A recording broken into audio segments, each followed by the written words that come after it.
There we go. All right. All right, guys, we're live again. Sorry about that.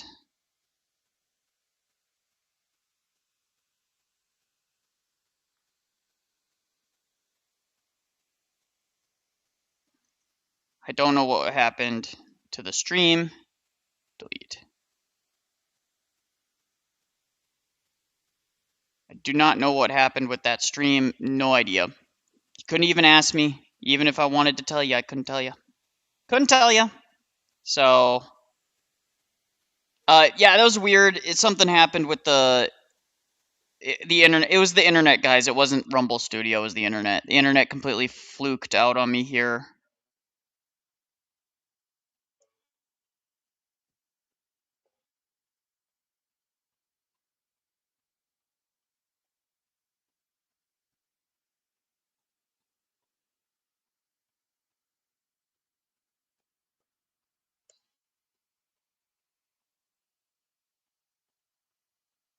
All right, guys. There we go. All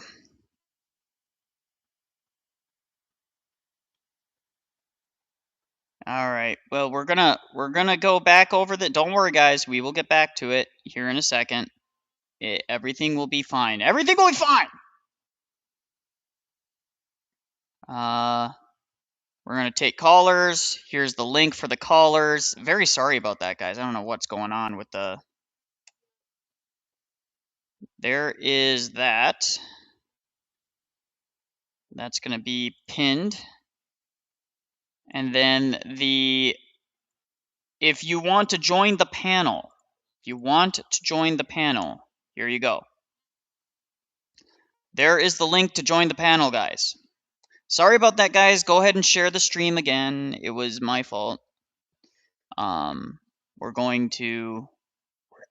live. We're going to share this on X.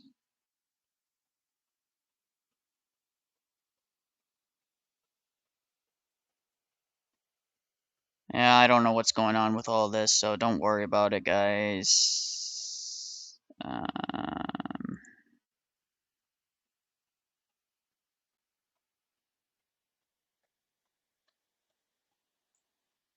We're gonna go.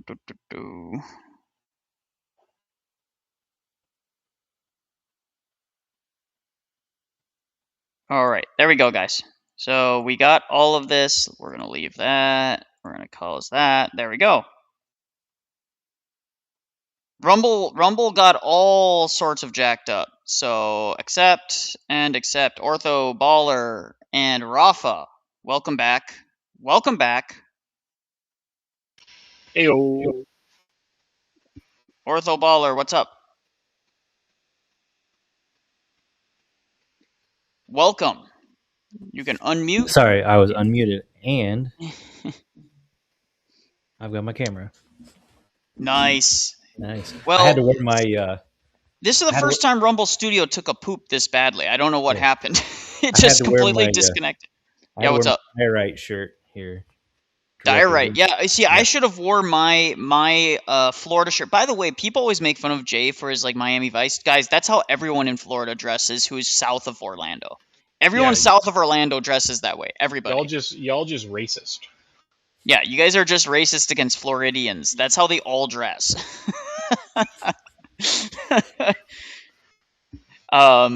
Anyways, before we get into it, Gregory, did you have a chance to review the opener of David Wood? And if so, I haven't seen it yet, other than watching your stream earlier. So this is like live reaction for me. So yeah, well, it's live reaction for me too. But so far, thoroughly unimpressed. Yeah, he basically just summarized how the events happened. And he didn't actually make an argument for how Ortho Bros are defending Dahogwists or whatever. Like, I hate that word. Just Mohammedans. Yeah. Mohammedans. So my kind of observation off the bat with what he's saying here is like, why do we have this expectation laid on us that because you're fighting somebody that we don't, because you're fighting against Muslims, then we have to just play nice with you all the time? Like, that just, I don't know. I don't get that. That's silly. So somebody actually brings up something a little bit off topic, but I think is an interesting question. Thank you. Connor made a video saying Byzantine chant will die in America as a new catechumen. I can't get my. I just get in my head about stuff. My sponsor says we'll do Russian style. Yeah, I think the Russian style is the one that is going to take precedent over time. That's because the Orthodox Church of America, ROCOR, the MP, all are, and they're the biggest and fastest growing ones besides Antioch. I mean, but you will still have the Greek monasteries. Yeah, I mean you'll have, Yeah. but to be completely fair, the differences between the differences between the Russian and the Byzantine style is nuanced, and most people can't tell like immediately. Besides that, there's different tones that they use. So I think people get too caught up in that, but I have a little bit of a different view on that, I guess. I mean, I'm in an OCA parish, and we do the Obicode tones is what we use. But that's been a discussion. We're a small parish, often doesn't have the resources for like a full choir, and there's a lot of parishes like ours that are in that situation. And I've kind of, in light of that, had basically done an informal poll of recent converts, and what I've found is pretty much everybody that I asked, I think maybe there's one exception, and that exception was just somebody who didn't know any different, but everybody said, like, oh yeah, I like the Byzantine stuff better.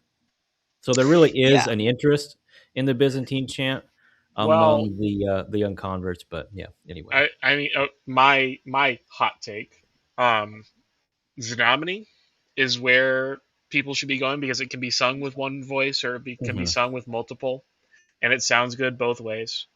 Yeah. It doesn't require a massive choir. The only bugaboo about it is there's only about 20 people on the whole continent who know how to do it properly.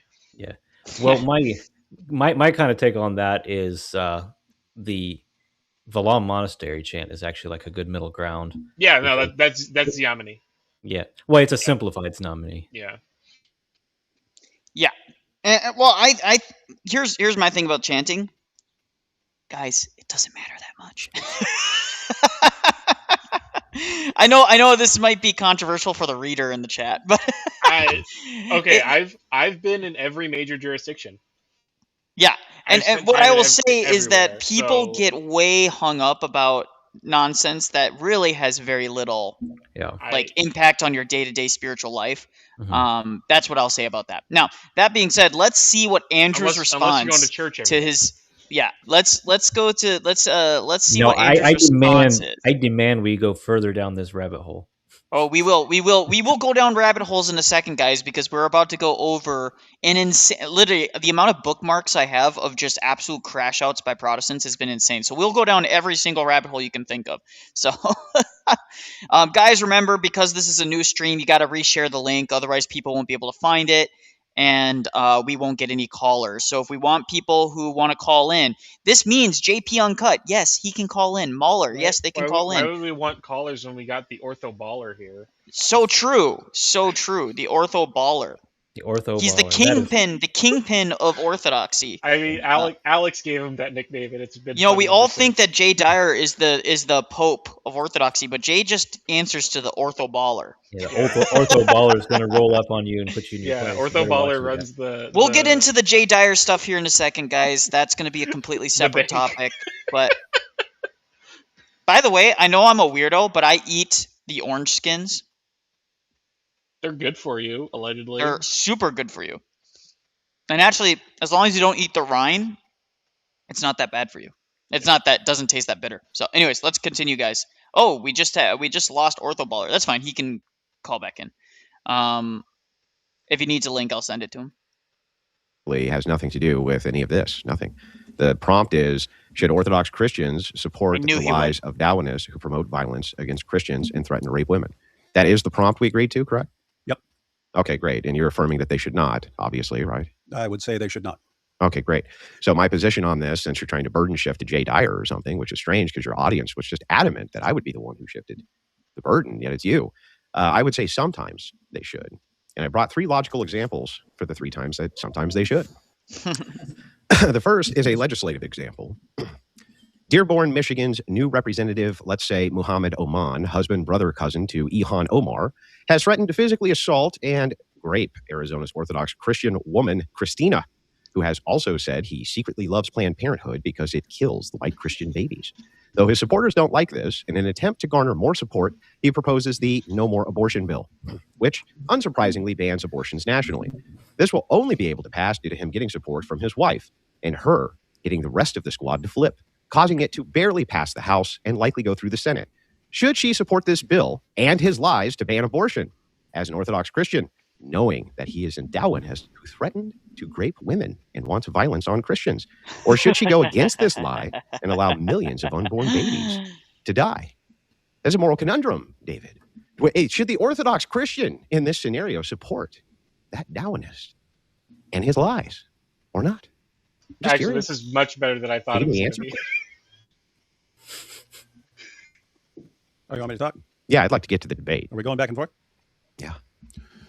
Okay, so so you're saying sometimes Orthobros, Orthodox Christians should support the lies of Dalwagandists who are lying about people. Yeah, do you want me to repeat the hypothetical? I'll repeat it for you. Yeah, okay. Yeah, Dearborn, Michigan's new representative. So he wasn't listening to his hypothetical. Notice that? Imagine just sitting there and just letting it go in one ear and out the other. How do you not understand the hypothetical is not that difficult to listen to? What's up, Gregory? Hey, sorry, my internet might be a little bit unstable, so that's fine. That happens again. I'm not getting you'll mad. Never be no, it's you'll never be forgiven, and you'll never be allowed back on my stream ever again. I'm just kidding. Okay. Anyways, what that boggles my mind. He wasn't even listening to what Andrew said. They never do. Why would they? It's insane. That's anyways. Let's see what his actual response to Andrew is, and if this doesn't go anywhere in the next 10 minutes, we're gonna move on to the X drama stuff. So, Representative Muhammad Oman, husband, brother, cousin to Ilhan Omar, has threatened to physically assault and grape Arizona's Orthodox Christian woman, Christina. He also has said that he secretly loves Planned Parenthood because it kills white Christian babies. Though his supporters don't like this, in an attempt to garner more support, he proposes the No More Abortion bill, which unsurprisingly bans abortions nationally. This will only be able to pass due to him getting support from his wife and her getting the rest of the squad to flip, causing it to barely pass the House and likely go through the Senate. Should she support this bill and his lie to ban abortion as an Orthodox Christian, knowing that he is a Darwinist rapist who threatens to grape women and wants violence on Christians? Or should she go against this lie and allow millions of unborn babies to be murdered? Like, you serious, dude? Yeah, I'm serious. Can you answer my question, please? Just to clarify, the topic was, should you torture babies for fun? Your answer to that would be sometimes, because I could come up with a situation where torturing. But that's not the topic, David. This is. But you would argue that, right? Yeah, but this is not the topic. This is the topic you and I agreed to. Can you answer the question? Yeah, I know, but I'm saying, can you answer the question? I'm saying, as far as methodology and so on, if the topic were, should Orthodox Muslims torture babies for fun? Can you answer the question? Your response would be sometimes, because I can come up with. Hold it. Orthodox Muslims? What is he even talking about? This is a disaster, guys. I don't even know if it's worthwhile to review this much further, because if this is the quality of, how does this guy convert a single Muslim with this level of argumentation? Probably because Muslims aren't very smart. It's like, you know how easy it is to become a anti-Muslim apologist? Not very difficult. There's like a bullet point checklist you can find online, and just repeat those questions and know those answers off the top of your head. And as long as you can force Muslims down their as long as you can answer a few easy questions about the Trinity and things like that from Scripture, it's not even that difficult, right? This is insane. Let's That's great. Would save other people, right? Can you answer the question? Let me go ahead and grant it to you. So there you go. Oh, yes. You happy now? Yes. So your answer is sometimes, right? Now let's try to figure out. Okay, hang on. Stop. Is the answer yes? Yeah, I can't say. You can't say. You're not. I can't. Sure. You're not sure what Orthodox should do in that situation, Dave? You're real confused about it, are you? I'm saying because I'd probably, if I wanted legal changes, I'd probably go in a different route than going in that direction. That would be pretty darn creepy. Okay, that's great. Should they go ahead and support the lie if it bans abortion or not, Dave? You should support a law. That doesn't mean you need to support the lies. Yeah, but you have to support the lie. She's the deciding vote here. If she doesn't support the lie, this abortion bill doesn't get banned. I'd say go about it in a different way, man. What is that? What? There is no other way. It's baked into the hypothetical. You're coming up with an insane. I mean, this is just ridiculous. You could do this. How is it ridiculous? Andrew. You could do this. It actually isn't an insane hypothetical because this happens all the time in countries where you have to make alliances of inconvenience with Muslims, right? Like, am I going crazy, guys? Because like the Orthodox Christians in Gaza, for example, do you think that they have the luxury of just being like principled opposition to Islam because Islam is false? They don't really have that luxury to go out in public and be principled opposition, right? They have to find areas of agreement so that they can quietly live without being murdered, right? Celestium raided the stream. Wow, Celestium, God bless you. You're welcome to hop in if you want to chime in on the Ortho Bro drama. But thank you, Celestium. God bless you. What you're saying there, Nicholai, like that's a good point, and we don't even have to go that far. Like we don't even have to push it as far as Andrew has, because we actually see this kind of thing happening all the time in American politics. That we will make compromises with people who hold to a position that is like absolutely evil, and that's something evangelical Christians have been doing for decades now. Is making compromises with evil people in order to get their political agendas. So what Andrew's pulling out here is like, it's basically saying, are you willing to step, like you're doing this with atheists and people like that. Are you willing to take a step further and do it with Muslims also? It's really not. I mean, I don't understand why this is that big of a reach here. It's not. It's not. And David's entire orientation is just to feign outrage. Oh, this is ridiculous. Oh, so we should support the grape. That's not what Andrew is saying. Andrew is saying that it is okay to side with Muslims in cases where Muslims are actually correct about things, even if it's not 100% always advantageous to us. Right. So this is a bad argument, and it's just feigning outrage for the sake of feigning outrage. By the way, guys, exactly we have 13 people in Rumble, which almost mirrors YouTube. So YouTube guys, like the stream, share the stream. Rumble people, thank you for jumping in. You can share the stream as well. I really appreciate all the people. If you are somebody who is interested in asking questions to 3 Orthodox Chads, well, at least 2. I won't count myself in that. But I'm a goober. I can't grow a beard like these 2 fine gentlemen.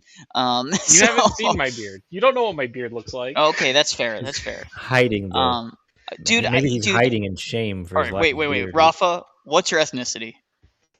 Irish. All right, there you go. You can grow a beard. So yeah, no, I have a beard. You just don't know what it looks like, so you shouldn't say anything.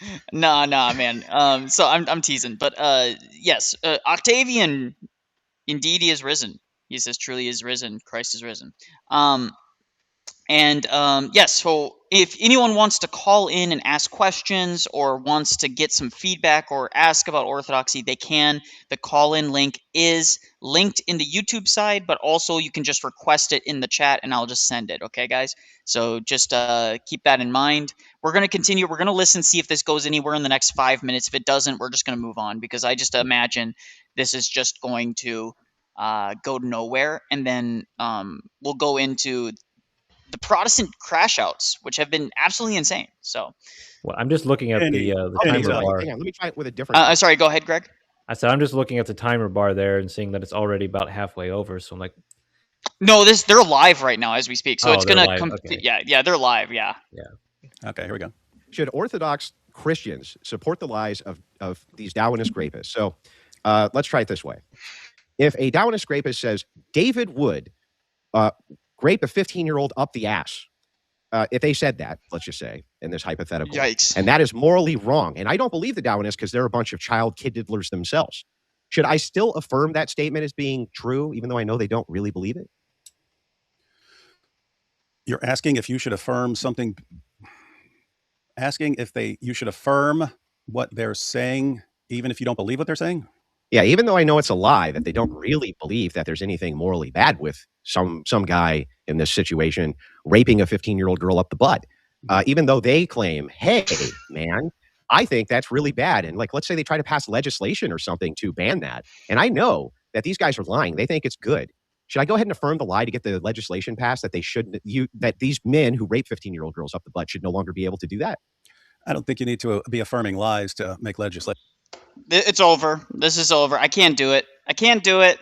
It couldn't even answer something as basic. I don't think you need to affirm it. It's just moral outrage, moral pearl clutching. That's what David Wood has. Yeah, can't do it. Should not be. This was an embarrassment. So we're gonna go into something that's actually worth our time, guys.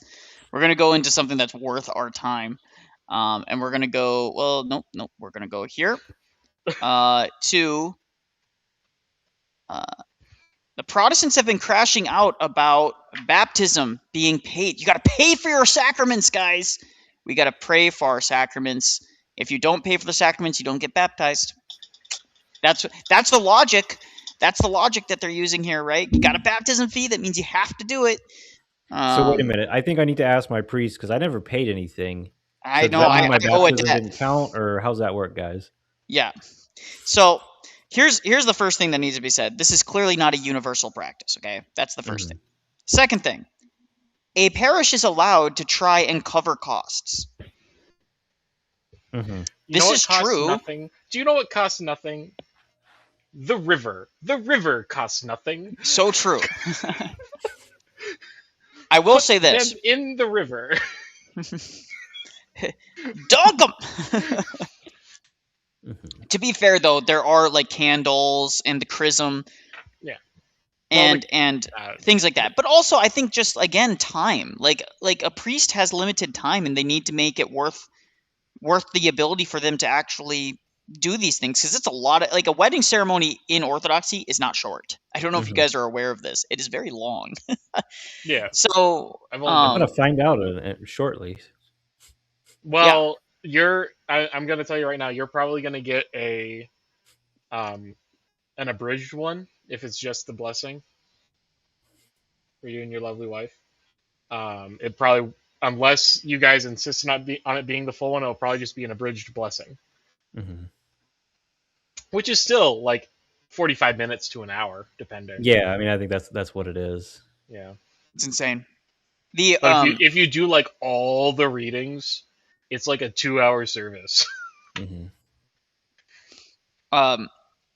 This is insane, guys. The fact that this is what they're going to, it's like, let me find a niche Greek Holy Cross Orthodox church that's a cathedral, by the way, in Brooklyn, who is charging basically money so that they can maintain the property. Let's be real. That's the real reason that they're charging the money, is because they need a source of income to cover repair costs, especially for those older churches. Those are ramping repair costs that happen over time. Foundation issues, roofs, repairing icons, purchasing materials. Like, those things are expensive for these parishes to maintain. People don't realize how much money. A lot of times tithing covers like the salary, if at best, and this is assuming you're Greek. If you're Rokor, good luck. But if you're a priest, you're lucky if your tithing covers your salary, let alone covers all the other costs. I'm sure this is you rent the venue, because it's right next to the wedding fee on their website. Yeah. Well, yeah, that's what I was looking at. So it's like if you have a baby and all the grandparents want to come on an afternoon without everybody, this is you renting the venue. Yeah. Yeah, 100%. It would be interesting to contact some of these churches. I was like investigating a couple of these things, and that's what it looked to me like is, the way we do baptisms at our parish is like, okay, this just happens right before the liturgy. We'll do the baptisms. Yep. And it's like 5 or 6 people at a time. Yeah. But I know some parishes are like, okay, if you want to set up a baptism, we'll set that up. Since you're a hypocrite. made a good comment here. If clergy can focus on their ministry and parish instead of requiring a full-time job, that's actually a good thing. Correct. So this is all just mindless pearl clutching. Now let's see what some of the quote tweets were. Now a lot of them are Orthodox people. Yeah, this is for like, I want to have my grandkid baptized. I'm looking at the website right now. Yeah. Imagine charging for a sacrament. Whoa. Lizzie doesn't even know what a sacrament is. Lizzie doesn't even believe in sacraments. She is like the most generic of generic Protestants. She thinks the sacraments are works. It's insane. And then you got this guy just doing a Luther. Dude, Luther believed in the sacraments too, you idiot. And by the way, sure Luther also believed that his clergy should be paid. Be paid? Yes. In fact, he did. Read Calvin and Luther. They believe that the preachers should be paid by the congregants. Or by the state. Or by the state, yes. Yep. And then somebody posted this hilarious thing. David, who is a awesome guy out on Twitter, follow him, guys. He's hilarious. Help fund band pastors' Greek Orthodox baptism. $250. Oh man! But here's the thing: does band pastor, who's the Baptist who debated Jay, and said that the Bible is eternal, does he believe that that he should be paid, that his congregants should tithe? Of course he does. I don't know about that. A lot of Baptists would have unpaid. Some of them would, but a lot of them. But again, that would be out of line. That would be out of line with what we see in Scripture, where where priests and pastors are clearly allowed. And by the way, he'd be condemning anyone who's not Baptist, essentially. Then, right? And not even all Baptists. Some Baptists do get paid. Right? I mean, par for the course of Baptists to condemn anybody who does things slightly different. Yeah, exactly. It's par for the course. So let's see. Mostly Orthodox people responding. You get eternal salvation from this? Okay. Baptism is the means in which you start the participatory act of being saved. It is not the end-all, be-all salvation moment. We don't believe in a moment of salvation. Okay? Baptism just doesn't make you go from one state to another state. We don't believe in states. We believe it is a process of movement towards God or movement away from God. Like it's a very simple concept, but these guys, they can't be bothered to even understand those basic things, right? Why would they? Why would they be bothered? Because that's not in their paradigm to understand. It's in their paradigm to be the arbiter of truth on their own. So we got a Bible verse. We have a Bible verse. And through covenant tests shall they, with feigned words, make merchandise of you, whose judgment now of a long time lingereth not, and their damnation slumbereth I'm going to say something. I'm going to say something. If I went up to that priest and asked if somebody could be baptized, and they said no, I'd go somewhere else. Mm-hmm. If I had to pay, if I really did have to pay for it, which I don't think I do, I would. By the way, you would be able to go to the bishop and say, I literally cannot afford $250, but I want to be baptized. I've gone through the catechism. I want the catechumenate. I want to be in the catechumenate. I want my child. Blah blah blah. This seems like what bishop would refuse? Event. This seems like an event. This doesn't seem like because are they charging every catechumen $250 if we do it all on Holy Saturday and dunk 20 people? When I went to my baptism with the Moscow Patriarchate here in Korea, you know what they told me? You should bring about $50 because we need to cover like your cross, because they give us a nice fancy little silver cross. Yeah. My godmother got me mine. Yeah. My godfather got me mine as well, but he said you should bring it to cover costs. Yeah. I don't think there's anything wrong with that. And by the way, if you can't cover costs, I couldn't cover my daughter's costs. They did it for free. They didn't care. Right? I didn't have the money at the time. Mm-hmm. Yeah, I don't know that there's any parish out there. So I know this is a thing I've heard. Some old Greek and Russian, sorry, just bumped my microphone. Some old Greek and Russian parishes like have like a list of something like, if you want the priest to do this, here's like a fee or something like that. And I know a lot of other Orthodox people kind of look down on that. But at the same time, it's like they're making it clear this is the priest's job. And, St. Paul is explicit about this. It's like, don't muzzle the ox that treads out the corn. Yeah. They have families to feed. They're making an effort, like, let's say, to come and bless your house or something like that. It costs them money. Our parish pays for our priest expenses. Incense isn't free, by the way, guys. I know you like some people think this is shocking. It doesn't just magically appear in the censer. No. Right. Hey, what was a nice thing to help support your church? Buy them a big thing of incense. Mm-hmm. But I think actually, ironically, yes. I think there's like zero parishes that I've ever heard of that are going to refuse the sacraments, refuse a house blessing, refuse a baptism, any of these things because somebody can't afford the suggested fee. No, there will be never. They'll never ever in a million years. This is a private event. This is if you want to rent the hall, so all the cousins and all the grandparents and everybody can show up for little baby Karalukos's baptism, and the priest is doing this on his day off, and it's not something that is covered by the archdiocese, not something that's covered by everyday costs. Puffer, who is a mod, so we'll give him his due diligence here, says, you're kind of coping. The website's still not good optics. I don't think it's necessary. Email the priest, Puffer, and ask him if you really have to pay $250. Change it event fee. It doesn't need to be baptism fee. Yeah. Just change it to event fee. Boom. It changes all of that. But like, even if it's not good optics, people acting as if this is one parish's website is now indicative of all of Orthodoxy. Do you know how much it costs to do a wedding agree, at the church I grew up in? It costs $1,000 to rent the sanctuary for a wedding at the church I grew up in. Yeah, and that's not uncommon even for Protestant churches. No. Go to any Episcopalian church and say, can I rent your church hall for free? None of them are going to say yes. None of them. Yeah, I mean, like, I'm not... Yeah, I mean, like, I'm paying to rent... It's not even our parish because both of our parishes are too small. But still, it's like, it costs them money to open the building while we're there. To warm it. It's not free for them. To warm it, to cool lights, you have all of those big lights. They cost a lot of money to run. Like, people don't realize that. You have 2 or 3 lights in your house. That doesn't cost very much. But when you've got a whole row of bright lights in your fellowship area, that's not cheap. And the heating and all of that, like, it's not cheap. These things cost money. I agree, actually, that it's bad optics.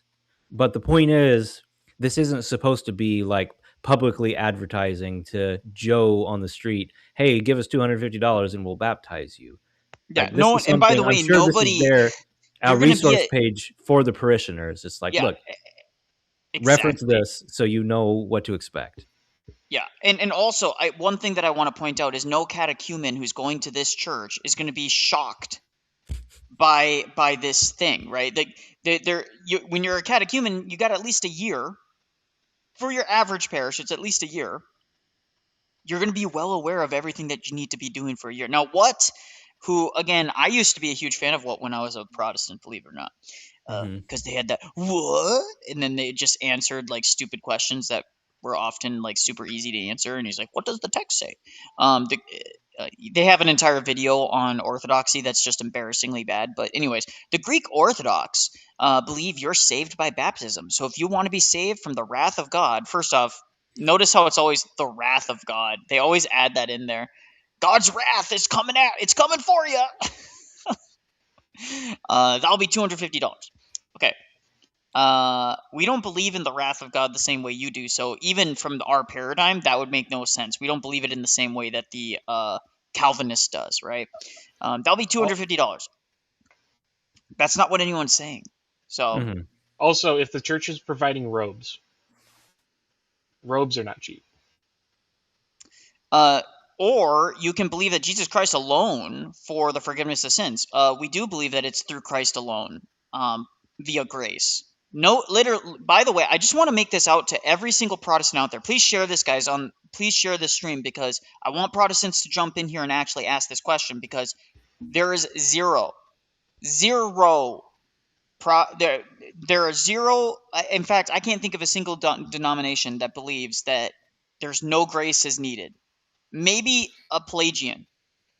But how is there a Pelagian denomination around here somewhere that I'm not aware of? Like, you know what I mean? Like, I don't know of any. There might be this small cult out there, but for the most part, there's no major Christian denomination, whether it is Roman Catholic, Oriental, Assyrian Church of the East, Orthodox, and any of the major Protestant sects. None of them believe that you don't need grace. We all believe it's in Christ alone through grace. All of us. Every single one of us. Like, there's no exception to this rule, right? Yep. I think some Amish might be kind of Pelagian, but that would be about it. I don't know. I don't know enough about the Amish belief system to actually know for sure. Actually, yeah. Well, we won't have to get into all that, but that might be like the one exception I can think of is the way some Amish imagine that. But anyway, that's a whole rabbit trail. No, I think what we see here is they're really trying to present this as if in Orthodoxy we have this transactional model of salvation, and they'll say that elsewhere. They'll make that claim that people like Ryan at needgod.net like straight up say that. And there was this. I shared it with you, Nicholai, that short where they were talking about Orthodoxy in Serbia and trying to act like it's all transactional and people pay for their salvation and for the salvation of their children. And there might be in some post-communist countries, there probably are some Orthodox Christians that think it's transactional. Yeah, but they're nominal at best. Yeah, they're nominal. They're people who came up like under the persecutions of communism when they were murdering priests and throwing them in jail and trying to destroy the church. Like, you can't really blame Orthodoxy for that. Yeah. But this is the polemic that they're trying to pull out here. That's what they're trying to prove with this is say, look, you have to pay for baptism. Salvation for the Orthodox is transactional. Like, no, it's not. That's not what's going on here. We're not saying you have to pay us $250 to be baptized. It's just not what's going on. Like, again, this does look bad for somebody who just happens across this. It does. And I will say this, it does look bad. And this should be, this is why, again, bishops, diocese bishops, this is why you guys should go with my solution, which is to have a unified archdiocese website for all of your parishes. All your parishes should have a landing page within the diocese website. There, boom, done. Now there is oversight and continuity and a clear consistency across the board. I mean, we sort of have that with the OCA while also having our own website, I guess. Because I don't know. It's messy. I'm telling you guys, if we don't know what we're doing with the internet yet. But I think that's really all this is. The OCA has the best website. Yeah, that's true. but I think that's really all this is here. What's going on is like these guys don't know what they're doing. The people who made these websites, they don't understand what this looks like. They don't understand the way. Like they probably don't even think. They don't think two things about it.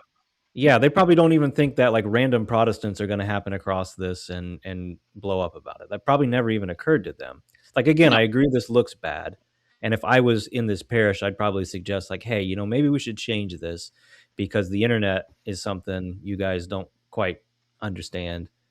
And this just doesn't look good. And he says, bring in the receipt on Orthodox parishes. Listen, again, when you have to go and dig for niche parishes, and let's be real, they're almost all Greek. And the reason they're almost all Greek is because that's where the big cathedrals are, and the big cathedrals all charge a lot of money to rent out their event halls.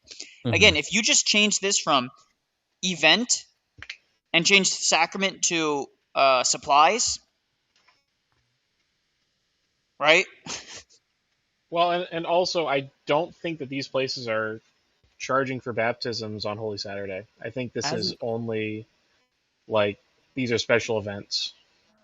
I agree. I think almost someone said most parish websites are an afterthought. And this is why, again, I'm advocating for I have already a basic design out for diocese websites so that all the dioceses can unify across the board these things. But I can't get a single bishop or any priest that is in a position of decision making to actually just do this and say, listen, this is what we're going to do. Everybody is going to go under the same website. We're going to have landing pages for every parish. The parish priest still controls the website. So if they want to post an article, if they want to post Q&As on their own landing page, they can do it. But every landing page is going to be a sub-domain of the diocese website. And you know what that's actually going to do? It's actually going to make Orthodoxy much more noticeable on the internet, because the traffic will increase exponentially to a single website. So yeah. We're doing a fundraiser for my parish right now for iconography, and so people were asking questions about it. It's like, we don't know if this is legitimate because we can't find any information about it on the parish's website. It's just like, we don't even know who runs the website. Yeah, so someone said here, Nathaniel said, my priest actually forgot that they had Holy Cross in West Virginia as a recommended monastery on their website. Like, these priests, not a lot of them, they had it made one time 10 years ago, and then they proceeded to forget about it, right? Or they have one catechumen who is like web savvy that just updates the calendar. You know what I mean? It's like, hey, update the calendar. Okay. One poor subdeacon. Yeah, there's exactly. gonna be like so much clipping from Protestants of this little segment. It's like, look how stupid the Orthodox are. They don't know how to run the internet, how to run a website. If anything, that's a break for us, in my opinion. Someone laugh aloud. Nicholai wants the bishops to give him dollars. I got to make those 6 figures, guys. I got to make the 6 figures. I like my money. I don't know what to tell you, right? Yeah, how do I monetize this?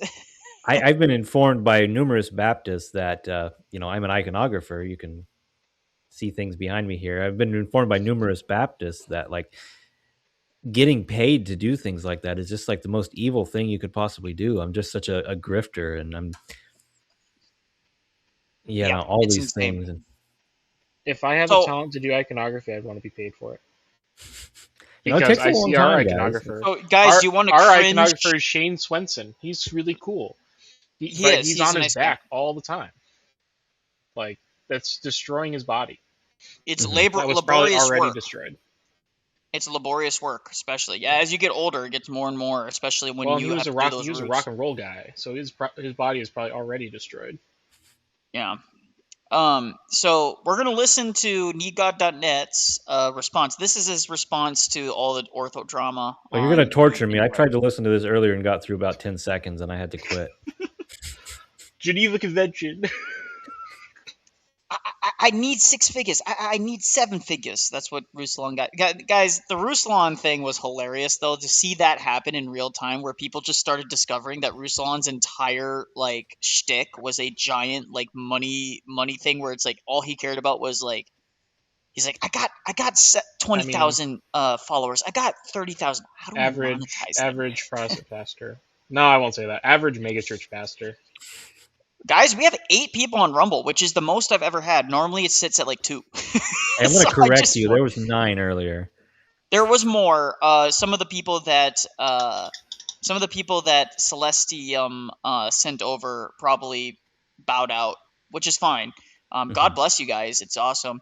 Also, by the way, guys, I can do so it's kind of funny. Rumble has this really cool monetization feature where as soon as I get a minimum of 10 viewers, I can actually do one more. I could do it's funny. You can do a script and call out a certain, like, it's like an ad read. So they have ad reads built into their backend, which is really cool, actually. And they even give you how much they pay per view and stuff like that. So man, I should start streaming on Rumble. But what would I stream? It is, yeah. I mean, behold the power of Celestium. So true. Thank you, Beeskit. By the way, guys, once again, I want to remind you guys that you guys can call in, so I'll send the link again. I know, because right now Rumble, I can't pin it in Rumble. But actually I can. I'm gonna pin it in Rumble. There it is. It's pinned in Rumble. If you want to call in, it's right there, or you can request to call in if you have any questions about Holy Orthodoxy or anything like that, or if you want to just challenge us or anything like that, you're more than welcome to. Also, if you want to join the panel, you can request to join the panel, but it is a separate link, so you have to let me know. All right, now we're going to continue on. We're going to listen to needgod.net and his talk with himself where he strawmans us completely, but I thought it would be funny to go over. Eastern Orthodox. We belong to an unchanging church. Really? Yeah, we hold to the 7 ecumenical councils that happened in the first millennia. So those councils just teach what's found in the Bible? Well, the Bible says that we shouldn't make any images of things in heaven above or on things of the earth that we're going to then bow down to. Turn it off. Turn it off. Right, that's in the 10 Commandments. So what do you think the 7th ecumenical council said? Don't make any images that you bow down to. No, why would you think that? The council said... Oh, he's trying to copy that stupid meme format of that guy that's like on the whiteboard. Oh no. Let's continue. You must bow down to images of God and the saints and kiss them even. And if you don't, you are anathema. That's opposite to the Bible. And the council said that anathema means complete separation from God. So a practice that the Bible forbids, the Eastern Orthodox All Church... right, so let's go into that first. First things first. Why did you do this to us, Nicholai? Why? What did we do to you? I'm very upset with you, What did Nicholai. we do to you? What did we do to deserve such punishment? First thing, anathema does not mean the way that they always make it out to be. It does mean separation, but what is separation for the Orthodox Christian who is in the church? It's a cutting off of the life-giving sacraments. It's saying until you right yourself and conform yourself to the church, you're cut off. You know, it does not mean that we're condemning them to hellfire. my favorite thing about this whole conversation about anathema is that they will never listen to us when we tell them what we mean by these things. They always insist that they understand our doctrine better than we do. And like I run into this all the time with these guys, is they're just insistent that they understand Orthodox teaching. And if an Orthodox person comes in and corrects them about it, they're like, well, you just don't know what your own church teaches. It's like, guy. I'm pretty sure I do. Pretty sure we do. Well, here's the biggest problem. The biggest problem with with this is that a lot of these Protestants, I think they just think that we just like blindly stumble in and get baptized and dunked instantaneously. None of us are doing that. Well, it is like a lot of work. This guy, what's his name? Alton T. Johnson or something like that on X. Yeah, we're going to cover him in a second, actually. Yeah, and he was like pulling out this thing with me one time about how, I bring up the Confession of Dositheus in the Synod of Jerusalem, and it makes Orthobros crash out because they don't know about it. It's like, pretty sure we've all read it multiple times. And it's like, and a lot of us like own a copy of it, and it's in our house. Well, I think it should be required reading for anybody coming from Protestantism. Mm-hmm. Yeah. To read. Yeah, I'm not bishop, with the caveat that it needs to be understood in an Orthodox context, because a lot of the words can be confusing because they use a lot of Western terminology in it to try and answer to Calvinism. And so again, like, if you're coming away from the Confession of Dositheus and you come away with a single Protestant presupposition out of it, you're out of your mind. Yeah. So it's like a good way to encounter orthodoxy, I would suggest, would be to read the Confession of Dositheus and then talk to a priest about it who can answer your questions. Correct. All right, and don't go to Twitter looking for explanations. Okay, guys. Let's see here. Conversation. All right. Church makes a requirement for salvation? Yeah. Well, at least we're unchanging from that council. So from the 8th century onwards. That's quite late. So technically, the Protestant church is a more ancient faith, since we base our beliefs only on the Bible, which is from the 1st century. Well, you reject the Apocrypha, you goober. Which, by the way, the entire early church accepted. Well, at least various corner him on baptism. Lists. Corner him on baptism. Does baptism save? Yeah, I know, exactly. You can point out to there's any number of things that you can point out to. Well, you can't corner him because he'll never let you actually have a conversation with him. No, and you guys can go back and watch the interaction I had with him. I think he has it posted on his YouTube. It's in one of my old live streams. I couldn't find it even if you bothered to ask me. But I cornered him, and he wasn't having it. He didn't allow me to get a word in it. Man. Well, then he kicked me. Because all I did was I just wanted him to address James chapter 5. That's all I wanted. I said, let's focus on James chapter 5, and then he completely ran off to justification by faith alone. Well, okay, there's this interesting parallel between people like him and a lot of these other, especially like charismatic type evangelicals that we see in the way they engage in conversations with Orthodox Christians. It's exactly the same thing that I noticed before I was Orthodox with these people when they're trying to lead somebody to salvation, which is that they will have a whole list of questions to put into your mouth, and they will control and direct the entire conversation, and it's all very carefully planned out. Get you on rails. Yeah, to get you to say the things that they want you to say, so that at the end of it, they can say, I've led this person to Jesus Christ. Like, no, you haven't. Just getting me to say the magic words is meaningless. That sounds like someone I know. This is, by the way, this is exactly the criticism that Jay had for all of the Islamic Christianity people, the people that are opposed to Islam, like David Wood, Avery, and all those guys. They're all pointing to a generic Protestantism. Avery sent his viewers to a messianic rabbi. He's like, oh yeah, go to a messianic rabbi. That's a great idea. Mm-hmm. Well, I'm just going to say the thing. You know, I'm not like patting myself on the back. I'm the only one brave enough to say this or anything, but it's what needs to be said is you cannot lead somebody to Jesus Christ if you are not leading them to the Eucharistic cup in the Orthodox Church. Correct. Like, that is objective truth. There's no Christ outside of the church because the church is Christ's body. Mm-hmm. So you can't have you can't have the head without the body. Correct. Well, when people are trying to use the argument about these people, it's like, well, they're leading people to Christ. No, they're not. Which Christ?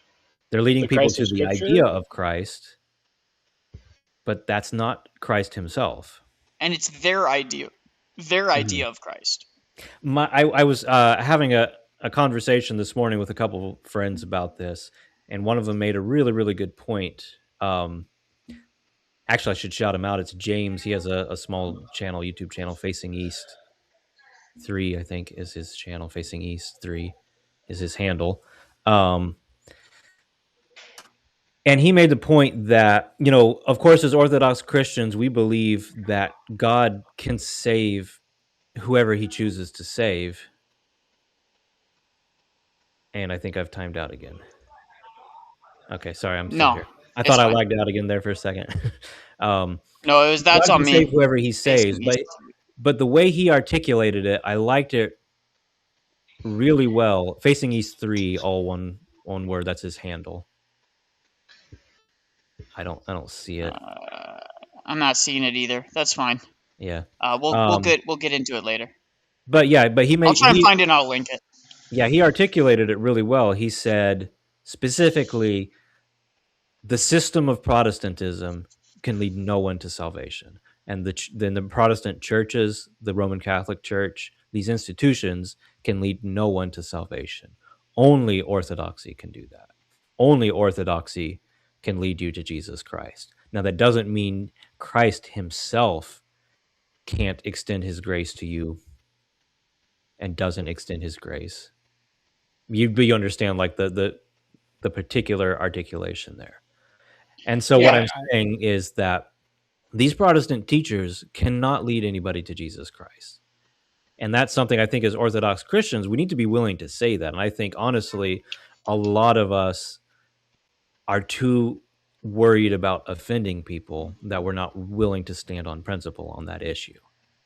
Exactly. And so it really offended people when Jay said, you can't even be a Christian apologist and not be Orthodox. Mm-hmm. Because you're not apologizing for anything. Well, Yes. what got me was JP crashing out about that when 5 seconds before that, he had said that Orthodox Christians are literally Satan.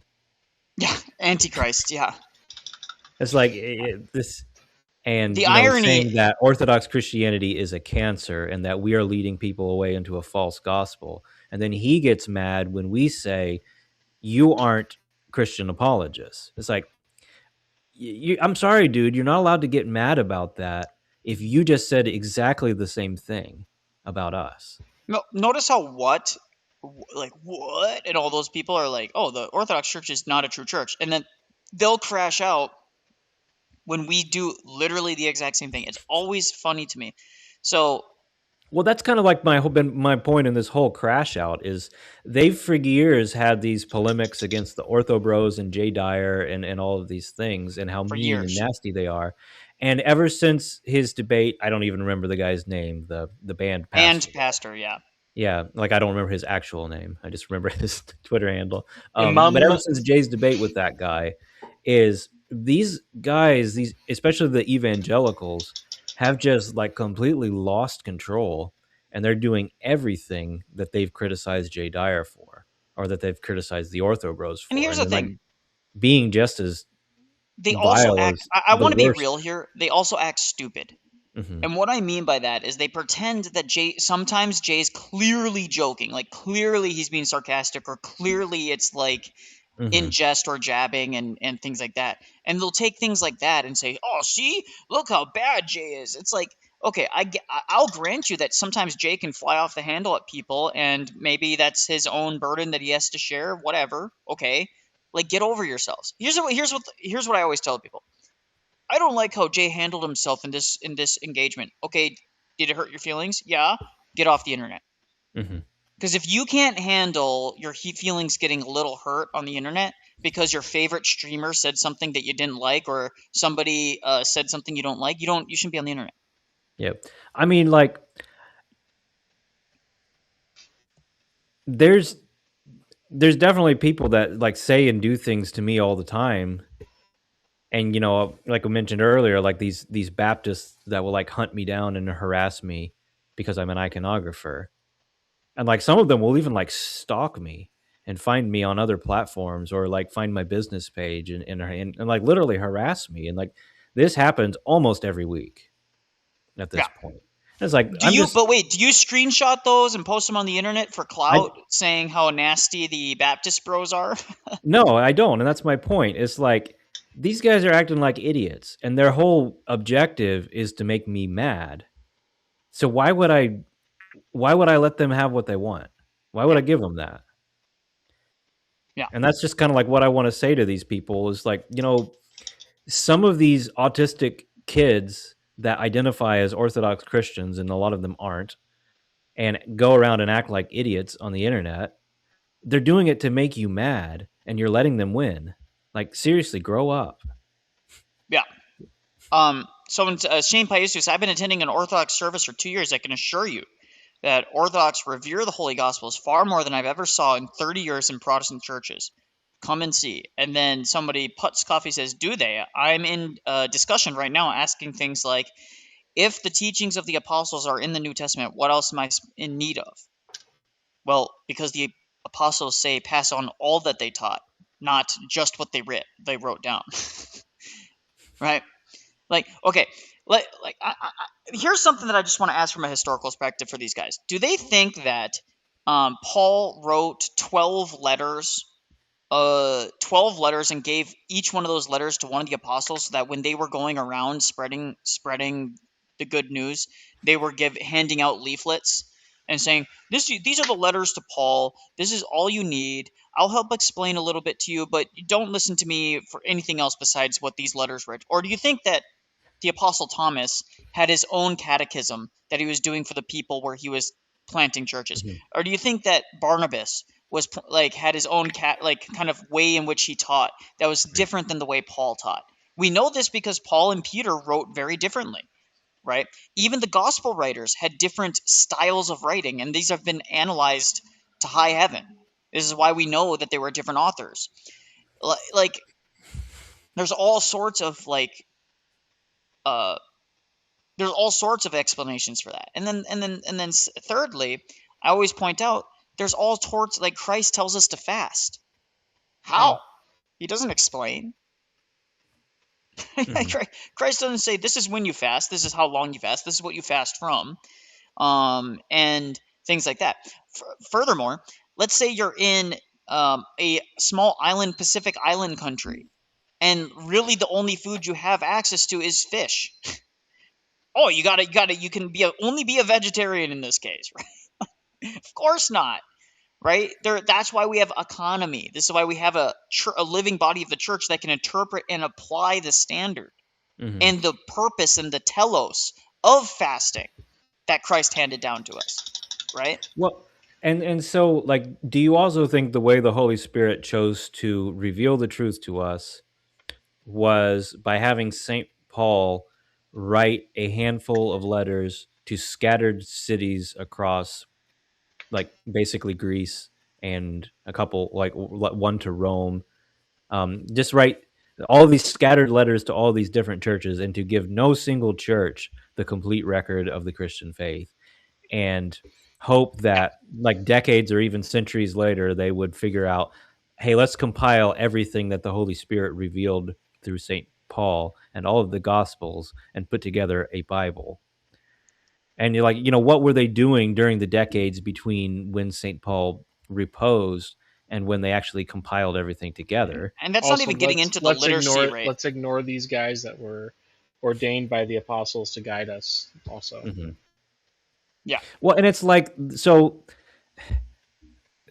a good example is people trying to use a polemic against the Orthodox Church, that we have unmarried bishops, and they try to point, like, here, St. Paul clearly says a bishop has to be the husband of one wife. That's an instruction that the bishop has to be married, so you're disobeying the gospel. It's like, okay, Titus and Timothy weren't married, and Paul ordained them both personally bishops.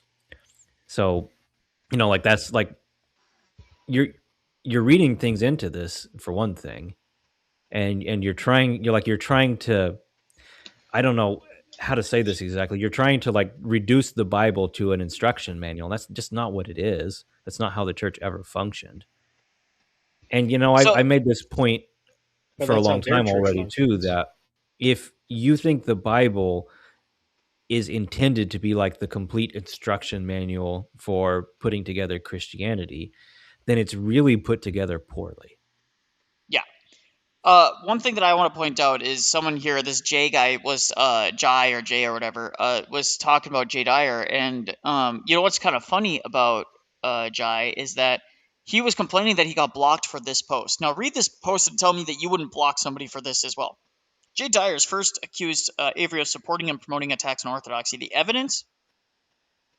It must be something Avery said, right? No. Well, again, it's the lack of what Avery says. Again, like, leading people to nothing is a leading people to nothing. Jay isn't attacking Avery for just attacking orthodoxy. That wasn't ever the critique. The critique was that Avery leads people to nothing, and he leads people to Messianic Judaism and tells them to go to rabbis. I feel like Jay would be much more lenient if Avery was like, "Oh, you should go to, a Reformed Baptist church." Right. Well, even then, he would be like, at least Avery is standing on an ecclesiology. There is no ecclesiology. Avery's ecclesiology is whatever Avery feels is meets this arbitrary metric for what is a church or what is a Christian. And then, so here's the story, blah, blah, blah. He goes into the story. This is the powerful, overwhelming, airtight, irrefutable evidence of the great, legendary, world-renowned UFO analyzer, specialist, A-class debater, master logician, cool sunglass-wearing Jay Dyer. So clearly this is sarcasm, right? Are you convinced yet that Avery promotes and boasts attacks on orthodoxy? No. So anyways, he goes into it.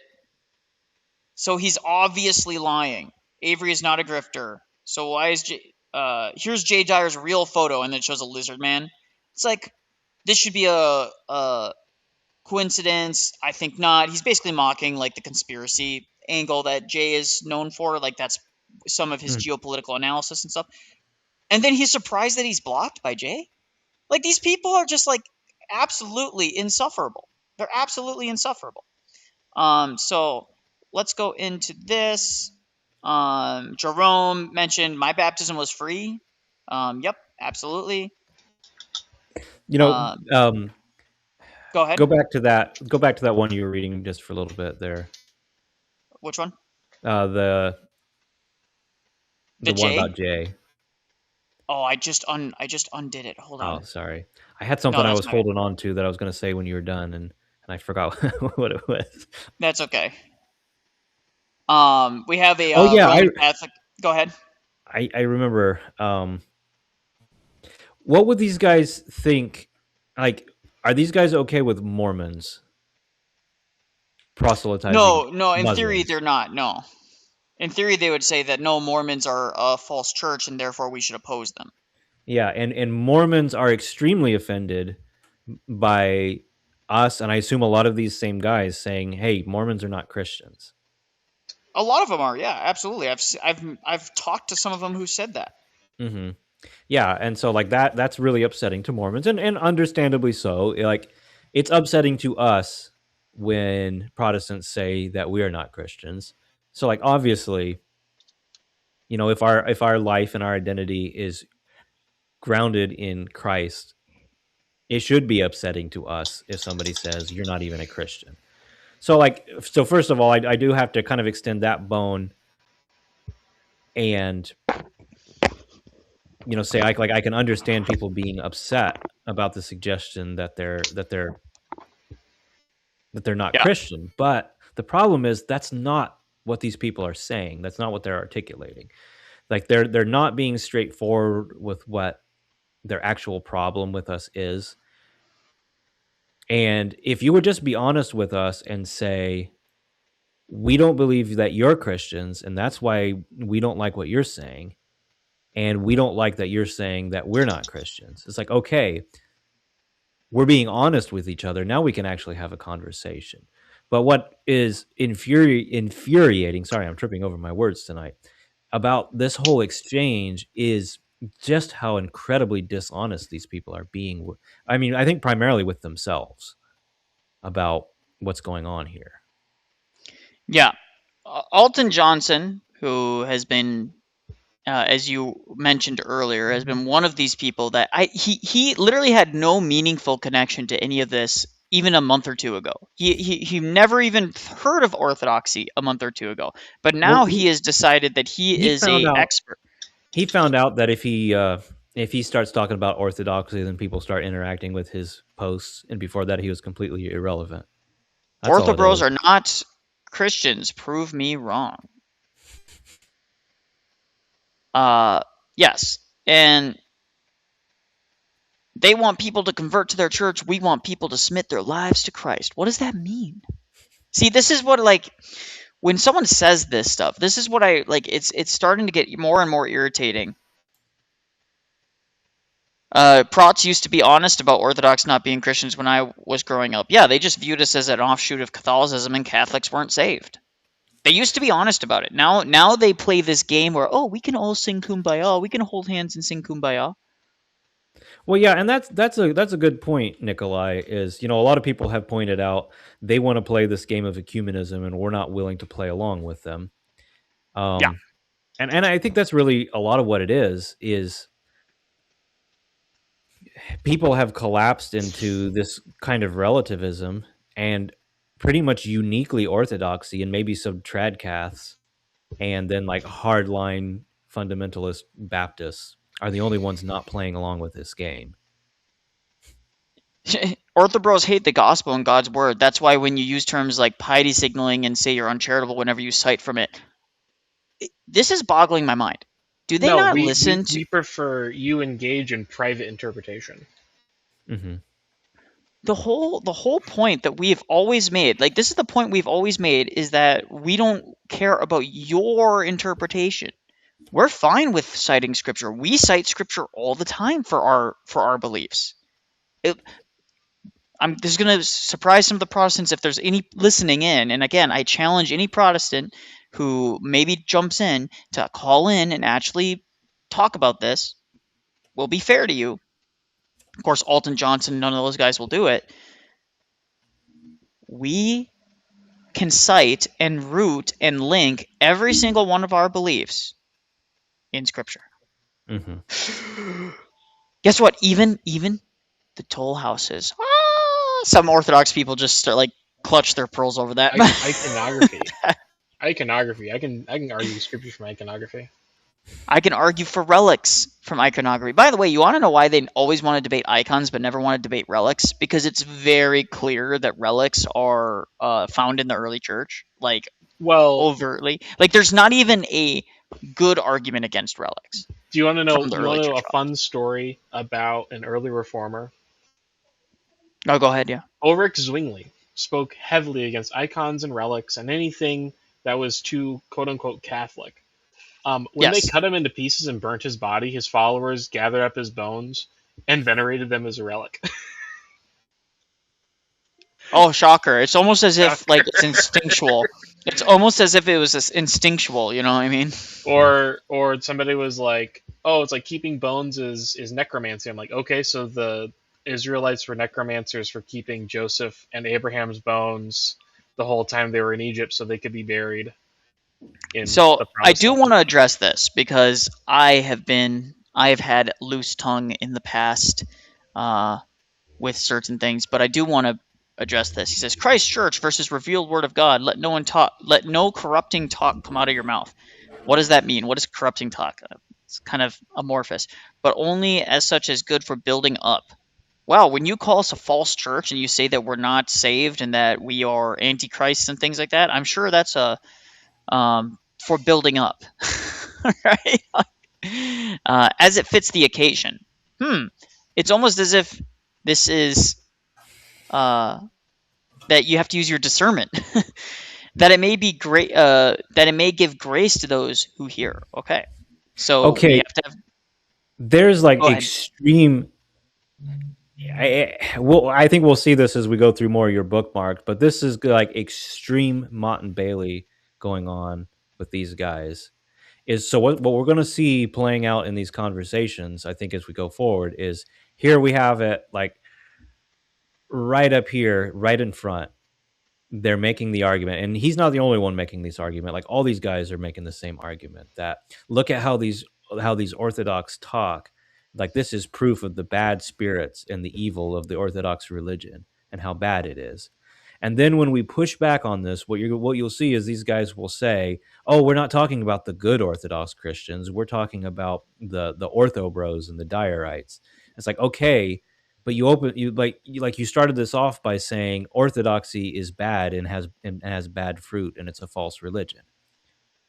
So like that's what I'm saying is, like, because poisoning the well is the only argument they have, really.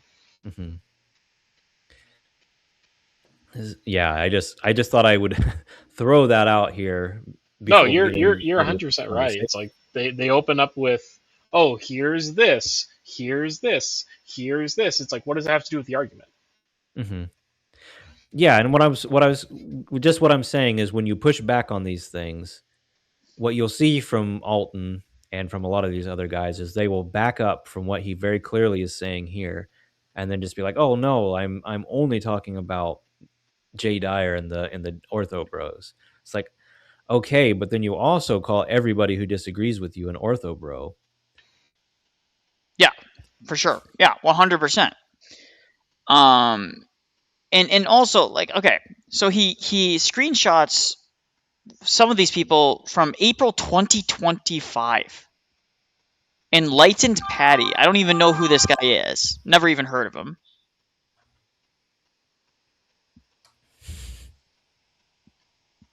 Using the soft A in half these. One of them is just saying, you took the tweet at face value. Jay said "enna" instead of N-word.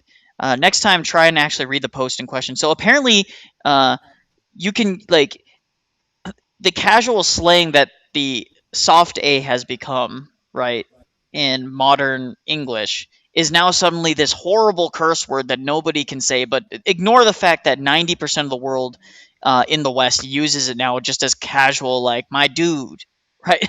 Like, that's really what it means. Now, well, I mean, this is just PC cancel culture is all it is. Yes. And then let's say the hard R. Okay. I'm gonna be real here. I don't care. I don't care. I am so over, like you said, this leftist cancel culture. Like, don't get me wrong. Do I think someone should be going around and using that word just casually, or slinging it at people for no reason? No. I don't even think I should have done that when I lost my temper, which is why I did penance with my priest about it, right? Because I lost my temper. But this is not something to be crow poaching about. By the way, is this guy going to call out all the people that call us Antichrist? No offense. Calling someone an Antichrist is far more offensive and rude and cursing than a N-word. Mm-hmm. I mean, are we going to be real here? The Protestants who crashed out on me earlier and were calling me a homosexual. No, of course not. It's like, I'm just saying, like I'm not complaining about that as much as I'm complaining about the absolute hypocrisy. So I love how, John, this is exactly like my attitude. You're incredibly pious. I don't even think I have the right to comment under this thread. I think debate is over and orthodoxy has been disproven after this revelation. No, really. This is incredibly profound and thought out points you have made here. Rhythm Church and Prosperity Church, where I come, here I come. It's like, this isn't convincing a single Orthodox Christian. Not one. The only ones that you're convincing not to become Orthodox are inquirers who already have a disposition of being sensitive about these things. Like, they're already super sensitive and they care more about their social standing and how they're perceived by others than they care about Christ's true church.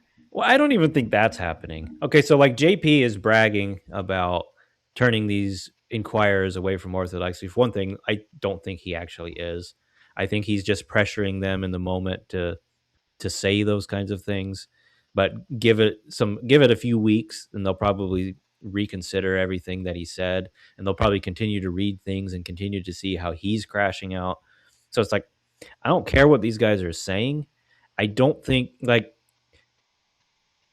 that's kind of why I'm pushing the button on some of these guys and continuing to play into these things. It's not like that I really care about what they're saying. It's that I really hope that they keep doing this because this is bad for them. No, it doesn't look good for them at all.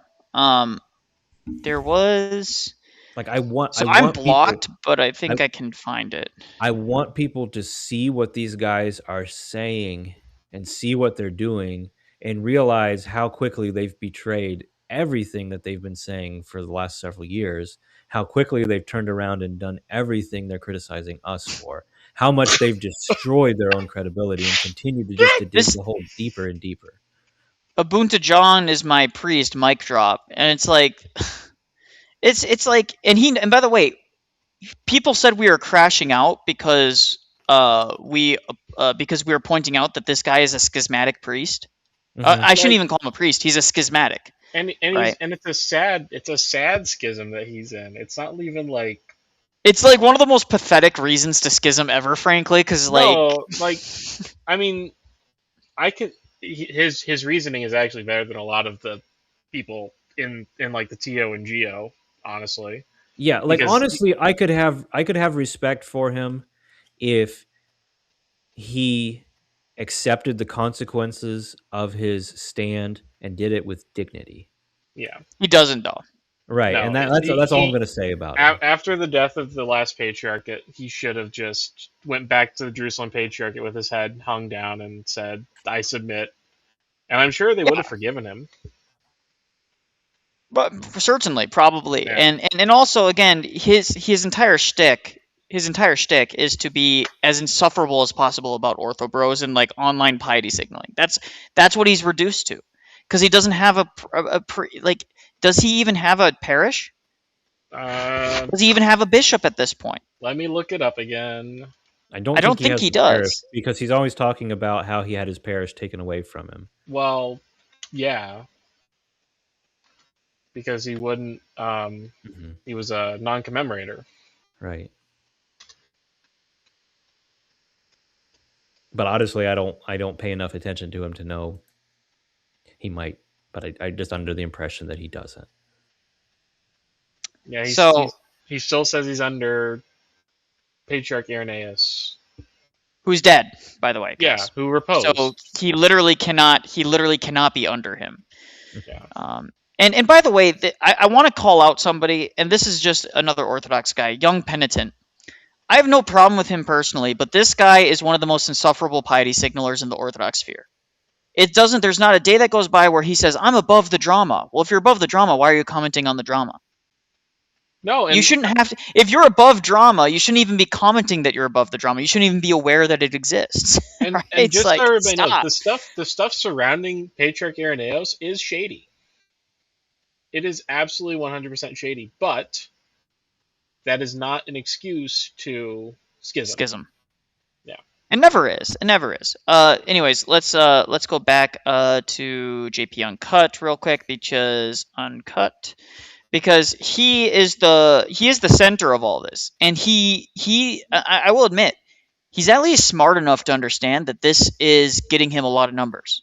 Mm-hmm. He went from, I'm not joking, guys, he went from getting less viewers than I get, 5 viewers per stream if he's lucky, with Mahler and Christian King and all those guys. They would be on their panels 24 hours sometimes. They would have a 24-hour stream going, non-stop stream, and they would be lucky to break 20, right? Meanwhile, he is now hitting close to 600.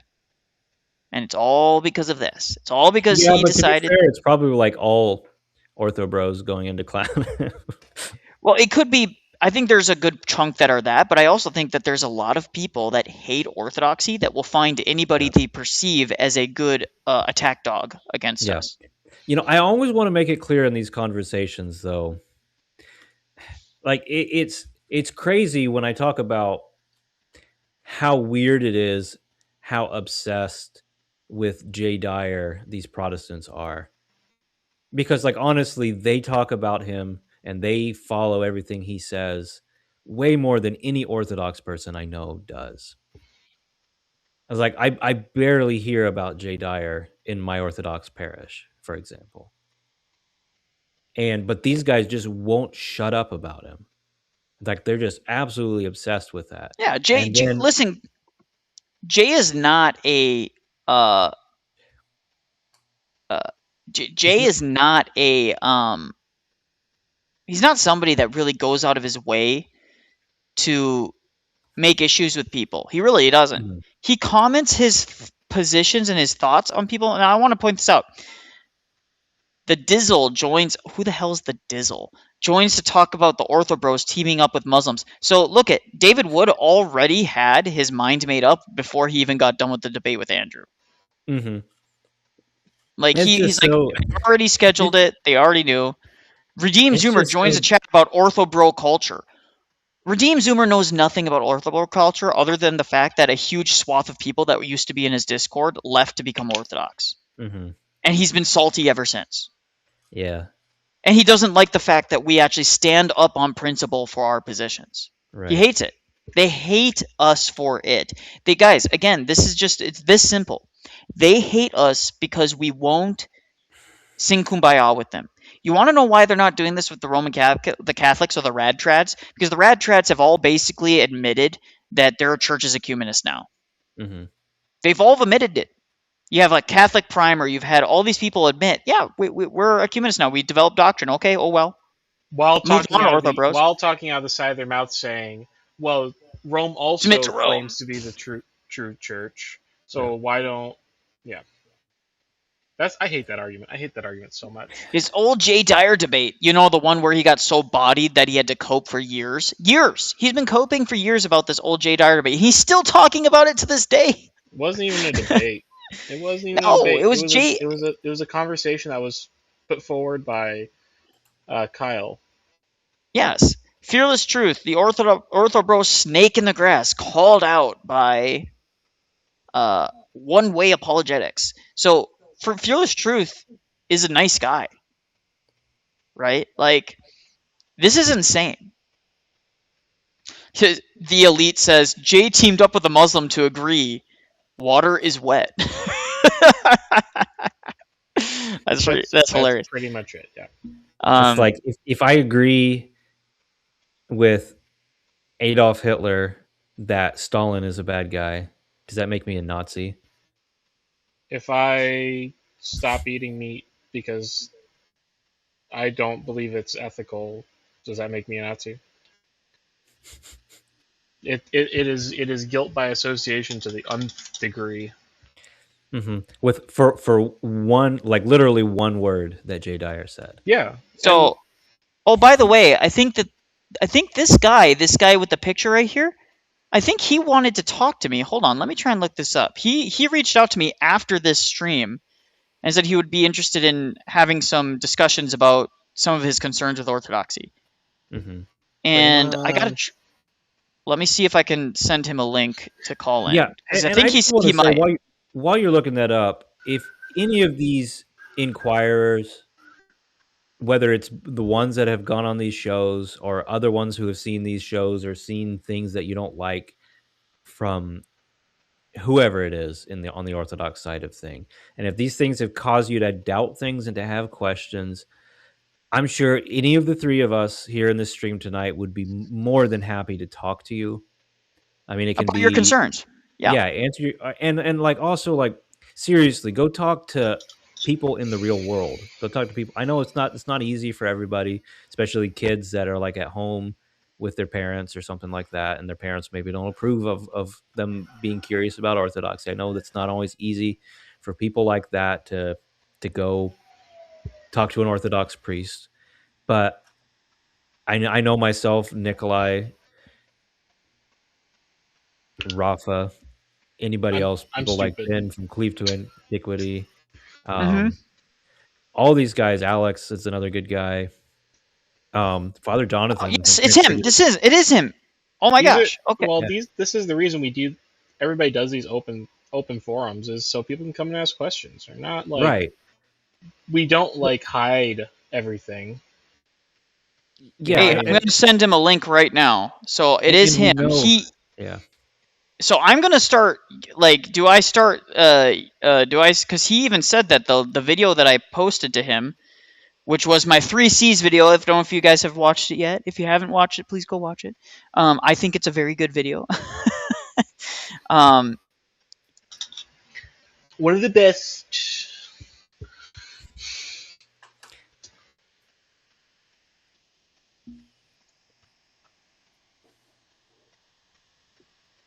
Okay, so Dan, and in fact, I'm going to follow Dan because he's the one, he's like, I'm inquiring into orthodoxy, and they're bragging that they're kicking, they're having people step out. Yeah. At Dan Yo Unk, I think his name is, or Dan Unk. Oh no, did I just lose it again? Shoot. Come talk to the most uncool person in Central Washington. It's like JP stuff he's saying about intercessions of the saints is just false. It's false, and he's also like very carefully constructed the conversation in such a way that he can't possibly lose, according to his standards he's set forward. Like it's all a very dirty and dishonest way to have a conversation. Mr. Kyle King made a video on it, right? And JP was in the comments coping. It's like, well, it can't be back then. It can't be back then, and he kept moving the goalpost. Yeah, I mean, shout out to Kyle. Yeah, Kyle King. No, Kyle in real life. His video responding to JP is one people should watch. Except makes a good point. RZ doesn't even think JP is a Christian. Yeah, RZ thinks that if you're not a creedal Protestant, that you're pretty much in error, and that you're in serious error at that. By the way, he thinks that evangelicals are basically barely Christian. From his he's view. Worse than evangelical, isn't he? A Pentecostal? He's a PCUSA. No, I mean JP. The woke Skittle one. JP, isn't JP Pentecostal? I don't know what JP is. I think he's a build your own church. I'll just say this, that I don't think Pentecostalism is Christianity. I don't think the charismatic movement is Christian. I think it's leading people away from the gospel. I think it's leading people away from, as in a movement in the opposite direction than towards Christ. I think it is one of the most insidious and dangerous things going on in our time. And we're gonna I'm gonna open up a space as well.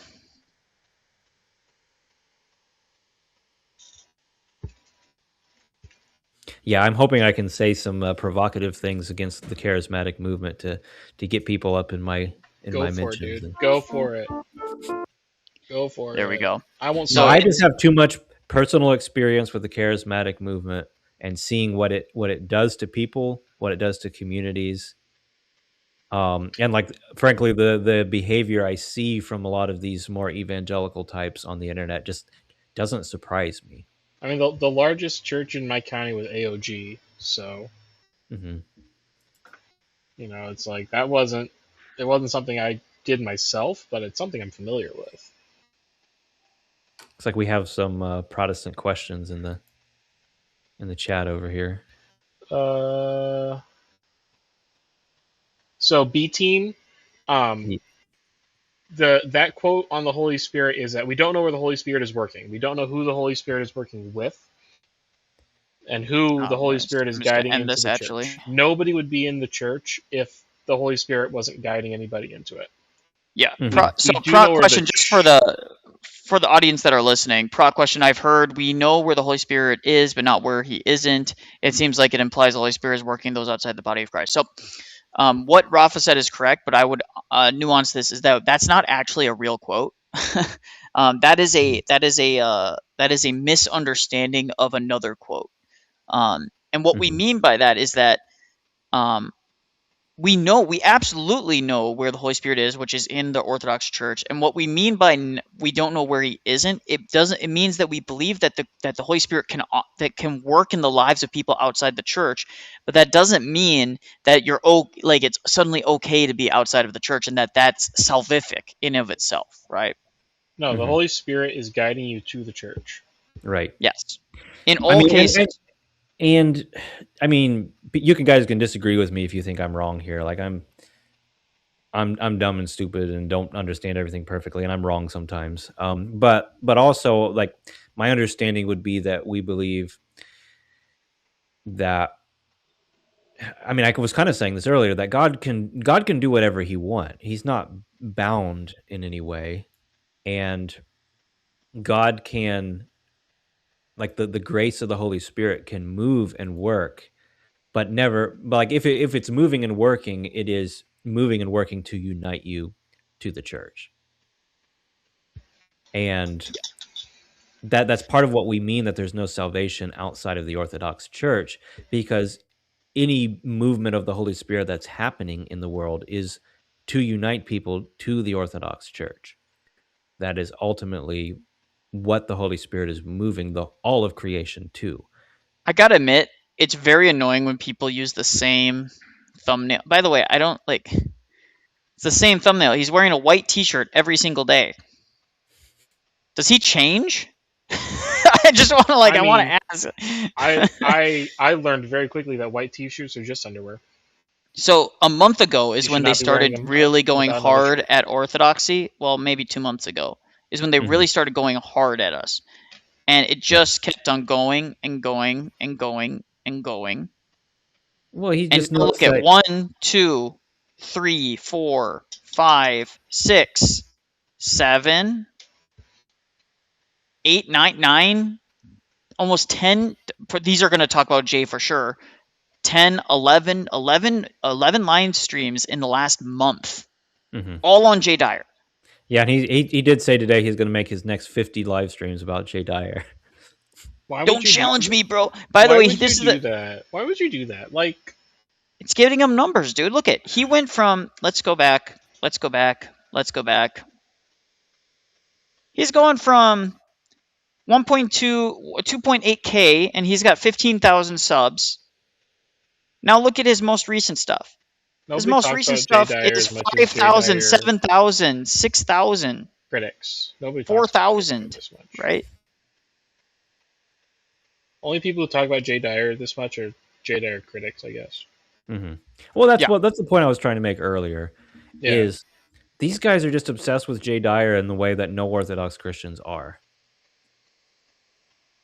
Well, it's because Lopez, I want to make a point. I am a tech bro. That's what I do for a living. So I just want to point that out. That I am in fact a tech bro. So yes, so Jay just posted. Actually, funny enough, Jay literally just posted. Let's see what. Actually, let's go to Jay's timeline. And like honestly, we can analyze a little bit of what Jay has said because it might be worthwhile to actually see what he is talking about here.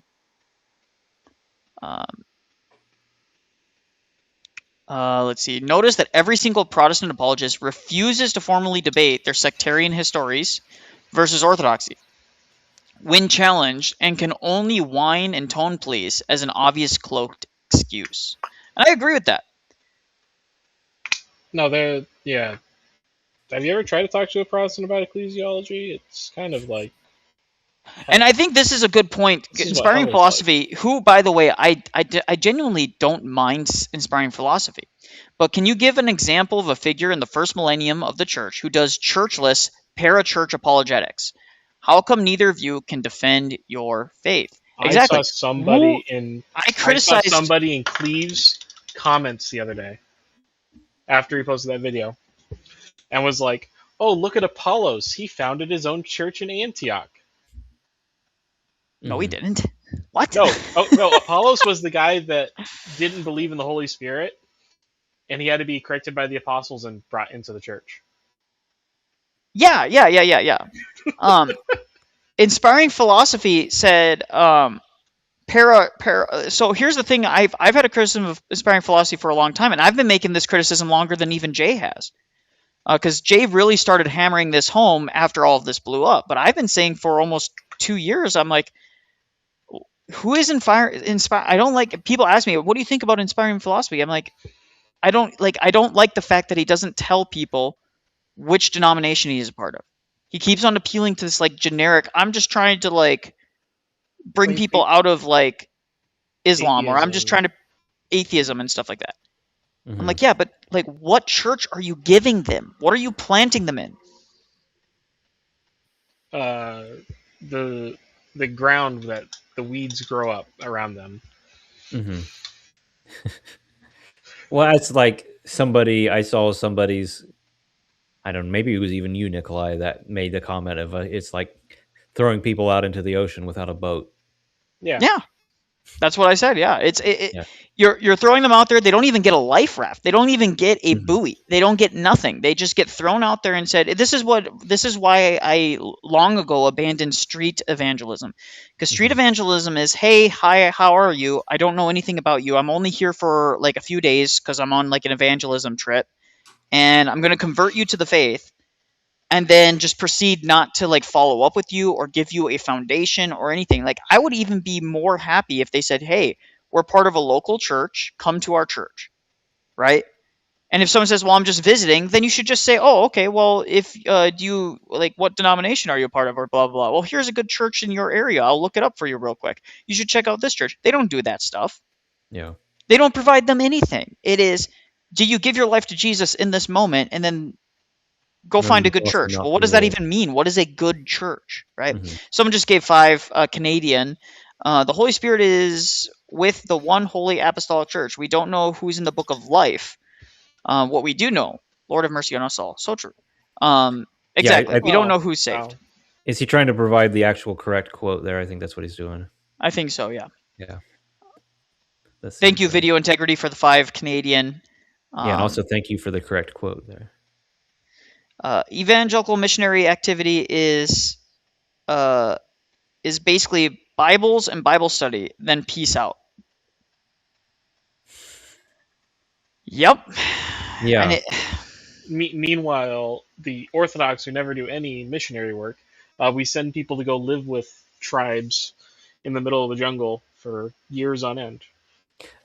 So this is something I appreciate about the tradition I come from, the Mennonite tradition, is they were always like really critical of evangelical street evangelism and evangelical type of missions activity. And it was like, no, like you actually have to go and make disciples of people. You have to go and you can't just go and give them this cheap, easy gospel. You do have to go and live with them and teach them by example, primarily, what it actually means to be a Christian. And just like this cheap, easy, throw the Bible at them and get them to convert to your religion. It's like that's nothing. It's useless. And that's something I appreciate. And then in Orthodoxy, I find the same mentality, and I absolutely think that's right.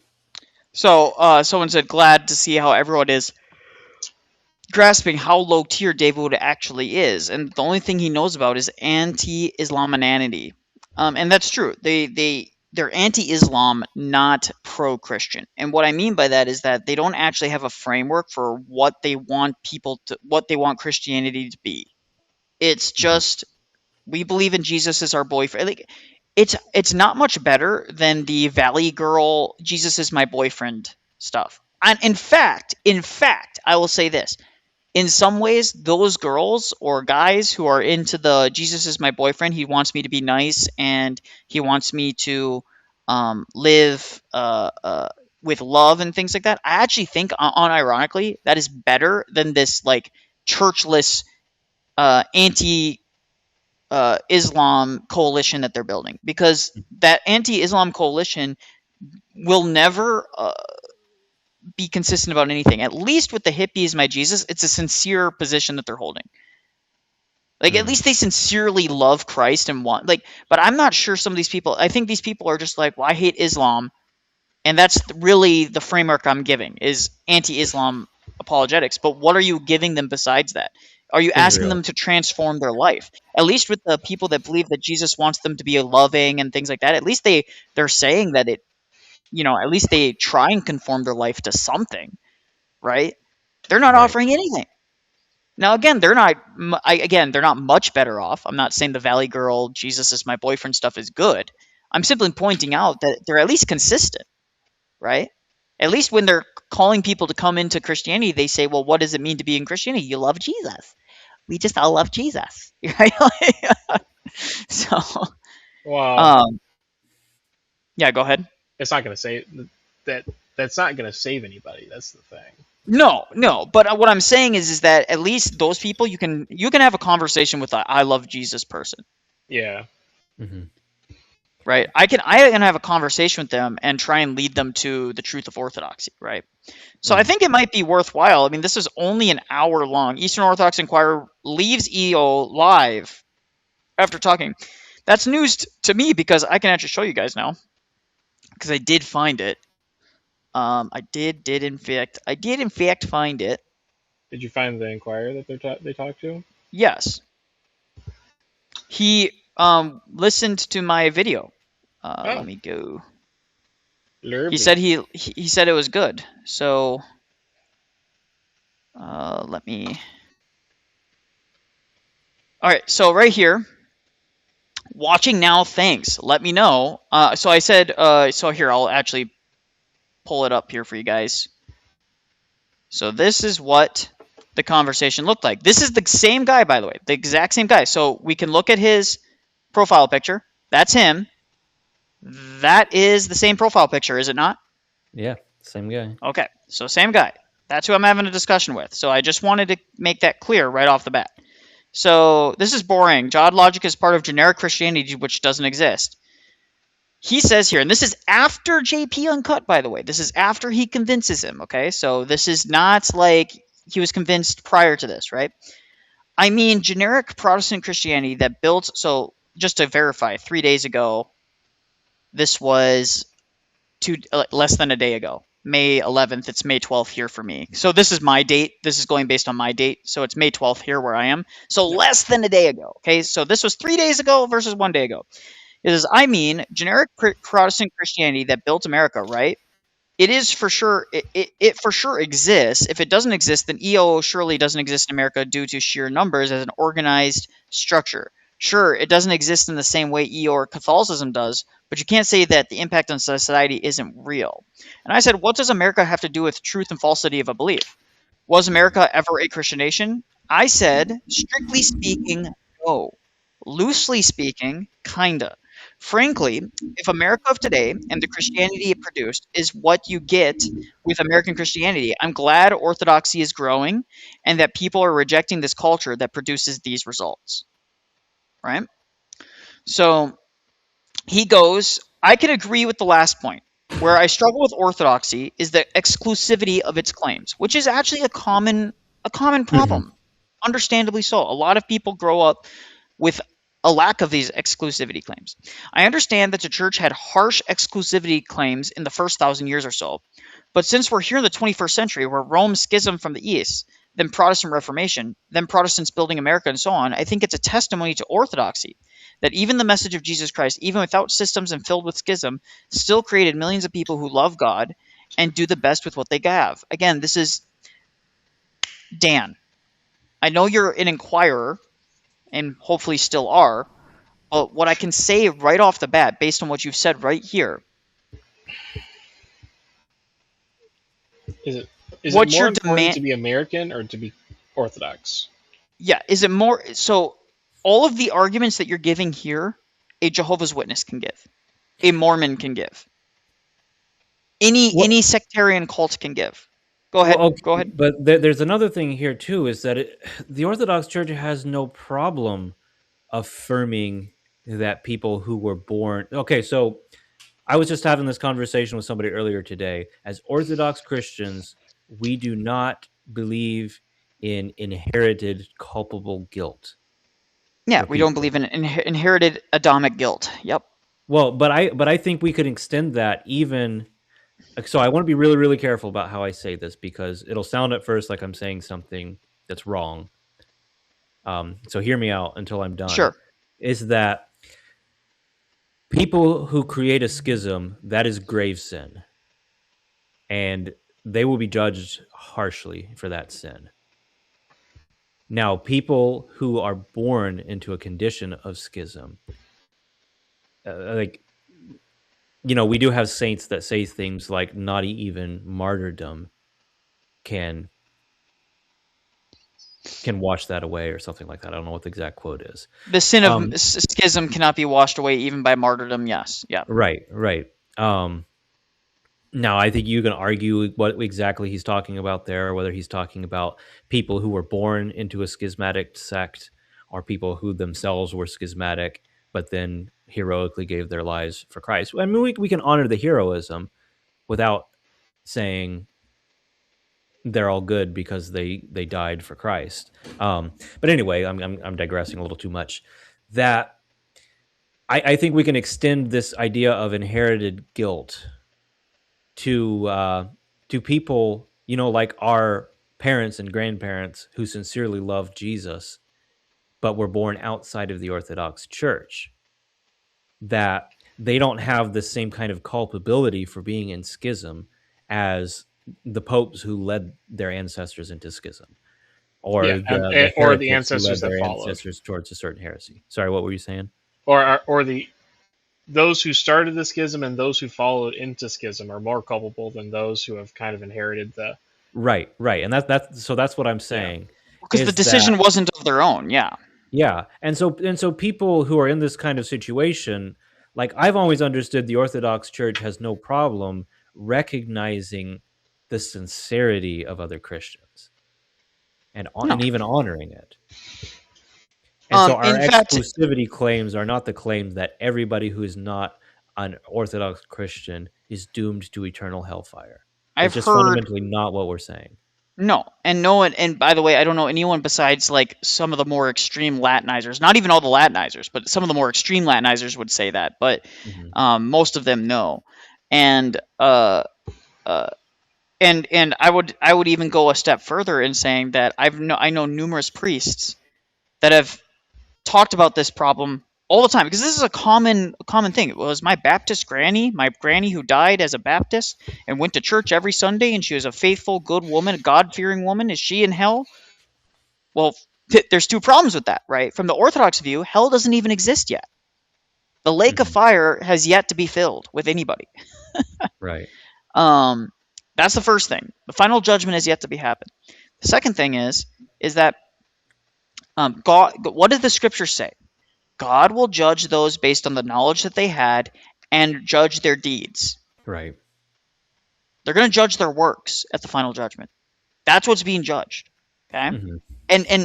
And the reason we know that everybody is going to be judged based on God's perfect justice, and that means that he's going to look at their life and see their circumstance, and he's going to take that into a factor, is because he resurrects even those who are in Hades.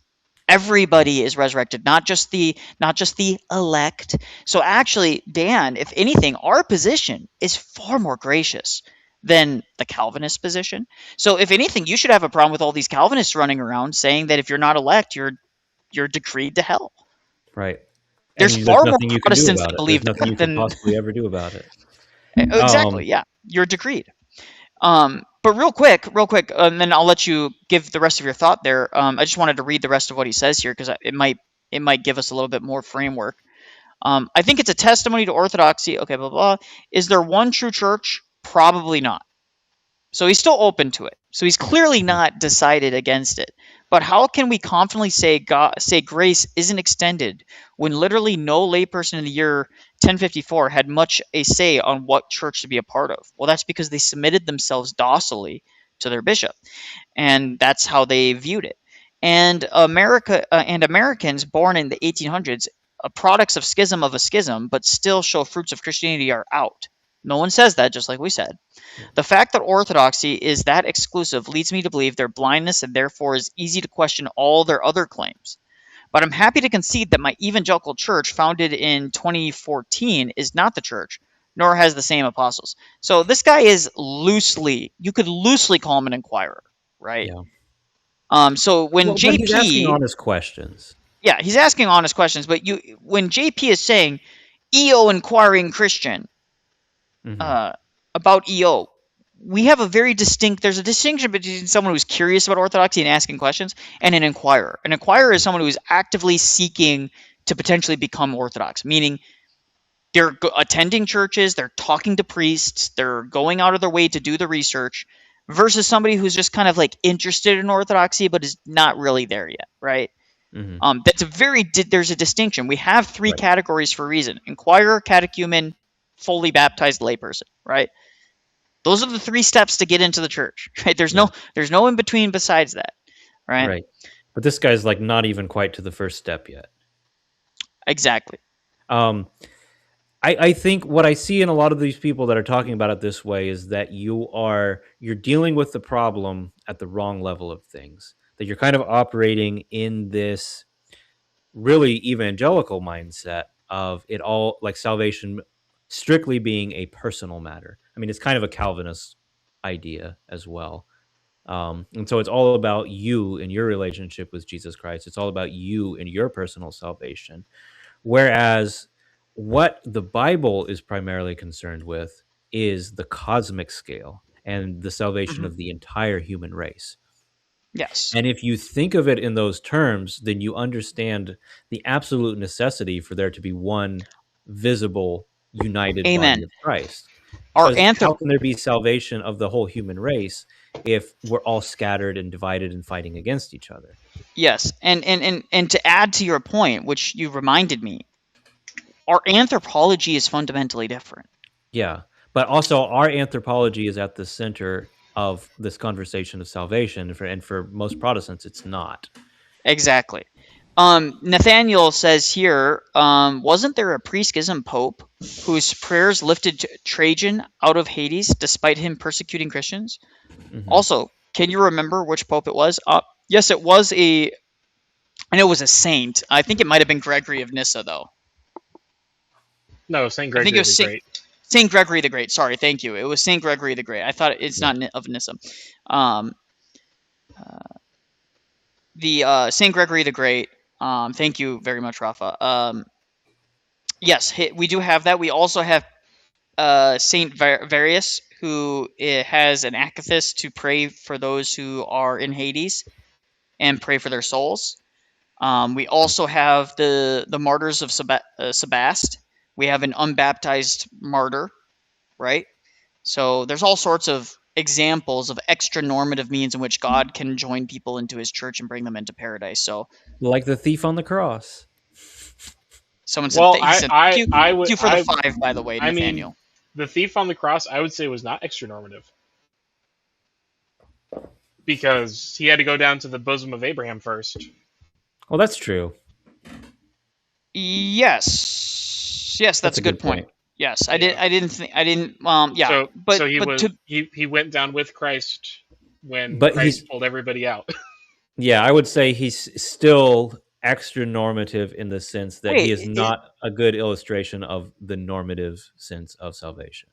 Yeah, it's not the normative means. In fact, even the church fathers even say, even though martyrdom is considered a surefire way to go to paradise, that's what a lot of the church fathers say, is that martyrdom is basically, obviously with some exception and nuance in the rule, but martyrdom generally is viewed as a surefire way. They say if you seek out martyrdom, you're actually doing like if you're intentionally trying to seek out martyrdom, that's wrong. That's why I have a big problem with some of the evangelicals that have a persecution complex where they go and stand in the middle of Islamic city knowing that those Islamic people would probably butcher them. That's seeking out martyrdom. And then but also there's a difference between there are saints who who know they'll be martyred. They don't seek it out, but they just know that they'll be martyred. There's nuance there, yes. Yeah, there's nuance. There's a good comment in here about the Great Commission. You could put that up. Yeah, I pull it up. Yeah, the Great Commission wasn't given until after Christ had risen. And the apostles weren't baptized until after Christ had risen. It doesn't say that in the Bible. That's part of our tradition. He goes on to say... There's a good Lutheran satire video about this. It's literally this guy trying to tell Zwingli about how sacraments save people, and it zooms out and it's like, I'm the other thief on the cross. So his personal hell was telling Zwingli that baptism saves people. So right here, I just said I'd point you to my latest video on my channel, which addresses some of these things. He said 3C's video. I said yes. He said watching now. Thanks. I said let me know. He said great video. May still call in on Wednesday. So he did say he would call in today if time allows to run some questions by you, assuming the Q&A is encouraged. Oh wait, it's Wednesday for you, but it's Tuesday for us. Yes. So he said he'll call in about an hour.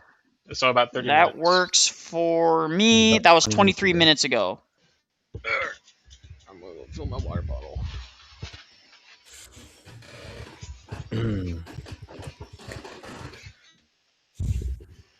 There we go. So it sounds like we might be getting a caller, guys. Wow. Maybe we should relabel. So if I wanted to be a grifter, I would say JP Uncuts Inquirer that he converted away from Orthodoxy is now brought into Orthodoxy. If I wanted to be a grifting, JP Uncuts Inquirer that he turned away inquires about Orthodoxy.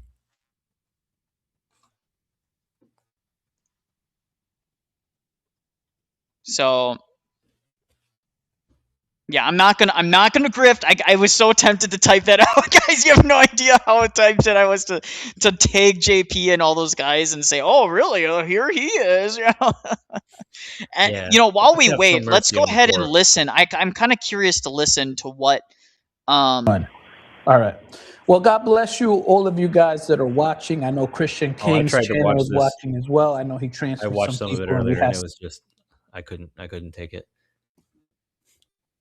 Yeah, I'm just curious. Let's skip right to where they start speaking, and I just want to kind of understand the mentality of the person coming in, right? I just that's for his sake and our sake. So I'm an evangelical guy. I've been inquiring about Eastern Orthodoxy for a few months here, and Catholicism actually, but I think I'm off of Catholicism, and Eastern Orthodoxy has been the pebble in my shoe for a few months now.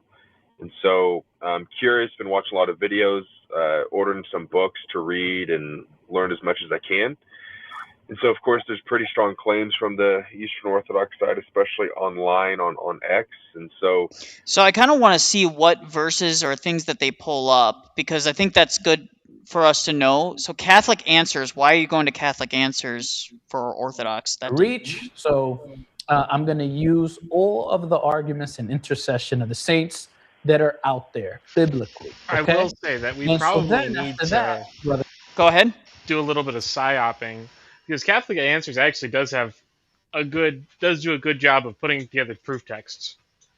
That is true. There are some good there, especially with the origin and things like that, and some of the like early church fathers and things like that. Of that, you're going to upset me by talking about doing a good job of putting together proof text, because I do not like proof texting. Well, I'm just saying, if you're looking for like, hey, I know what this verse is, but I don't know where it is. Yeah. Sometimes Catholic Answers is actually pretty good about that. Yeah. Fair enough. Yeah. So let's continue. Let's see. We have all the early church right here. All the quotes that suppose. So, he's going to say all the quotes. That's not true. That's not an exhaustive list. Okay, we have more than that, believe it or not. And also, what is his like? Does he have an arbitrary standard? This is my biggest question. Why is there always this arbitrary standard for what constitutes the early church and what doesn't? Right? It always seems to me that they're always like, oh, the early church is smaller than this or that, and it seems a little bit of a leap to say, well, we're going to arbitrarily cut off at a certain point, right?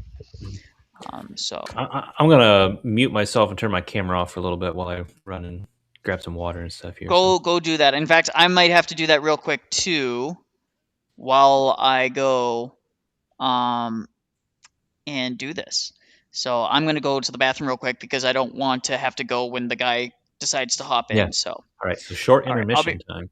Short intermission, guys. Rafa is he's gonna read. Actually, Rafa, why don't you read something from your reader's book or something like that for the chat? That'd be nice. My reader's book? I have several books. Why are you? Well, choose your favorite one. The reader's one. Come on. Actually, let me see if I can find The Thief on the Cross in. Oh, that's great. I'll be right back, guys. One of my. So I have the commentaries by Blessed Theophylact. Because we're talking about the Thief on the Cross.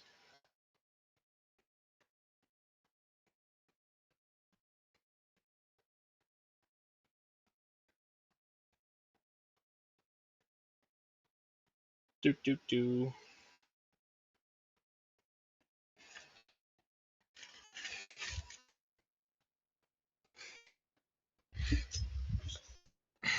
Sorry, I'm trying to find it.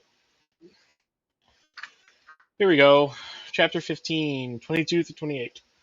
And they bring him into the place Golgotha, which is being interpreted the place of the skull. They gave him to drink wine mingled with myrrh, and he received it not. But when they had crucified him, they parted his garments, casting lots upon them. What every man should take, it was the third hour. And they crucified him, and the superscription of his accusation was written over, the King of the Jews. And with him they crucify two thieves, one on his right hand, the other on his left. And the scripture was fulfilled, which saith, he was numbered with the transgressors. This is the words of Blessed Theophylact of Ochrid. He was a saint in the 9th and 10th century. So this is the saint speaking on the commentary. There is a tradition that has come down to us from the Holy Fathers that Adam was buried in that place by being crucified there. The Lord heals both the sin and the death of Adam, and on the place where death began, there is death destroyed.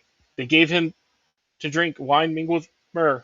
Myrrh is most bitter to the taste, therefore, by giving it this to the Lord, they mocked him. Another evangelist says that vinegar with gall was offered to the Lord, yet another evangelist sets vinegar upon hyssop. There is no contradictory in this, for there was disorder and commotion, and some offered him one thing and others something else, and so the vinegar and gall and the wine mixed with myrrh were all offered. Perhaps the wine was vinegary, and the myrrh was so bitter. So that the evangelist who speaks of wine mingled with myrrh is in agreement with the evangelist who speaks of vinegar and gall. For the wine may be the same thing as vinegar, for it is vinegary, and the myrrh may be the same thing as gall, because of its bitterness. Neither is there a contradiction between Mark and Matthew when one says, "And they gave him to drink, but he received it not," and the other says, "And that when he had tasted thereof, he would not drink." Certainly by saying he received it not, Mark shows that Jesus did not drink of it. They cast lots for his garments, and this too they did in mockery, as if they were dividing, not his poor garments, but the garments of a king. They wrote this in his title, that is, the accusation against him for which he was crucified, the King of the Jews, that by this means as well they could dishonor his fame and reputation, making it appear that he was a fomenter of insurrection and called himself king, so that those who had passed by would not pity him, but would instead revile him as a failed usurper. How is it that Mark says he was crucified at the 3rd hour, but Matthew says there was darkness at the 6th hour? It can be explained thus: he was crucified at the 3rd hour, and the darkness began at the 6th hour, and lasted until the 9th hour. And they crucified the Lord between the two thieves, so that people would think badly of him, as if he too were an evil doer like those thieves, but this took place by God's providence. For the prophecy was thus fulfilled, and he was numbered with the transgressors. Also the two thieves are a symbol of the two people, the Jews and the Gentiles. Both are transgressors. The Gentiles transgress the natural law, while the Jews transgress both the natural law and the written law given to them by God. The grateful thief represents the Gentiles, but the thief who was blasphemed until his end represents the Jews. The Lord is crucified between two thieves, for he is the cornerstone joining us, Jews and Gentiles, together. Awesome. Thank you very much for that, Rava. Okay, now I'm going to go get a drink of water. Good.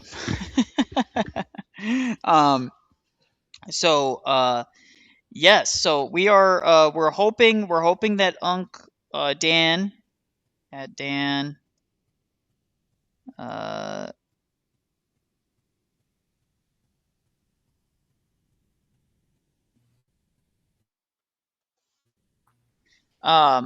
we are live anytime, so it would be very nice to talk with him and see what he has to say about these things. And unlike JP, we'll actually let you ask the questions that you want to ask, and even if they're tough, and we won't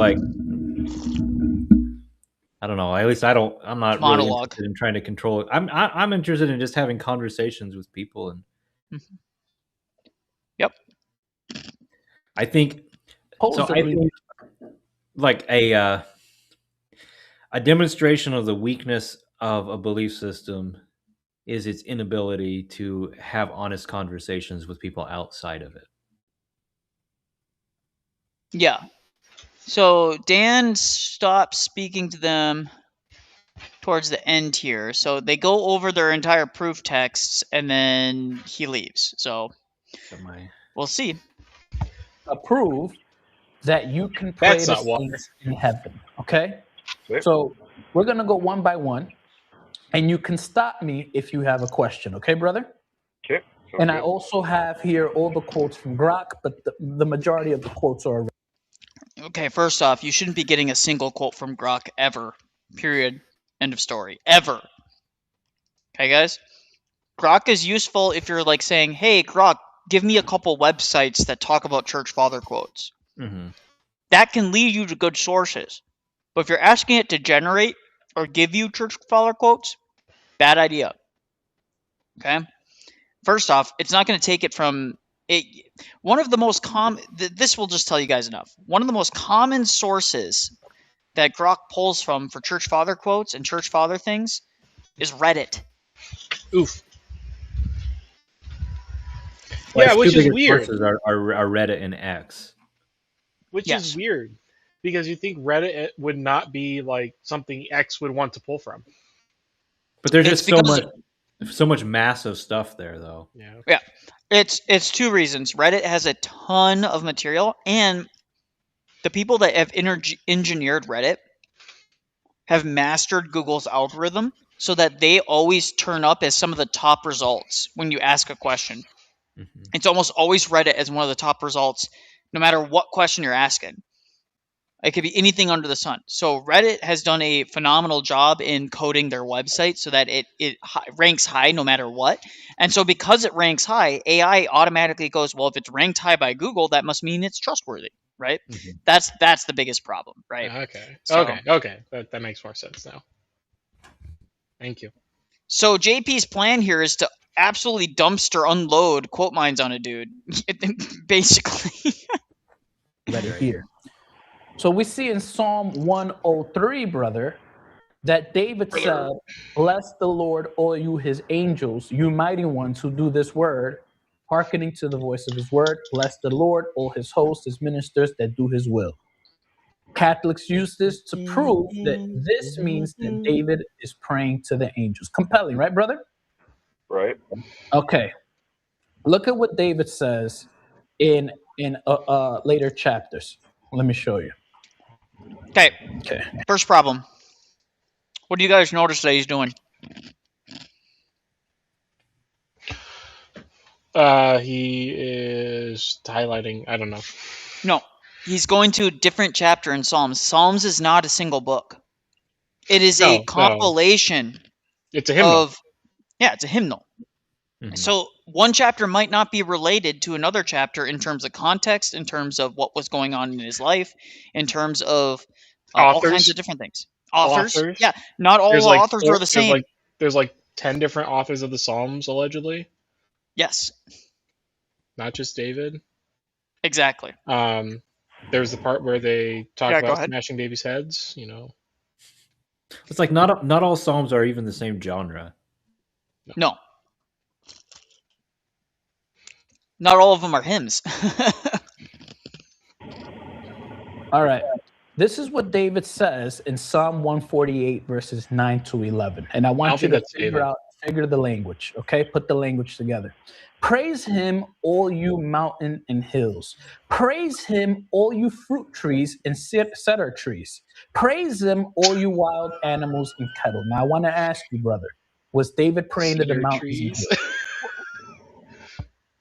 Oh, I can't believe he just made this argument. Praising is not the same thing as prayer. And also, it's euphemistic language. It's a euphemism. It's meant to express that all of creation praises the Lord. That doesn't mean that we pray to the mountains to praise to the Lord. Lord have mercy. It's like the angels are real. They're like animate beings. They're sentient. Trees are not. It's a category error. Yeah. Welcome to category errors, kids. Category error 101, guys. Smoky Man bad, destroyed Gaywood. Art, thank you for that part. You're, listen, David Wood, just to comment on him real quick, he's a self-admitted abuser, by the way,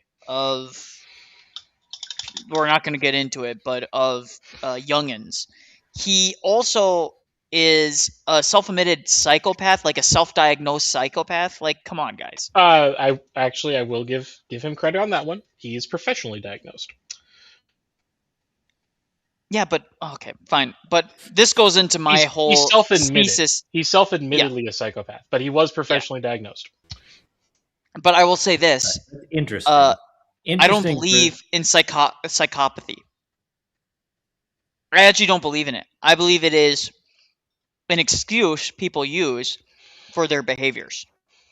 Right, but it's you have to go ahead. Like if you have a professional diagnosis of psychopathy, like we can certainly agree this indicates you have some rather alarming issues. Trend. Some rather alarming issues with. I'll agree to that. Yeah, with your soul. It's also something that legally you don't have to tell people. And guys, just so you know, I do have this locked and loaded for when Dan comes here, because there's a lot of good sources in the Orthodox Study Bible. Yeah. A lot of good inserts here that can go over some stuff. I should have set up so I could be streaming from my my living room where I have all my books and intimidate him with my vast library of patristic writings. So true. So I could quote mine from them.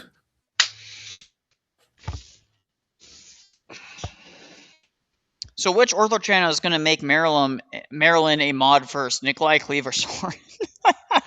No one should make. Actually, I don't think women should be mods. There you go.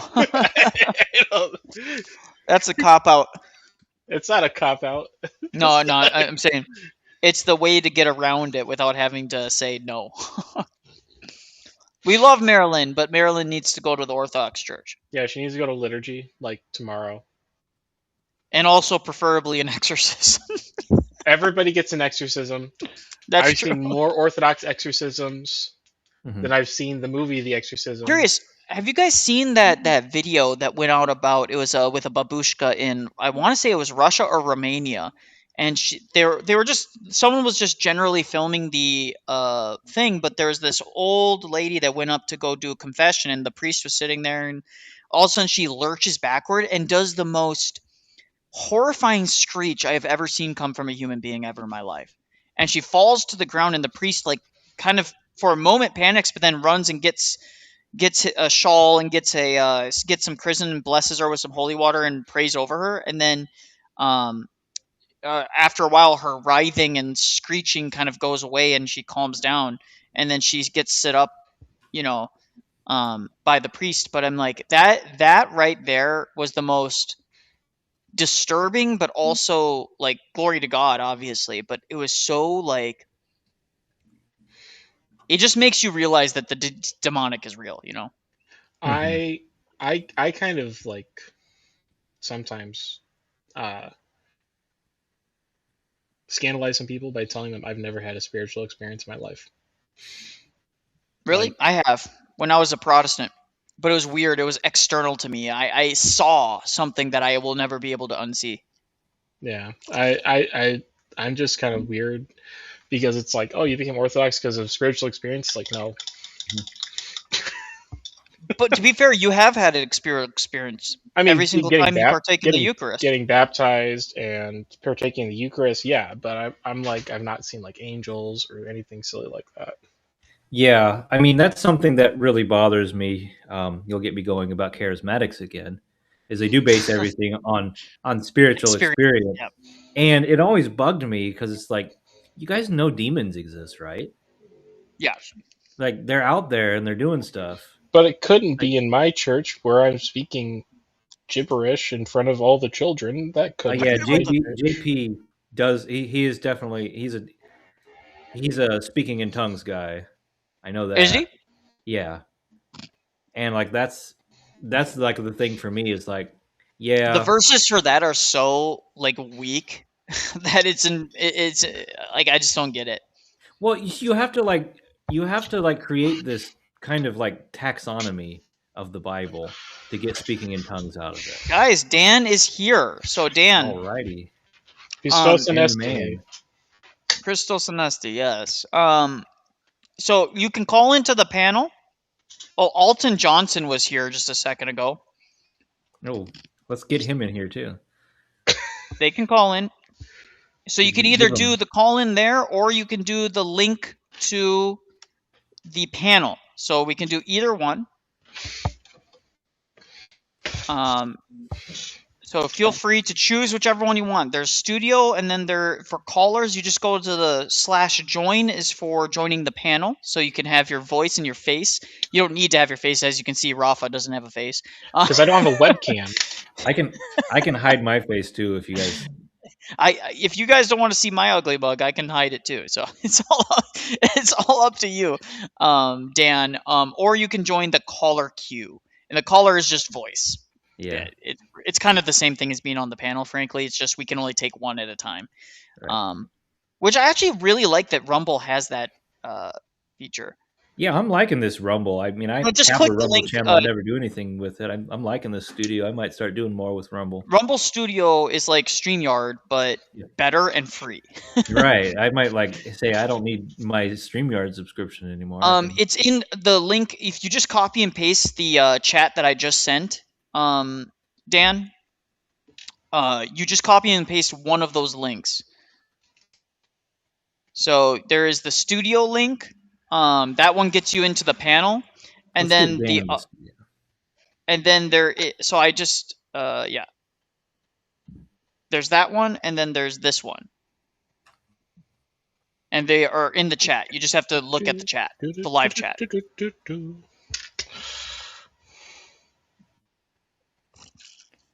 I have to know which Ephraim this is. Ephraim 96. Is this? Yeah, which Ephraim? Yeah. There's like a million Ephraims. Everyone says, by the way, I want to say this. Everyone says that Seraphim is like the common name that everyone gets when they become Orthodox. No. Christian Ephraim. Prince. I don't know who Christian Prince is. I'm be straight up with you. I have no idea. People have talked about him, but I don't know who that is. We have a crash out today. I mean, we can go and review him after we talk to Dan here. But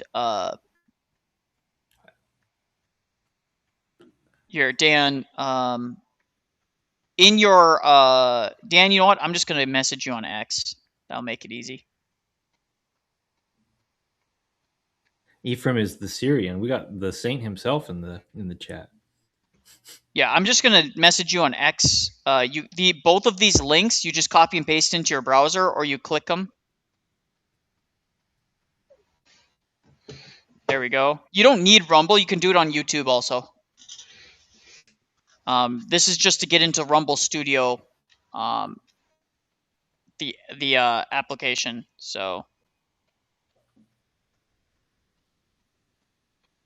we'll figure you out, man. Don't worry about it. It takes time. It takes time for that stuff to.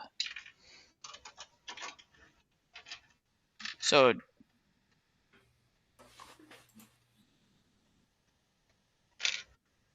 Oh, yeah, you need to verify your account on Rumble Studio, so you probably have to go to your email and quickly just verify your Rumble account.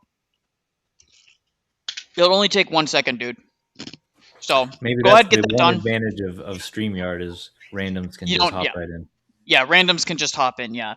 How many people can you have in the studio on here? On this one, it's 9. Okay. Allegedly. For callers, you can have 4 active callers, and you can have an unlimited queue.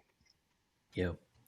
All right, that's nice. I like that. While we're waiting on him to come in here, we are working on putting together basically like a patristics study show, because we have this problem with people quote mining the church fathers and the saints left and right, and we thought a good solution to that would be just to like interact with them honestly. Who are you doing that with? Do you know Dr. John Danger on X? No, I have not been on X since. Okay. I deleted my X account right after last election. Yeah. Well, I've had the privilege of meeting the brother in real life, and we've become friends, and we're gonna start doing that together. CP is another anti-Islaminanity dude that runs Just Follow Jesus. I don't have a church kind of guy. Okay, makes sense. You're probably wise, Rafa, for not being on X. I was on there too much. I was on Gab.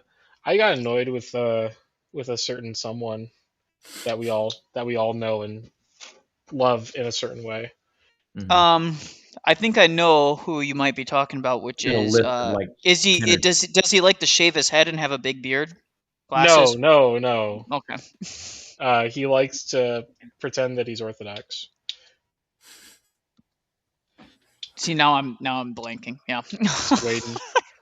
Oh, Sweden? Oh, yeah, he's huge on He Gab, kept calling me brother and was like, "Oh, your bishop has real sacraments," and I was like, "What?" I did not know about the True Orthodox when I was on Gab, because I was on Gab for a while. And actually, I don't know if you know this, Rafa. I debated JF Gary Epi. And the reason that came about was because of Gab. Yeah. No, I was on Gab originally for the 2016 election. Yeah. I kind of snuck on there. And that's actually where I met my ex. Nice. Was on Gab. She's Orthodox now, so that's nice. Nice.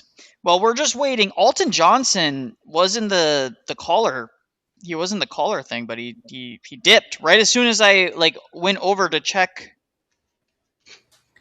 and let him on. The smoke. Baller's here. I don't want the smoke. We got the Orthodox baller. He's gonna get you guys. He's gonna come get you guys. I just ooze intimidation. Very intimidating. The charming, ex-Mennonite guy. Actually, that's one thing I will say about Mennonites. They're all very nice people. I've never met a mean Mennonite. Yeah. I'll say this about the Amish too. I grew up around Amish. So in Minnesota, we have a fairly substantial Amish community, especially in the western part of the state. You know what's cool about the Mennonites here? What? They speak Dutch. They actually speak Dutch. Like the Mennonites in my hometown Which, don't. By the way, if you listen to two Dutch people speaking, you just think it's like a really, really super thick dialect of English. I mean, it kind of is. Well, they don't speak like Holland Dutch. They just call it Dutch. It's actually a German dialect. Yeah. Yeah. I'm not going to reveal all of my secrets just yet. So secret German reveal. They always seem no. Nice See, what we're going to find out is that Ortho Baller used to be Amish. Not quite. Well, no, he used to be Mennonite, right? Well, now I'm just going to confuse you guys and tell you that the church that I was in before I became Orthodox is sometimes called Beachy Amish. Okay. Oh, the people that are like halfway between Amish and Mennonite? It's a lot more confusing. Because I know there's a group like that, right? It's a lot more confusing than that. Never mind. No, that's something. I know that's something that contributes. Wait, on your channel, you're like ex-Mennonite brethren speak about the Orthodox Church. Do you just do that so that people aren't confused, or aren't? Well, we kind of want to attract some. There's just like everywhere else. There's a lot of young Mennonite people kind of curious about Orthodoxy, and we kind of want to engage that community a little bit. And I mean, I get people that makes sense. Popping in my my DMs on X probably about every week, with some questions and things like that. So that makes sense. Yeah. Hey guys, when you click the link on your phone, are you guys on your phone or on your computer? On my phone, it just redirects me to the app download site. It doesn't redirect me to anything, but I have the app downloaded and it doesn't redirect me properly. Yeah, I don't know. I'm on my computer, so I'm on my computer right now. Use browser version of the. Use a browser on your phone.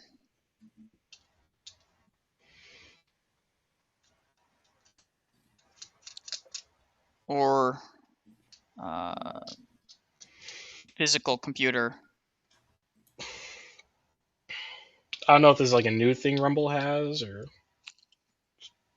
I don't know. It is new. They're still working out some of the kinks. I'm covered in plastic shavings. Sorry, I'm doing model kitting while I'm talking.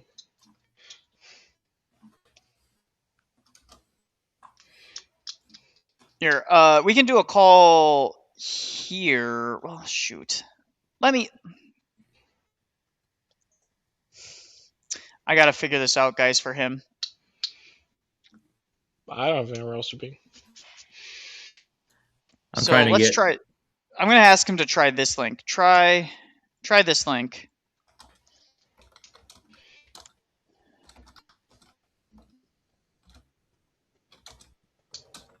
It's a new link, so maybe it'll work. I'll try to get Alton Johnson back.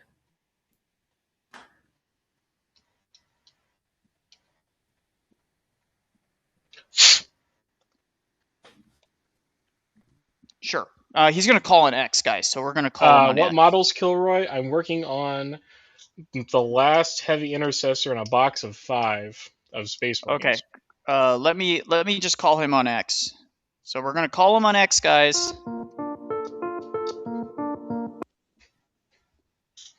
Hey, Dan, what's up? What's up, dude? Yeah, sorry about that. I have the app. It's just it's weird. Sometimes the apps are all jacked up, and it depends on phone model. You know, you know how. Yeah, that works. I guess, dude. Sorry. I swear I'm not trying to like dodge. I really actually want to talk to you guys. No, we would like to talk to you. Yeah. Can you hear the other guys? Yeah, can you hear the rest of us when we talk? Nope, just you. He can only hear me, guys. Okay. Right. So hold on. What I can do though is, if there's anything that you guys can hear him though, right? I can guys? hear him. Yeah. They can hear you. Hello? Okay. So Okay, sweet. So if they have any comments, they can just tap me on the shoulder and I'll relay what they're saying, I guess. Sounds good. Yeah, that's fine. Or you can go back and watch what they say. Perfect. No problem. So what's up, brother? You seem to be the center of a storm that It's been a little bloodbath, hasn't it? Yeah, I didn't really mean for all that, but yeah, it's been like it's been a bit of a mess, but yeah, it's I don't know, man. Like it's okay. It's tough already whenever you're doubting your beliefs, right? Sure. I grew up evangelical and still am. Yeah. But I'd be lying if I said I'm confident about my faith right now. Not like my faith in Christ, but if I have the proper set of believing, right? Yeah. Like as evangelicals, like I look at all the pastors I grew up with, the churches I've been a part of, none of it is in line with church history. It's not. Yeah. So there's already that. And so you have a lot of questions, and then you just kind of walk into like a bloodbath of people arguing about church history. There's Catholics, there's Orthodox, there's 100%. Oriental Orthodox, there's Anglicans, there's Lutherans, there's all sorts of stuff. So I think it's a nightmare. Where do you guys want to start? It's difficult. So I think the first thing that I'll start is I'll say I come from a very similar background as you. I grew up in a Reformed evangelical, Paul Washer, John MacArthur, R.C. Sproul kind of style. So if you're familiar with those guys, that was my background. Very much. I grew up in that milieu. Right. So very Calvinistic in orientation. Above me, Gregory, he grew up like more Mennonite, I guess, or kind of in that circles. That's pretty hardcore, and then, right? Yeah. Yeah. And then Rafa, you also I'll relay what his answer is. Rafa, you grew up in a similar background as me, correct? No, Church of God, Anderson. Church of God. Yeah. Yeah. So Church of God. Yeah. So we grew up in those backgrounds. And so what I would say, the first thing that I would say right off the bat is that you are on the right path of saying, okay, well, I want to assess this information because I can't just ignore the fact that the early church doesn't look like what I am practicing, right? Right. And that's important and that matters. And so I went through a similar thing. I went from low church, kind of your background, to I was exploring Anglicanism, exploring Catholicism. I quickly wrote off Catholicism. So Anglicanism was kind of my refuge for a few years while I was trying to work out what I actually believed. Right. And I just realized that pretty similar to me actually, because that's kind of where I'm thinking right now for myself and my family. Yeah, it's funny. Keep going. But then I realized after a few years that Anglicanism has all the same problems that what I had before, the problems I had before had. And I'll just tell you right off the bat, the thing that really drove me away from my evangelical background was actually ecclesiology, right? That was actually it wasn't necessarily I didn't doubt my belief in Christ, kind of like you. I wasn't an atheist. I wasn't dissuaded in that Christ was God or any of that, right? My problem is that there was no structure to holding anyone accountable for anything that they preach, because I had 3 different churches collapse under me growing up. Yeah. 3 of them, and for various reasons. Some of them were scandals of more of a sexual nature. Others were more of theological scandals, and others were just massive amounts of disagreements internally amongst the congregation about theology, and it just broke it apart, right? And I was like, where is the accountability? Where's the structure? And so I was looking for anything that could give structure, which is what kind of led me towards, I want to provide my children with something that is lasting, that will persist. That's what led me initially. Yeah, that's how I feel. So, okay, so it's good that we have a very similar background in that case. Now, when it came to orthodoxy, the theology was not secondary in the sense that it wasn't something that was important to me, but it was it wasn't the driving thing that brought me to at least looking into it, right? And so for me, the ecclesiology of orthodoxy was attractive because it made sense. It makes sense to say, how can there be accountability? How can they address issues that come up? How do they do those things? So that would be my first response, is that for me, ecclesiology was a big factor. Gotcha. Yeah. Absolutely. Go ahead. No, I was gonna say, yeah, I relate. I grew up big Word of Faith Pentecostal, people running around bringing snakes out. You know what I mean? Yeah. Yeah, falling out in the spirit, and yeah, all that you can imagine, right? But same thing. Churches fell because of scandal, like massive mega church. I'm not doxing myself because I don't live there now. Tulsa, where every church is a massive castle, right? Yeah.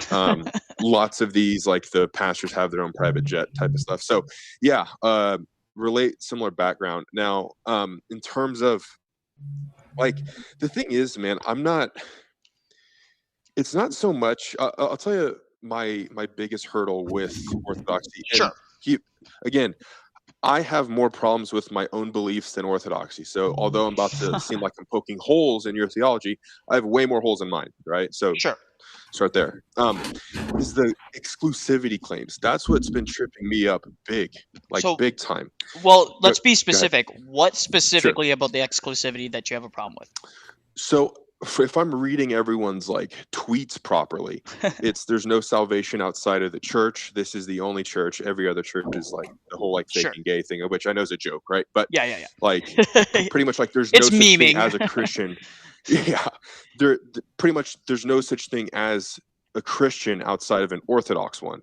Sure. And that's where I'm like, okay, I get it. The first 1,000 years, there was plenty of church fathers that made claims like that, right? Yeah. But what doesn't make sense to me is post-schism 1054, right?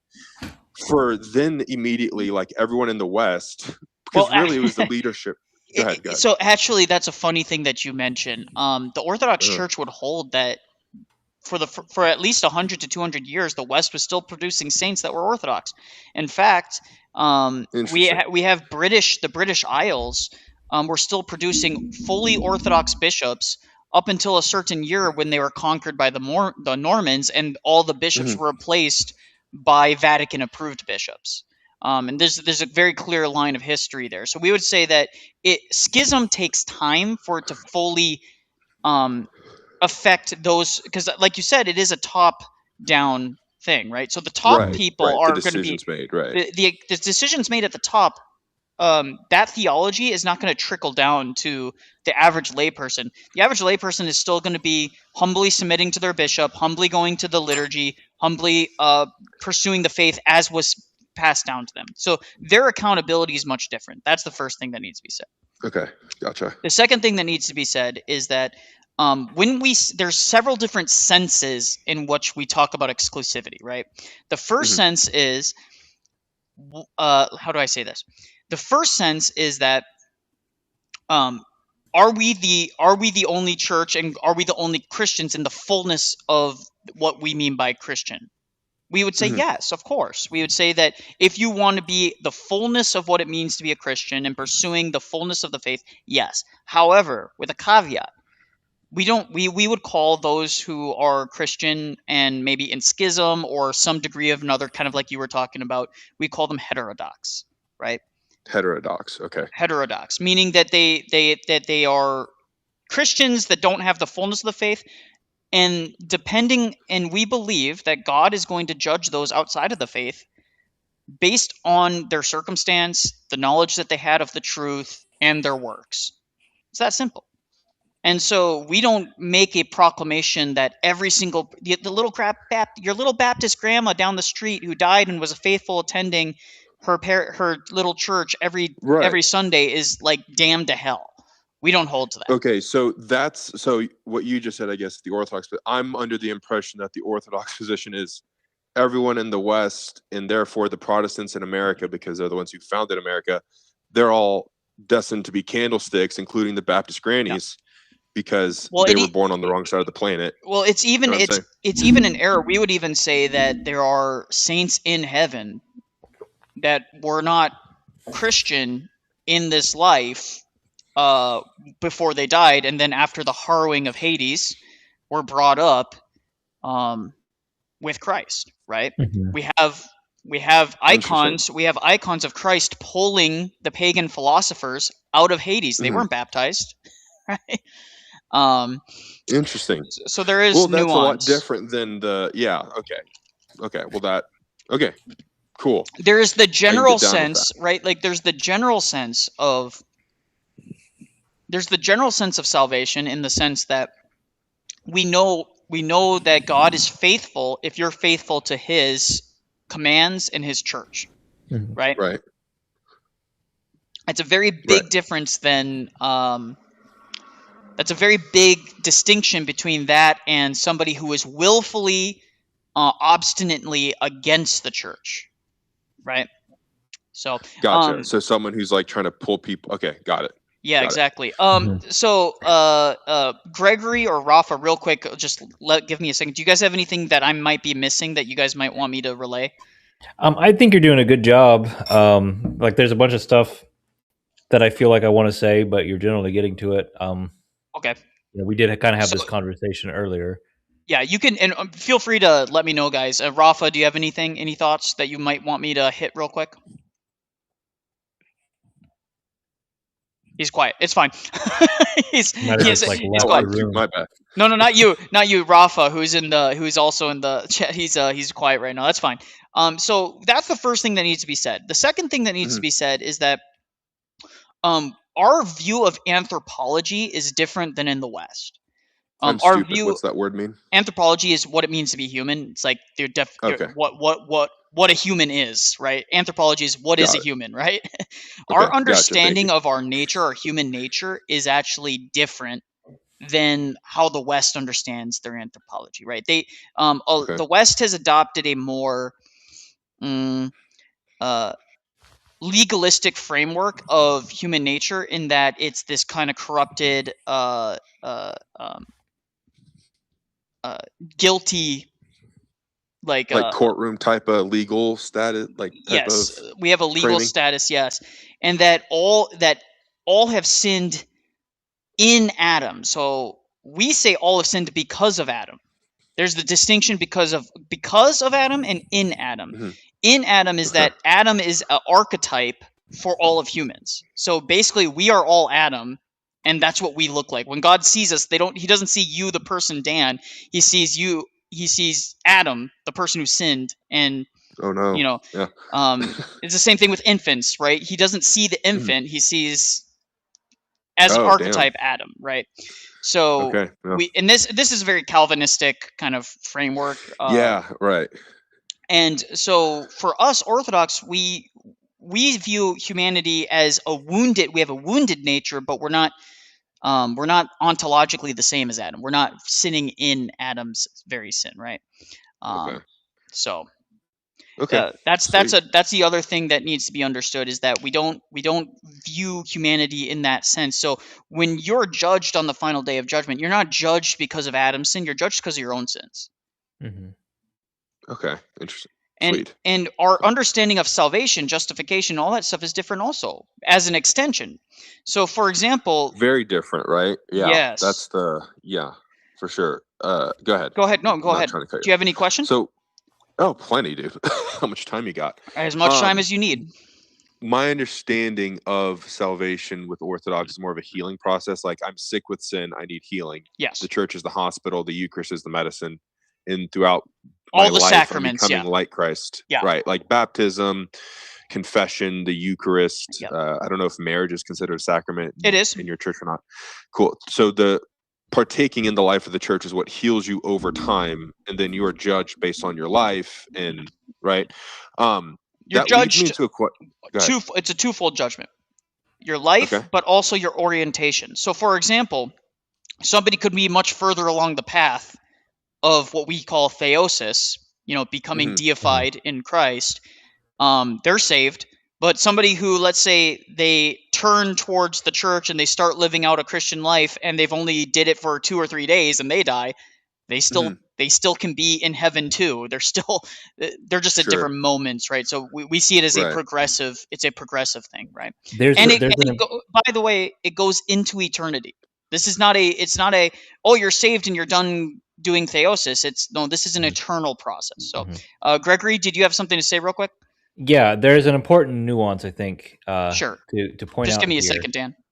So, I mean, for one thing, to dodge any like Calvinist accusations that what we're talking about here is actually Pelagianism, because They will misunderstand what you're saying and think that they'll misunderstand what you're saying and think that we're saying you're judged entirely for your own works, and I don't need to rehash everything about Pelagianism there, but okay, yeah, I can nuance that a bit for him.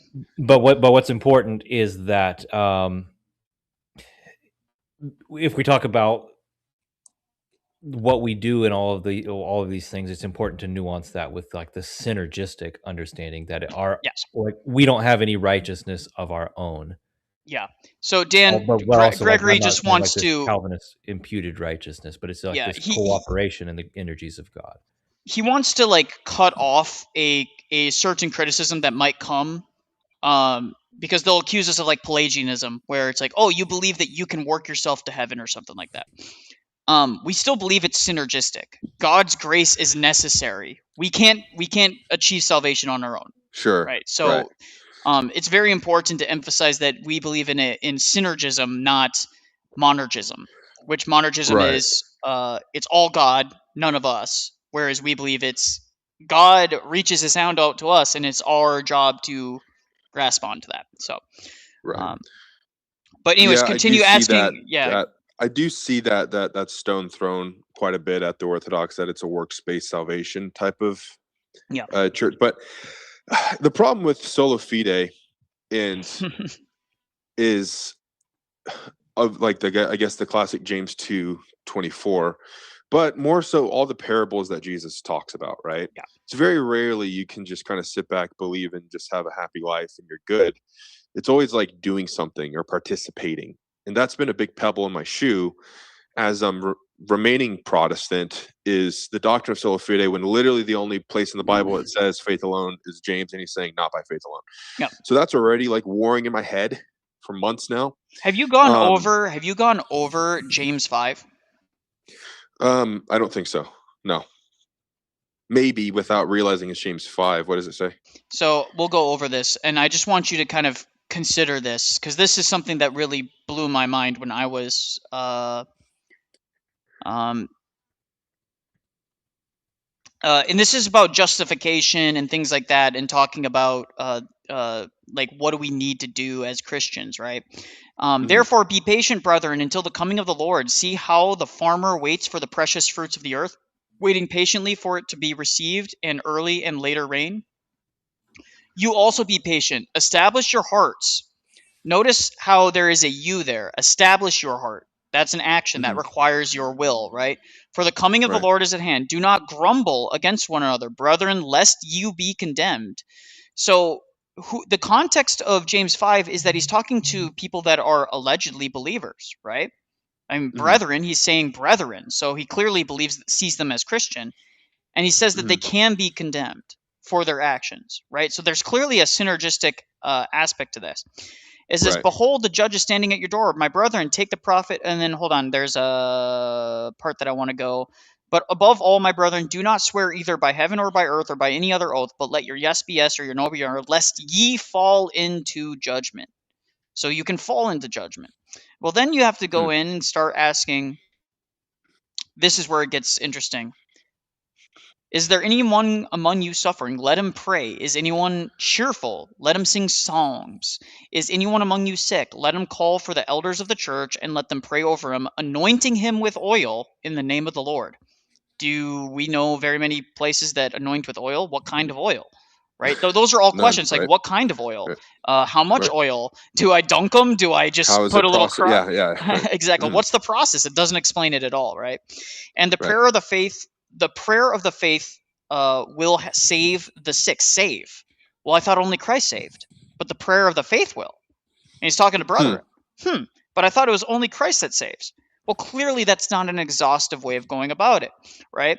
And then it says here, and the Lord will rise him up. And if he commits sins, he will be forgiven. He's forgiven for the prayer of the faith. But I thought we were saved one time, right? I thought it was a one-time event, right? So confess your trespasses to one another and pray for one another that you may be healed. The effective, fervent prayer of a righteous man availeth much. Elijah was a man like our nature, with a nature like ours, and he prayed earnestly that it would not rain, and it did not rain on the land for 3 years and 6 months. And he prayed again, and the heaven gave rain, and the earth produced its fruit. And then at the very end of the chapter, it says, "Brethren, if anyone among you wanders from the truth, and someone turns him back, let him know that he who turns a sinner from the error of his way will save a soul from death." But I thought Jesus Christ was the only one that saved our souls. But it's saying here, anyone among you wanders from the truth, and someone, meaning someone among you, turns him back, you can save him. You're saving him. Oh, but I thought that only Christ saved, right? Right. And then it says, "and cover a multitude of sins." So what my point is that anyone can go and pick out scripture and say, I can make it fit my paradigm, right? Right. The question is, right. The question is a holistic framework. And so for the Orthodox, we would say that the church fathers via consensus are what guide us in those interpretations, right? Right. I understand that. Yeah. That is one thing I do like about the Orthodox Church. I feel like in other branches, it's almost like you have to wince at certain verses. For example, like in Matthew, when Jesus tells the apostles, whatever sins they forgive, they're forgiven, and the ones that they don't, they're not. Yeah. As an evangelical or Protestant, we just like skip over that low key. Like, which sounds terrible if I'm being honest, right? We don't want to hear that, but it's the truth. And one thing I do like about the Orthodox is like you can take all of it at once. Well, we have to, because every single one of our beliefs we believe can be rooted in Scripture. Yeah, every single one. So, all right. Can I talk about something more like surface, kind of stupid, but something that I don't understand, right? This is like the whole ortho bro thing. Listen, I'm a man just like you. I like a good sparring session. Yep. I get in arguments on X all the time. I get called names. I call people names. I get it. Yeah. I get it. We're all boys. Fine. But what I can't wrap my brain around is why is it from, again, my background and how I see things right now, right? Yeah. What I can understand is if you're Orthodox and you have the fullness of the truth, you are more correct than me, right? Sure. How does that not produce more piety or whatever you want to call it? Sure. Speech because like I'm the dog outside, right? Like I get it. I'm the guy with the broken theology, all this. Why are you out here throwing mud with me? Shouldn't you be more? But again, that's just my perspective. Because we're a hospital for filthy sinners that need that we need healing. And so the people that are in it, and then there's a second thing that needs to be said. Not all the people that are on X are actually like meaningfully Orthodox. You got to remember that it's a long process to become Orthodox. Even myself, I've lost my temper and I've said some no words. And look at our saints. And by the way, I had to go to my spiritual father, confess it, and I got penance for that. Penance where I actually had to like right myself spiritually, right? He said, go do these prayers every evening and every night and reflect on that sin, right? If I can interject, Gregory's going to penance mean? Penance. Sorry, go ahead, Gregor. Penance is like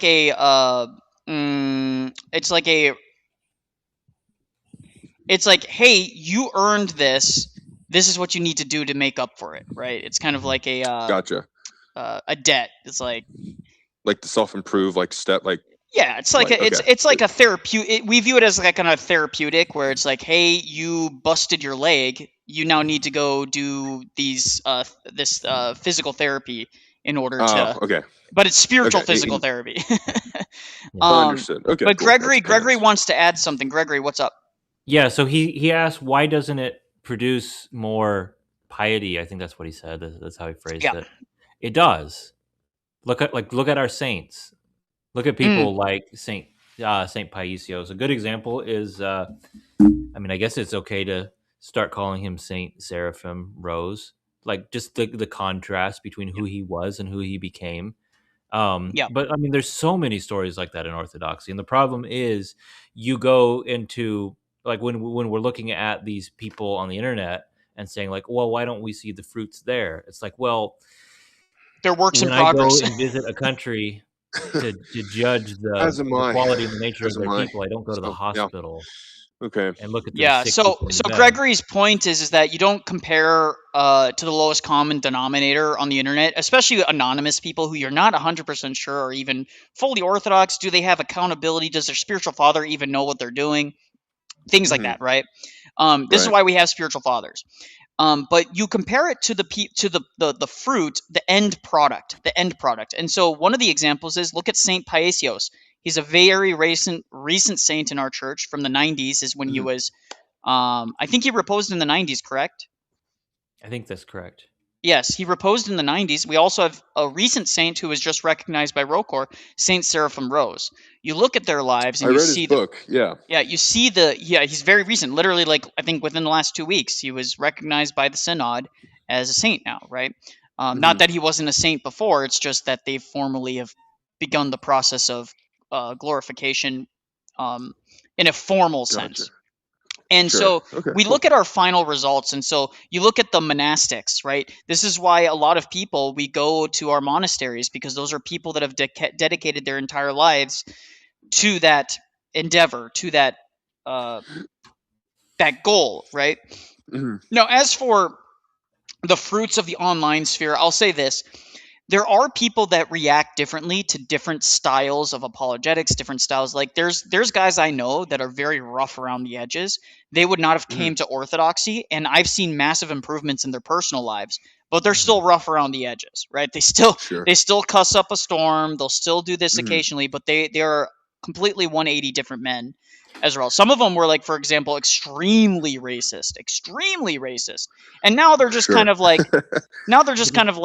how do you say? A healthy amount could save your life. Exactly. You know what I mean? Yeah, exactly. I'm saying this to you as a black dude, okay? Yeah. That's just how it is. No. Yeah, and I'll say this too, is that I never really. I mean, I'm married to a Korean woman, right? I get some horrendously, like, immensely racist things spewed at me. Oh yeah, especially if you live over there, I'm sure, right? Oh yeah, they're like, "Oh, you a passport, bro," blah blah blah, right? I'm sure. Yeah.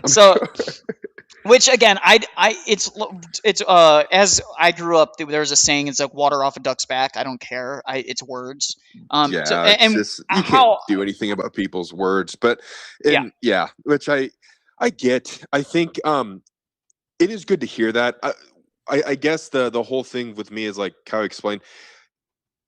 I guess what I'm trying to say, like, I want to know that it's not okay to behave like that, because, you know what I'm saying? Like, I want to know it's, like, not okay to be like, hey, blankety blank, go blank because you believe this. No, right? And I could tell you, any priest and any spiritual father that has accountability over those people, if they knew who they were, would tell them, what the hell are you doing? And oftentimes, if someone goes over the line, you'll notice a lot of Orthodox in the comments saying, bro, it's okay to be a little edgy, meme a little bit on the internet. I think that there's nothing wrong with a little bit of memery on the internet, especially because it's the internet. Get over it, right?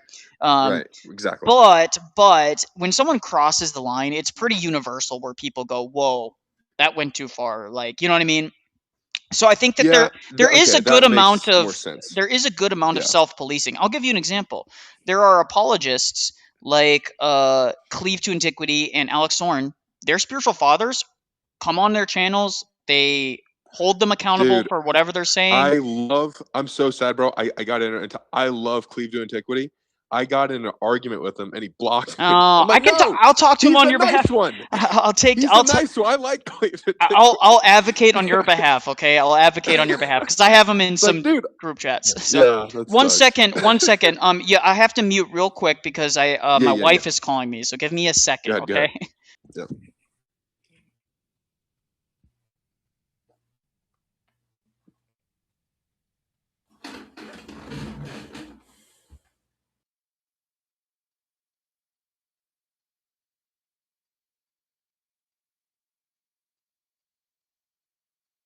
Sorry about that, guys. I don't know. She hung up immediately, so it must have been a butt call or something like that. She'll call me back if it's that important. Do you speak Korean, by the way? Just random. Like, put two and two together. My Korean is okay. I understand it more than I speak, and that's because I don't use it a lot day to day because most of my work is online. So. Oh, sure. Okay. But yeah, it's getting better. I've been studying it a lot more recently, so it's getting better. Yeah. Nice. Yeah. So, but that being said, Grace, we got Alton Johnson is in the chat. He's more than welcome to call in. I know that he's been one of the guys calling out the Ortho Bros, but we're gonna talk to Dan first. I sent him a link on X to try to get him back. So, Alton, we're talking to Dan real quick, and then we'll get to you as soon as possible. But Dan, the biggest thing that I can say this is that I understand why sometimes the attitudes of people in a church where there's a lot of sin is gonna turn people off. But really, we have to focus on the parish life. And so, yes, the online sphere. And by the way, the Ortho Bro thing is like some of that is way over emphasized. Like people are like, "Oh, the Ortho Bros are just insufferable," but 90% of the time, the examples I see are just people passionately defending their faith and not tolerating slander and things like that. Like we are very sensitive towards our saints. If someone starts insulting Saint Tsar Nicholas II, my patron saint, I fly off the hinge a little bit sometimes. It's on. Like I'm defending my bro, you know what I mean? So there is a degree of we're a family. The church is a large extended family. These people are alive in heaven, and we want to defend their integrity and honor, right? Sure. And so there has to be a level of discernment there where it's like, are these people just passionately defending their faith and not necessarily being ecumenical in their dialogue? Like, hey, we're going to all be pal. It's like, no, we disagree, and here's where we disagree, and we're not going to bend on this, right? There is some of that. And I think some people really don't like Orthodoxy because we don't bend on that. But that being said, there are areas where I do think sometimes we could use for more nuance, and that's where I hope this conversation can get you a little bit more nuance. Now, that being said, you said, maybe the attitude, some of the things. Are there any theological issues that you might have that we can at least dissuade for you? Sure. So let me think. Like, I think Nicaea 2, anathematizing people that don't venerate icons is really confusing for me. The main reason is how much research have I done? Not that much. However, with my limited research, I don't were there icons in the first 400 years? Yeah. Were they anathematizing if they weren't kissing and prostrating before that icon?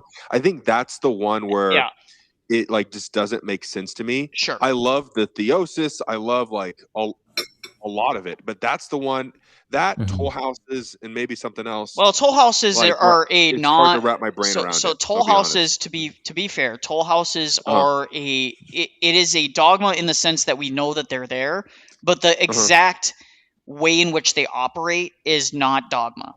So there is a plethora of there's a spectrum of views with toll houses that are not necessarily binding in that way. So it's not. So I don't have to believe it if I'm Orthodox. Well, you have to believe that they are there and that the saints talk about it, but it's not dogma that's binding you to a specific interpretation of how they operate. So I would say it's something that you. I would say it's something that. I would say it's something that you don't need to think about. Yeah, he said it's something that you don't really need to think about. It's not something that is you're gonna. I guess not, right?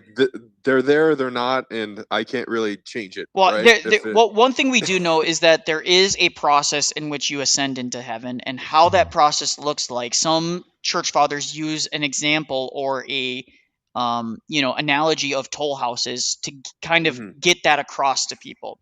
Does that mean there's literal toll houses in the sky as you ascend in it? No, I mean, who knows? Sure, we don't know. Kind of like a pike pass, right? Yeah. Right. But there are a lot of saints that do talk about them, and you can explore that if you want, but it's not something that someone's going to say, oh, you're damned to hell because you don't have the right view of toll houses. In fact, we don't really believe theology in of itself is necessarily damnable.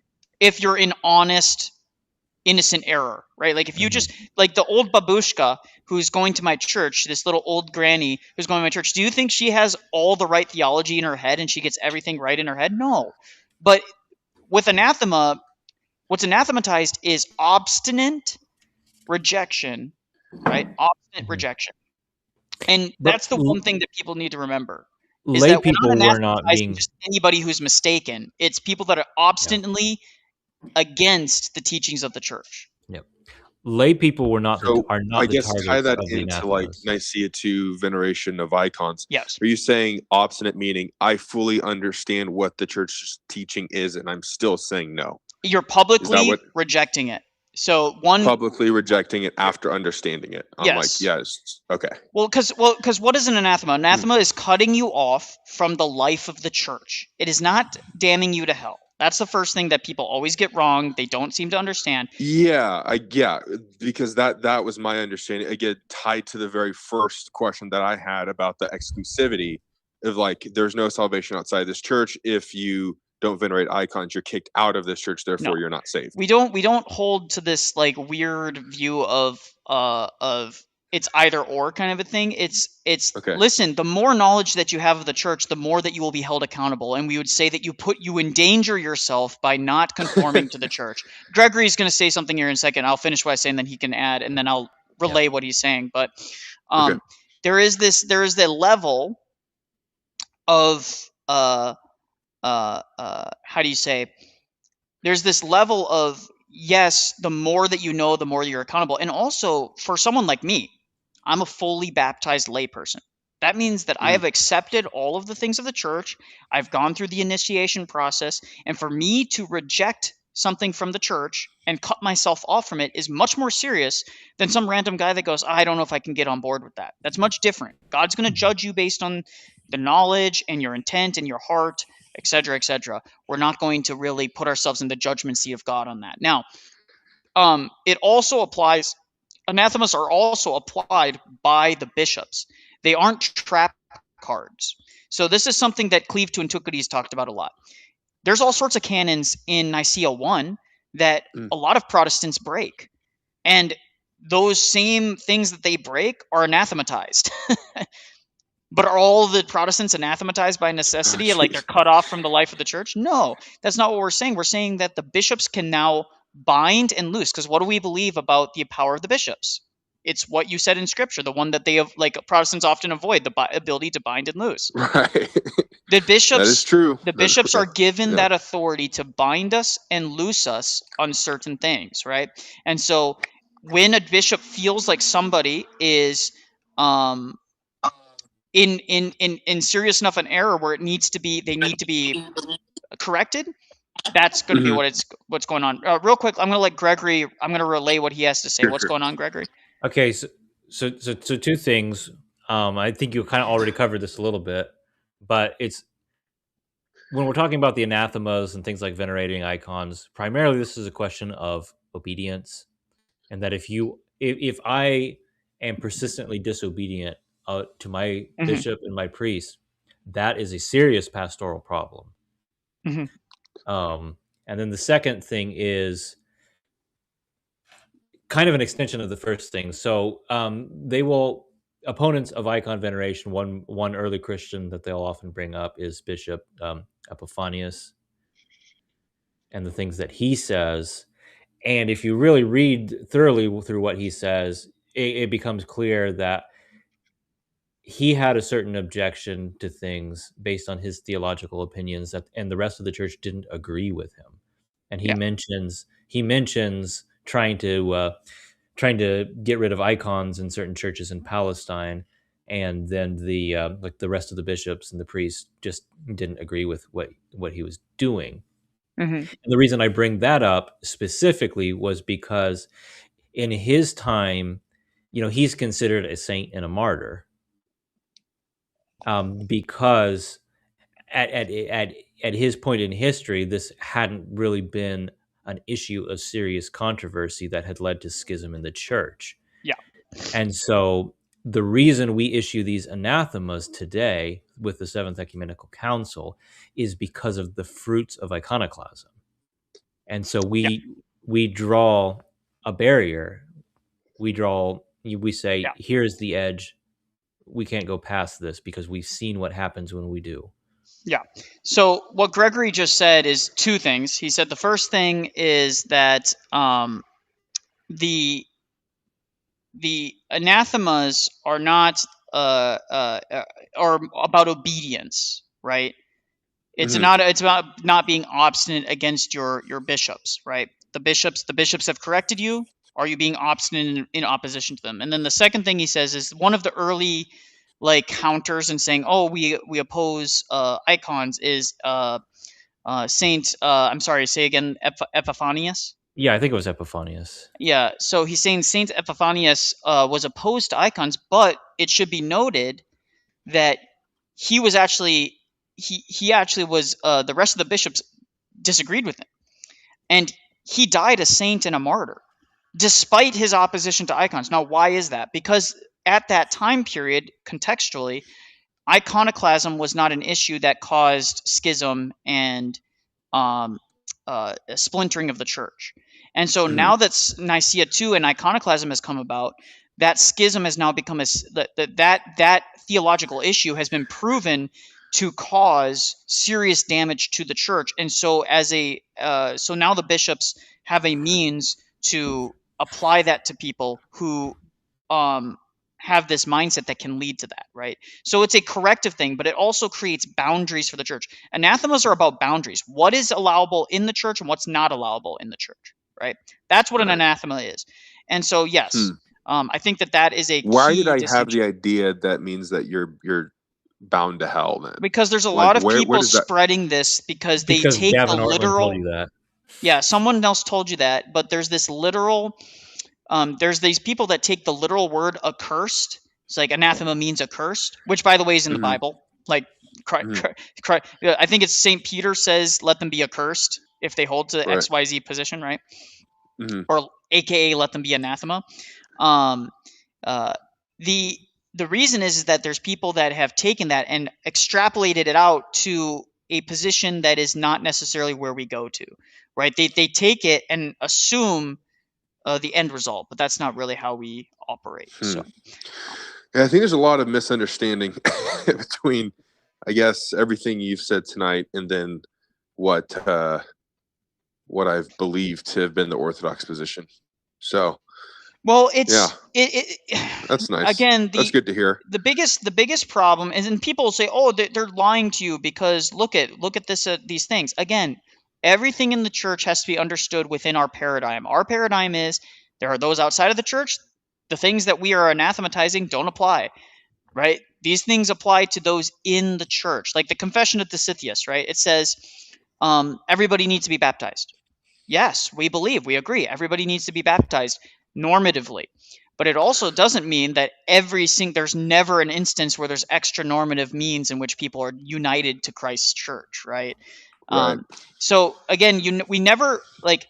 Oftentimes, the church doesn't speak exhaustively in the councils because they don't go, well, what about every exception that I could possibly think of? This is why we have what we call the theanthropic body of church. The living body of the church is guided by the bishops who form synods, and those synods are guided by the Spirit into truth, and then via consensus by all the jurisdictions come to these conclusions. And there's a reason why that these things don't change very quickly, right? Issues are addressed very slowly in Orthodoxy, and there's a reason for that, because we expect local bishops to nip things in the bud if needed. They don't need to rise to the level of an ecumenical council if necessary. It can be addressed on the local level, right? So interesting. Okay. Yeah. Well, dude, I appreciate the time. I've probably exhausted a lot of your audience with my questions. No, do you have any last thoughts or things that you want to have addressed real quick? Well, the issue is I have loads of questions, but I've got to bounce here. But next time you're live, if you're down, just DM me, or I'll watch if you're live. If I can be on, I'll throw it a message. Gregory has one thing to say. What's up, Gregory? Yeah, I would just love to extend to Dan an invitation to come on the Sacred Life sometime. I wanted to do more conversations with people who aren't necessarily Orthodox. So Gregory has a channel called The Sacred Life. He's an iconographer, actually. So that's what he does for a living. And he said you're more than welcome to jump on the Sacred Life at any time as well. So, well, thank you. I appreciate that. Yeah, this is helpful. I appreciate it. I think the whole online, like I said, we're a bunch of dudes, so we're just, people are we going to like jab. sparring. Yeah, we like sparring. It's just it's in our nature. It's just and I think it's good and healthy to do that. And I just want to encourage you. It's like the here at the end of the day, this is what I'll tell you. You can theorize all day long about theology. At the end of the day, you have to go and actually check out a divine liturgy, because the church is lived. Dude, that's the problem. It changed my life, man. I went like a few weeks ago. Oh, okay. And so it's like, yeah. Do you know what jurisdiction? I'm just curious. I don't even know what that means. So Russian. Is that an answer? Okay, OCA, yes. OCA is Orthodox Church of America. Yeah. Yeah, dude, it was like an hour away, but I was like, man, it felt like I went to church for the first time. Like, that was my experience as well. Here's the thing. Again, we view everything in the church as a living experience. You can't really live it in the theory. Maybe that's my issue. Is just like grappling with myself every day. It's Western. It's a Western way of things. At some point, you have to just say, "I'm going to go do it." And here's the thing.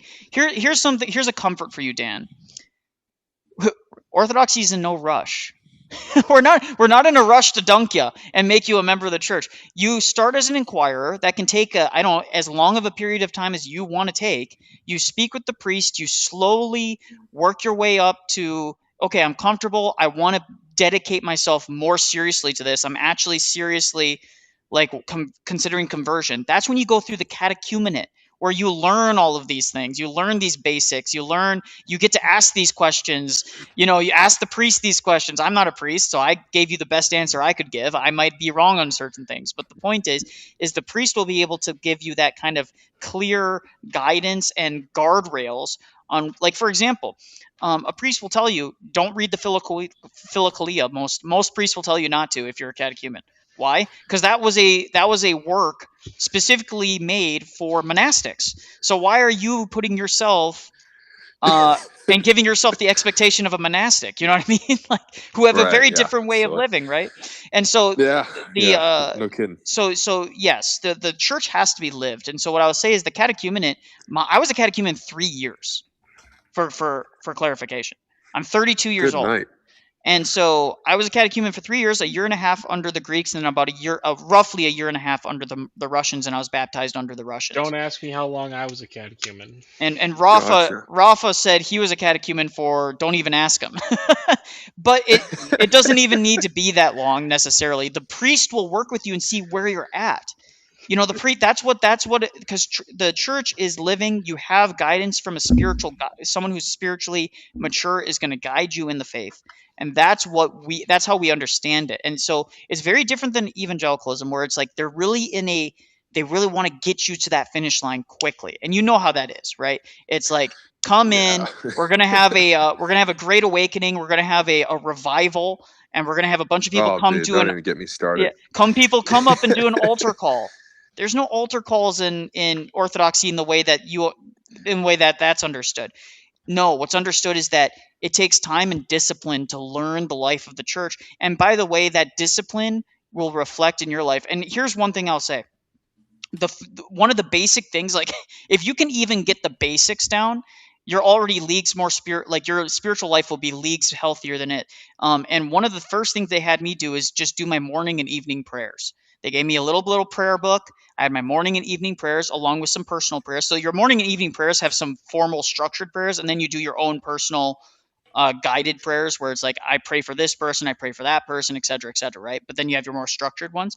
Just doing that, dude, I just realized how terrible of spiritual discipline I had. Because I just, you find every reason under the sun not to do it, right? I still realize how terrible spiritual discipline I have. Yeah, and Gregory just agreed. He says, I didn't realize how bad my spiritual discipline was until I had to actually do that, right? And so that would be my encouragement to you is go check out, continue to go to liturgy, check it out, see how it all works. and talk to the priest. The priest will love to talk to you. I guarantee you. You wait for after the coffee hour and you talk to them afterwards. He'll love to talk to you. Okay, or the deacon or whoever is available. Right. Yeah. I mean, even just send them an email and start the conversation. Oh, and that too. Send them an email. Gregory said send them an email and just let them know. Some goober readers at your church. Okay.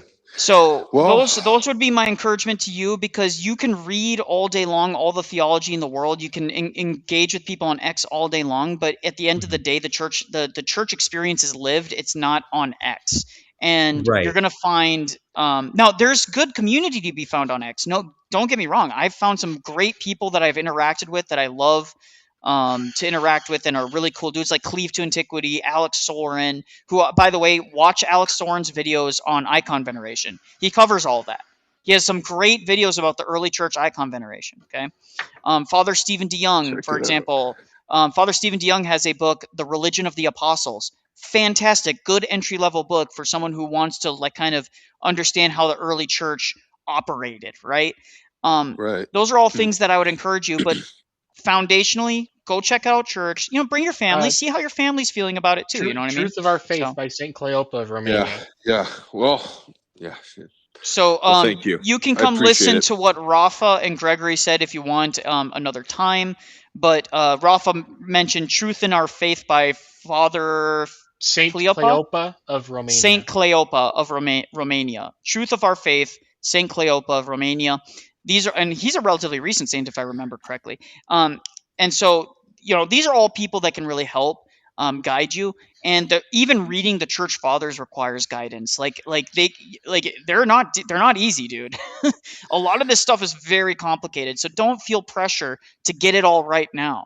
No one in Orthodoxy is pressuring you to get everything right away. So that's would be my extension to you. I hope you'll have a chance to come and jump on another time. And thank you. God bless you. And I'm sorry that you are in the center of all of this. No, it's yeah, I was definitely caught off guard. You were made a thumbnail, dude.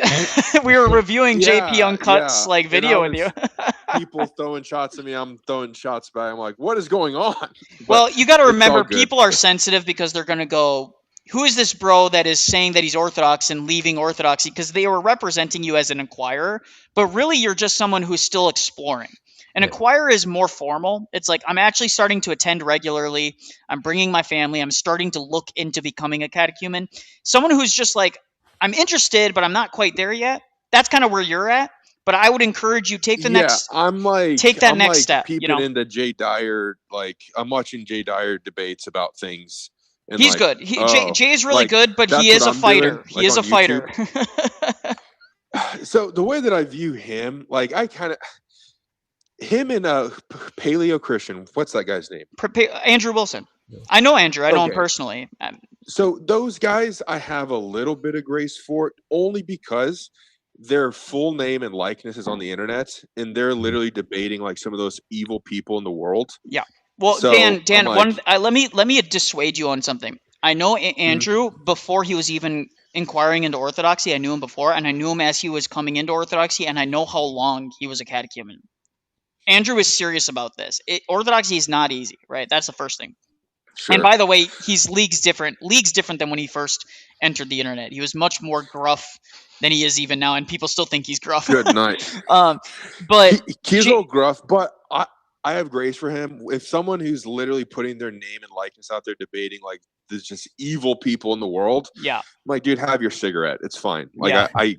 I get it. He's probably getting death threats like crazy. Oh, dude, it's insane. Nonsense. I've seen some of the stuff. It's absolutely unhinged. I would be cussing and all that stuff more than he is. Honestly. All this stuff. Jay, one thing I can say about Jay is I personally know Jay's parish. I know his spiritual father. I know the priest that he speaks to. He has a spiritual life. He is someone that is dedicated, and when he thinks he makes a mistake on the internet, when he goes too far, he will go to his priest and confess it. And I'm not going to get into details about his personal life beyond that. But I personally can guarantee that Jay is a dedicated Orthodox Christian. He's not an ortho bro. He's not going out making his own theology and making a cult. Like that. Like a lot of people have accused him of doing that, and frankly, it's, in my opinion, really that's part of the reason why Jay is so harsh with people, because it's like, dude, I'm literally just reiterating what's been taught to me and what I've read, and the things from the church. and no one can point out where Jay is out of line with Orthodox theology. They always just accuse him of creating this like weird online cult when he's a comedian slash a that's the talk thing, show right? host It's like, slash, you know, I get I get kind of the same thing with Andrews. Like, I get it. Like, if you're famous and people are constantly trying to dox you and all that stuff, it's like you get a little bit of a. I mean, in my broken worldview, I'm like, you get a little bit of a pass from me. Like, seriously, like, it's crazy. People that have a big following like that, the amount of dirt that comes their way is probably hard to deal with. I mean, what they've said about I get it. Like, what they said about Andrew Wilson's wife all the time is just disgusting. Dude, yeah, like, what they say about Jay's wife is disgusting. I've seen some horrendous things said about Jay's wife, you know, and so at the end of the day, I give a lot of grace to those guys too. I'm a small guy and I still get weird freaking DMs.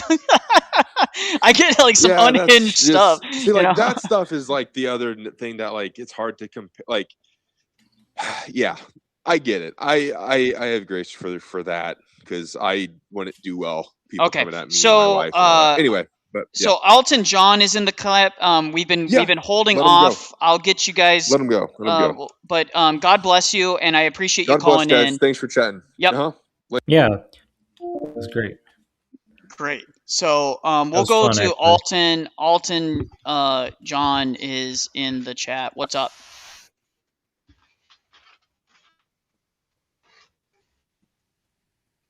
Alton, can you hear me? Is it working? I don't know if it's working. So you might have to unmute. I think he's unmuted. So maybe he doesn't know that he's. Maybe he's. Yeah, he could be waiting. He might have been waiting a while. So might have gone to bed. But that was a fun conversation. The guy's a good. It was a good conversation. Yeah. Well, it shows that it was kind of a misrepresented. It was misrepresented on JP's part. Yeah. I never doubted for a moment. This guy clearly was not like 100% set in stone. He just had some, serious questions that needed to be answered, and were good questions to be answered. Because there's a lot of confusion that goes around the internet about Orthodoxy. So, yeah, Alton, you are on the chat. So the moment that you're ready, we're ready as well. So I just want to throw it your way.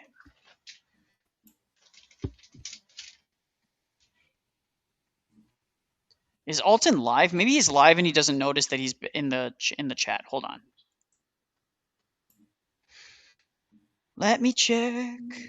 I don't know if Dan's still watching. One thing I'll say.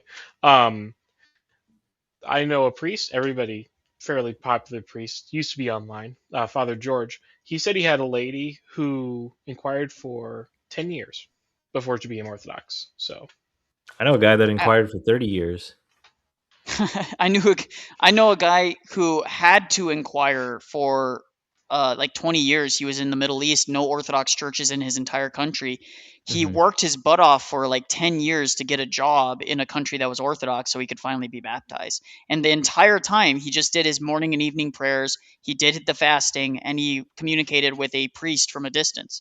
And you would have people that would suggest, oh, well, is he saved? If he died before he could go to that Orthodox country and be baptized? Well, of course he was. Like no Orthodox Christian is going to say that guy was damned to hell because he couldn't get to a baptismal font on time. And I'm sure if he had died before he had gotten to the baptismal font, that priest probably would have said a mulligan for him. Probably, yeah. Yeah. Probably. So Alton, I don't know if you're listening. You are available.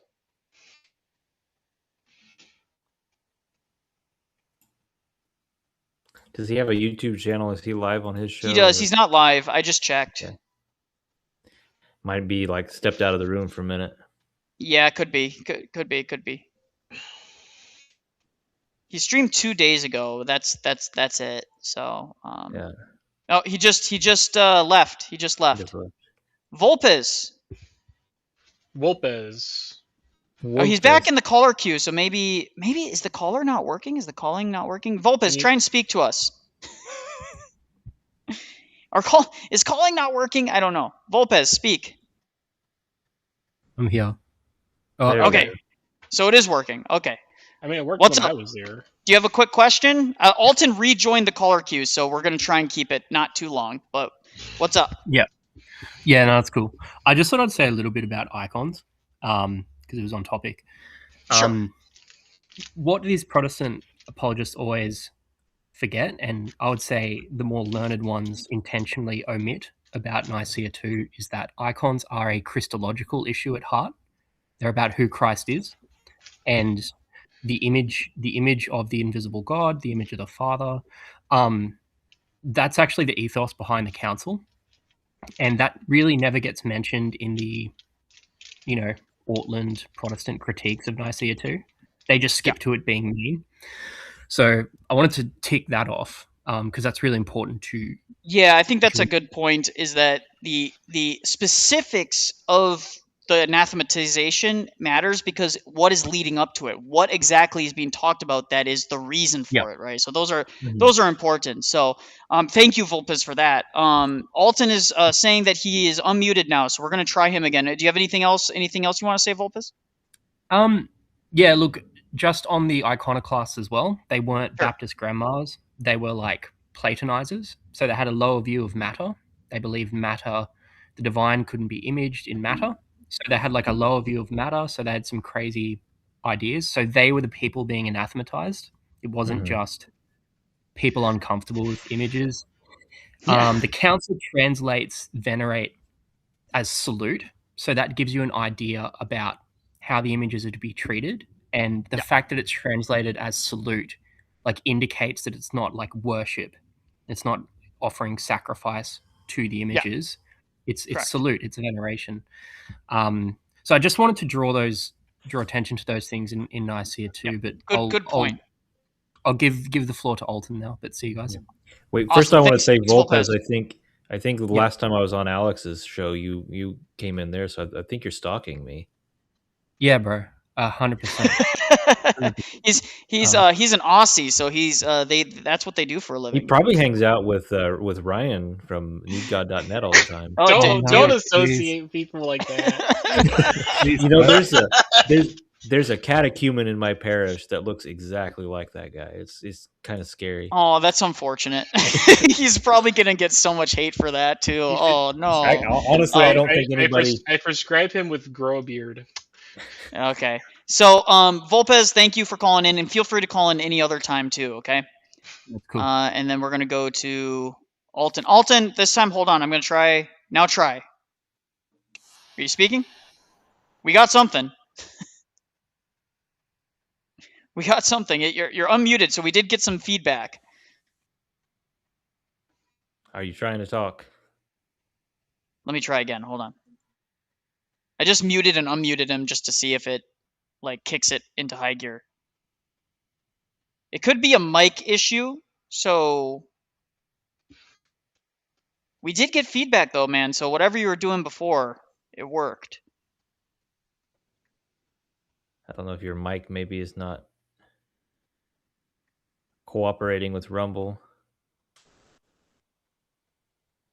No, it shouldn't be. It shouldn't be. Because if it just, I just got feedback from him, so we'll just wait. Hold on. Yeah, because he definitely said, "Am I unmuted on your end?" It shows unmuted on mine. Yeah, so you're definitely working. I think it's a.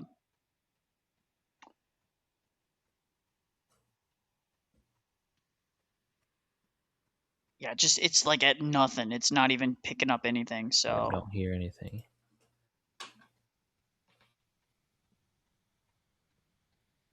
Well, we can also send a. I mean, the panel link here. Yeah, I we can can send just bring him in the link. panel and figure out if you want. We can just bring you in the panel. You're speaking, but nothing. Here's a panel link, Alton. That's to join the studio version. So you definitely can try. I don't know what's going on. You're unmuted on my end. I can see it. So yeah, I know that you're not like fooling around. So I want to see that beard he's got. And we did get feedback. So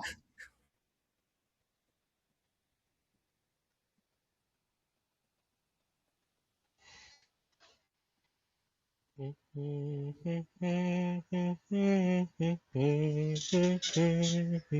so he just bowed out of the caller. He can definitely try and call in again because allow. There we go. Hold on. It just takes a second for it to kick in. Right. There you go. Alton, can you hear us now? Can you try unmuting? Yes. Yeah, there you go. We can hear you now. Oh, hey. How you guys doing? I love technology. Don't you guys? Love it. Rumble. Yeah, I don't know. For some reason, it wouldn't. I don't know. I mean, everything was unmuted on my end, and I was going through all of my different microphone settings, and still nothing. Well, that's weird because the call. I'm still trying to figure out what if the caller thing is even worth doing. But they have it as a feature, so maybe that's just buggy. So. Okay. Yeah. No problem. So, Alton, there has been a lot of stuff going around on X and other places about orthodoxy, and we have 3 Orthodox Christians, myself, Rafi, and an iconographer, Gregory here, or Orthodox baller, as we know. So if you want to talk about some of these things that have been going on recently, you're more than welcome to. If you have any issues, anything like that, that hopefully can be maybe addressed and discussed. Okay. All right. Well, first of all, how's the turtles? You mean the my tortoises? Yeah. Oh yeah, they're great. They're alive. Okay. I mean, they don't speak, so I don't know. I mean, I could be wrong. They could be just like screaming in agony every moment because they don't really make noise. So I don't know, but they're good. My daughter takes very good care of them for the most part. So yeah. My daughter she loves turtles. That's why. I gotta say that the tortoise was a great idea from my wife to get for a pet because they're quiet. They're easy to take care of. They don't make huge messes. they're very pleasant animals generally, and they eat all of the leftover veggies that you don't want to eat. So, so I will say they're great though. So I grew up having chickens. So chickens are probably some of the worst animals on the planet. It's like you either have a really good chicken that's like really pleasant to be around, or you have the most vicious animal on earth. It's like there's no in between with chickens. So eggs all the time. That is true. But yeah, the tortoises are doing well. How about you, Alton? How are you doing? Better than I deserve. I could say that. Oh, that's great. Yeah. So, do you have anything that you want to like hit right off the bat that we can maybe kind of get into the weeds about, or? Well, yeah. Okay, so there has been a dust up going on X, and for some reason, over the past 3 weeks to a month, I've become like pretty popular on X, and I don't know why. Well, I kind of know why, but it started out with. I think I was just having some conversations about Roman Catholicism and Eastern Orthodoxy, not anything slop, but, bringing out quotes from like church fathers and stuff like that. Because I was having a conversation about like original sin and how it was viewed in the early church. And I was bringing out some quotes and stuff from even Orthodox, fathers and stuff like that. So it seems like that for some reason, things just took off from there. And then in the midst of that, I started being attacked by a lot of those in the Ortho community who was just saying all types of negative and foul stuff about me, and talking about my skin color and referring to me as like monkeys and all of that stuff.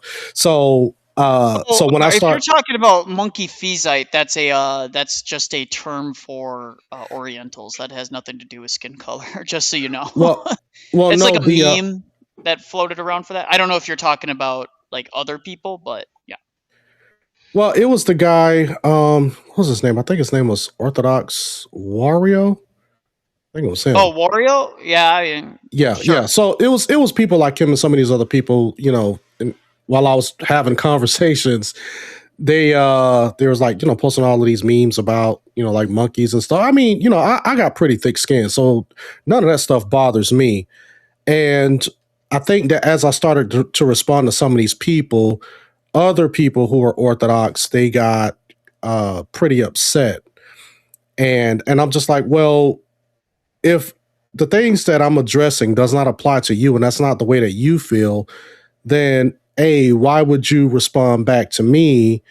And then B, how come, there's not that much time being spent on correcting this bad behavior, but somehow addressing me when we both agree that the behavior is not good, so it almost seems like that as long as people are saying some things, some pretty wicked things online, and just because they're Orthodox, it seems like that from the Orthodox side, you guys are quick to engage, someone like myself who's a Protestant for calling out the bad behavior instead of just, basically telling the other people like, hey, listen, that, that is kind of, wicked. It is kind of bad. So you guys, maybe you guys need to fall back. So. Well, first thing I'll say to that, and this is, again, this isn't to like dismiss some of the bad behavior that people do online. I mean, it's the online sphere. It's kind of hard to police anything. I mean, anyone can claim to be anything, right? So that's the first thing I'll say. But the second thing is that in Orthodoxy, we have a means in which people can be corrected within our own church. So whether you like it or not, and some people can disagree with this or not, we are perfectly fine correcting the behavior internally within our own church as necessary. Now, with online and anonymous online people that we don't know who their church father is, we don't know who their priest is, what more can we do other than say, yeah, I mean, okay, he's a troll, like he's trolling, or he's doing XYZ, and that's wrong. But the problem isn't necessarily with you, right? It's with all the people that surround that, and then say, well, Orthobro there's this horrible online Orthobro cult that's just disastrous and doesn't represent Orthodoxy. And then whenever people ask, okay, give us a definition, I think that's the biggest problem that is being had there, is like there's never really a concrete definition of what makes an Orthobro different. So, for example, if I come out on X tomorrow and I say, hey, JP Uncut, let's just use JP Uncut as an example. I say, hey, JP, you misrepresented our position on these certain areas, and you're wrong. And I just say you're wrong about something. I'll get 20 people in there. See, they're just so uncharitable. It's like, well, I don't know what, like, is disagreeing with somebody uncharitable, blah, blah, blah, right? So I think there's levels to this, right? And then there's also just miscommunication on top of that. And I think that's where a lot of this gets confused. So whether or not somebody is being racist or not is kind of secondary, because I think race relations in a general sense are in an all-time low, mostly because of politics and the modern Western political landscape. And I'd admit that like race relations, not just between black and white people, but like between all groups, is very strained. And maybe you'll agree with that.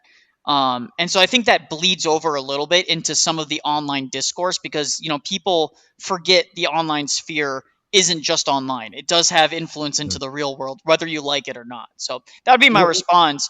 But yeah, we also have this problem with the Groypers, who are not, like, that's not an Orthodox group, but their kind of ways of doing things like tends to be just to harass people that they don't like, and that just it spills over into a lot of different spaces. Yeah. Now, I would just encourage you to look at what, for example, the recent statement put out by the OCA, my jurisdiction, or similar statements from Metropolitan Saba of the Antiochian Archdiocese, and other leaders like that, in the remarks that they have made concerning online activity and behavior. So, like Nicholai said, there's a lot of anonymous people going out and doing crazy stuff. And basically the standard that we Orthodox people all have amongst each other is, if the person won't tell you their name and who their bishop is, don't listen to them and don't believe them if they even tell you that they're Orthodox.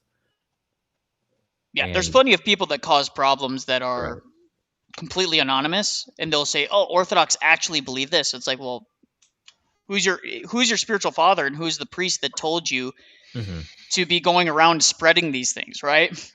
And if they're not willing to give it to you, then that's a huge red flag for us.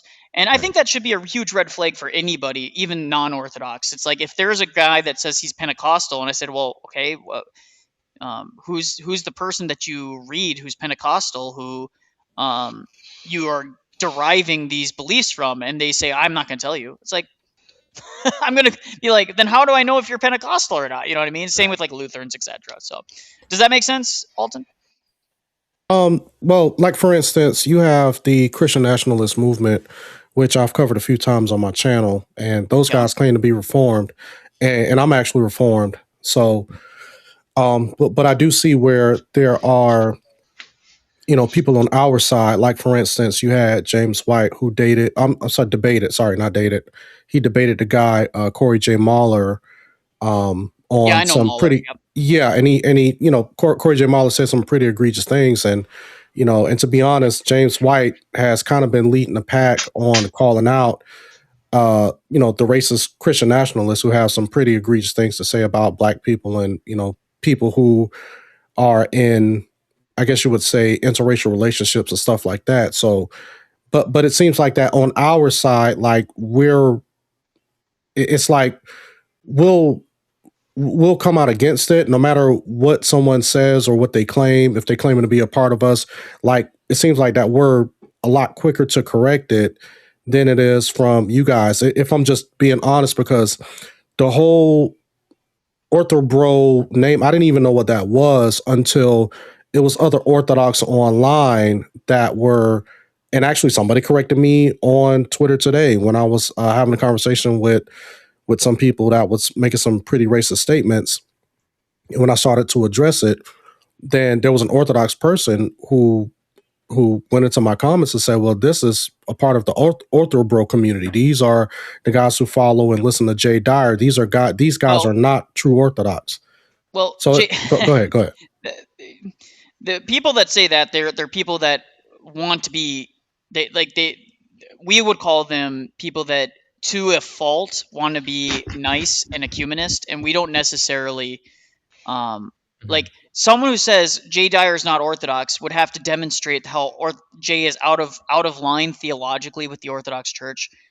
Where has he been contemned? Where has his priest or his bishop come out and said that Jay is no longer in good standing or anything like that? So it's always like a red herring to be like, oh, this other Orthodox person said that there's a bunch of Ortho bros. Well, okay, fine, but Jay Dyer is also just kind of the boogeyman, and he's blamed for every wrong. I disagree with, but he's not a racist. He doesn't ever use that kind of language. He doesn't support that kind of stuff, and people, I don't know, like, because he is a provocateur. Like, professionally, that's literally his job. And so of course he says some wild things, but you get people making comments like that. It's just like, okay, this isn't an honest conversation anymore. And I think that's just kind of a problem with the online space in general, is things break down. People get to shouting at each other.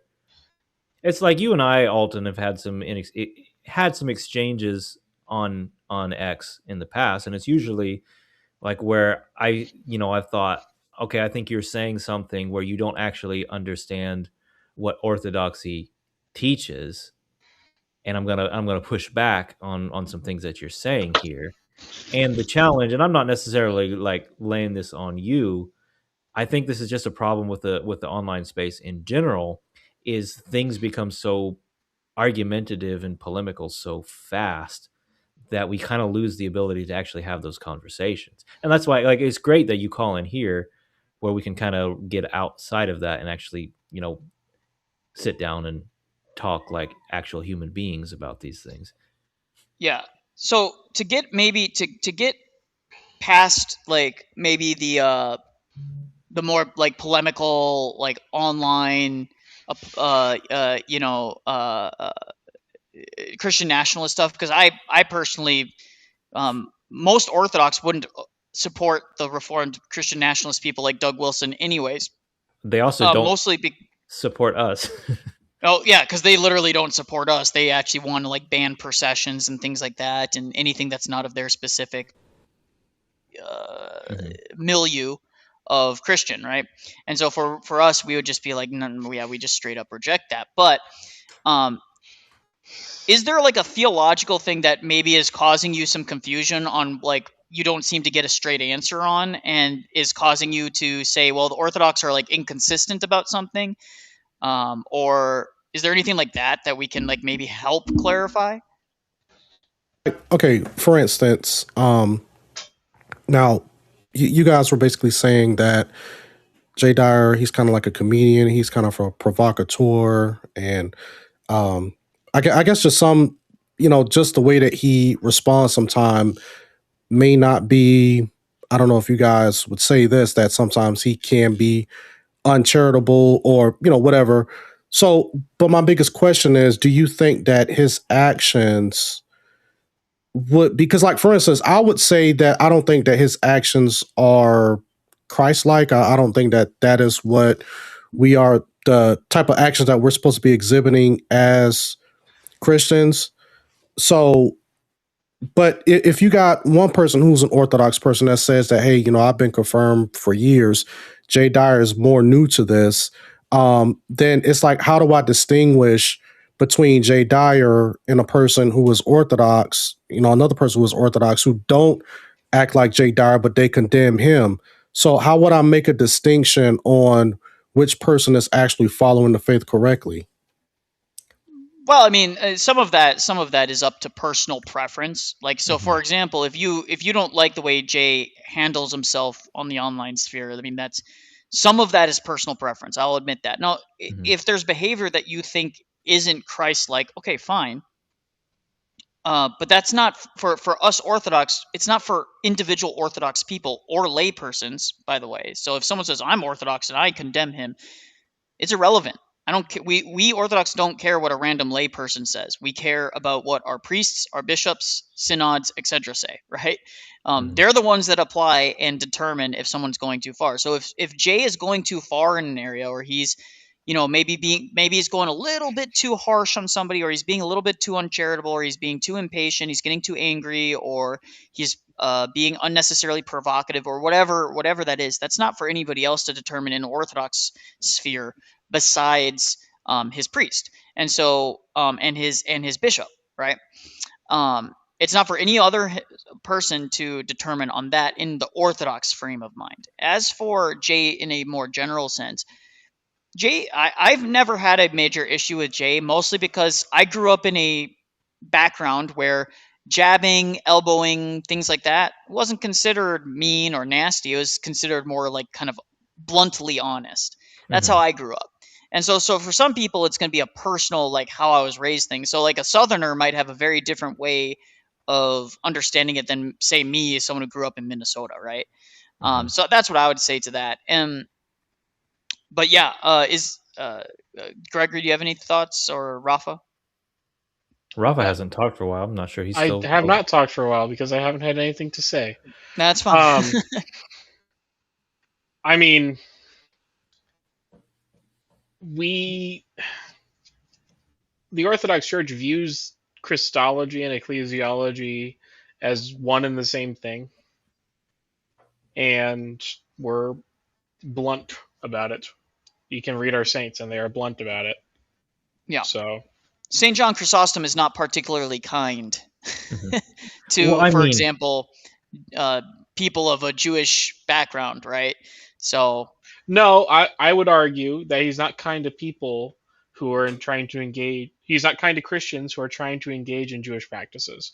I read the letters; they're not that bad. Some people might be like, "Oh my gosh," because I have seen people that will post quotes of his and be like outraged about it. So to be fair, well, he's writing that letter to Christians, not Jews. So, Alton, do you have any thoughts beyond that? Yeah, and and like I said, I think that it's confusing to a person like me, to where I'm like, okay, when I'm running into two different types of people, both from the Orthodox Church, and I'm just like, well, who do I like? Who do I follow? Because, like, for instance, I can talk to you, and you can say, oh, well, Jay Dyer is Jay Dyer, and he's going to be who he's going to be, and this priest, and the spiritual fathers. I mean, they kind of give him the thumbs up and continue to keep doing what he's doing. But then I can talk to someone else who may say, well, no, Jay Dyer, what he's doing is outside of what we teach and practice as Orthodox Christians. So therefore, that's where the confusion comes in for me. You see what I'm saying? Yeah, this is where it comes down to. What it comes down to is that we believe in a theanthropic body of the church. A random layperson who says that Jay Dyer doesn't represent me doesn't mean anything to us. What means something to us is the bishops, the clergy, the synods. It's that simple. I would add to that.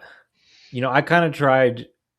I think these things easily come off the wrong way with their comments on an X post, but I kind of tried to point you in this direction once before, that the right way to encounter orthodoxy isn't in these spaces. Like, that might be a way to get you aware of orthodoxy, but if you really want to understand, I want to be careful how I'm saying this. If you want to understand how we deal with these things, and what like the proper Orthodox answer and approach to these things is that you kind of have to get out of this space where a bunch of people with no authority are yelling at each other, and go and find, I don't know where you live, and you don't have to dox yourself or anything like that, but like, if you live in a major city in the United States, chances are there's multiple Orthodox churches in that city and priests that would love to have a conversation with you,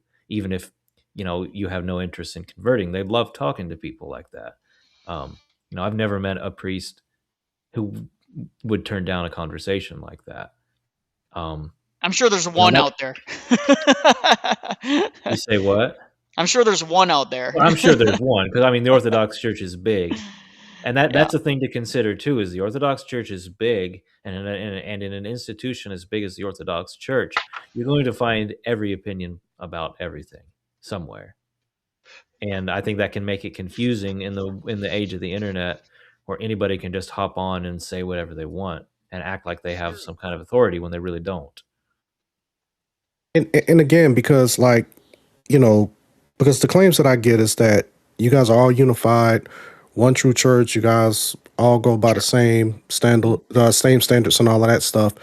But I'm just like, but I don't think that that's the reality, especially when I'm engaged with people online who have two different things, who are saying two totally different opposite things, to where some people would say, well, hey, some of the guys who claim to be Orthodox using the N-word, over and over again, they may say, well, hey, we condemn that. But then there may be another sect of people say, oh, well, there's really nothing wrong with that. So it's just like, it depends on the cultural context, right? So for example, some person in Japan who uses it is going to have a very different context than somebody in the South talking to a black guy, right? Face to face, being like, you N-word, right? Like that, they're like, context matters in terms of those things, and so a lot of people nuance these things, right? So for example, sin is a lot of, and you would probably agree with this, a lot about sin is intent, right? What is the intent of the person, right? So for example, am I doing something out of anger versus if I'm doing something dispassionately, right? If I'm like talking harshly to my daughter, I'll use my daughter as an example. If I'm talking harshly to my daughter and I'm correcting a behavior, but I'm doing it out of anger because she's angered me, I'm in the wrong. I'm sinning in that moment because I'm being passionate. But if I, correct it, and then I take a moment and I go to another room, think about it, and then I come out and then I give her a stern talking to, but I'm doing it dispassionately, it's very different. Like, you would agree with that. So I'm sure you would agree with that, given that I think you said you have a daughter as well. So I think that is a key delineation there, is that a lot of people they interpret events differently. And I think there's levels of allowability within self-interpretation within Orthodoxy. And we know this because there's economy, right? The bishops have economy, right? So they have the ability to assess the cultural milieu and kind of apply things, right? So there might be a legitimate layperson disagreements on some level, but that's because we have a theology of economy in the church, right? Binding and loosing. That's an important point. I kind of wanted to make a similar point that when we talk about we have unity, that doesn't really mean the same thing for us that it might mean for a lot of Protestants. Because, my experience, I think everybody in this studio tonight has some kind of a Protestant background. And, my experience is that, so I come from the Mennonites, and for the Mennonites, we'll have like a radical idea of unity where you have to like be in complete agreement about everything. And I have to like completely agree with everything that the preachers are preaching, and the preachers have to preach all the right things. And so unity means that. And I think it's similar for a lot of Protestants. So if you have that way of thinking, it's probably really confusing to you when you look at the Orthodox Church and you see, well, people are saying things and they're disagreeing with each other. And I don't see this unity. But the Orthodox Church, there is space for different understandings of things. Like to a certain point, there are very few, like compared to something like Roman Catholicism or the Reformed tradition, there are very few dogmas in Orthodox Christianity. And comparatively, yeah, comparatively. And when we talk about unity, what we're talking about primarily is unity in the Lord's Supper, in the Eucharist. We share in one Eucharist. We are united by this relatively, comparatively small list of things where the church has said, here are the boundaries, that you don't go outside of these boundaries. If you are within these boundaries, you are within the church. And so in that we have unity, and we don't demand like complete conformity on everything else, if that makes sense. Yeah. Does that make sense? Well, I mean, I get what you guys are saying, and I'm not going to take up too much more of your time. I know that you've been on about 4 hours, and plus I got to get ready for bed in a minute. No, I get it. It's I'm different time zones. I totally get it. So. No, but we're definitely gonna. Hopefully we can set up another conversation, to where we can like really flesh out a lot of this stuff, because I know that there's a lot that I do want to say, and I literally just don't really have the time. But I will say to the last point that was being made, was that, for instance, in the way that my church, operates, like for instance, we're more like Reformed Baptists. Mm-hmm. So if a person is, like, for example, when I was talking about the Christian nationalists who were, who are just like, they're not representing Christ correctly at all.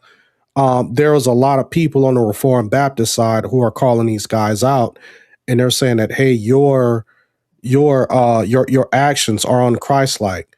Like a lot of these guys got like 1689 in their bio, and they're like Reformed and this, that, and the third, and we're just like, well, we don't care about that. We are that we agree on theology.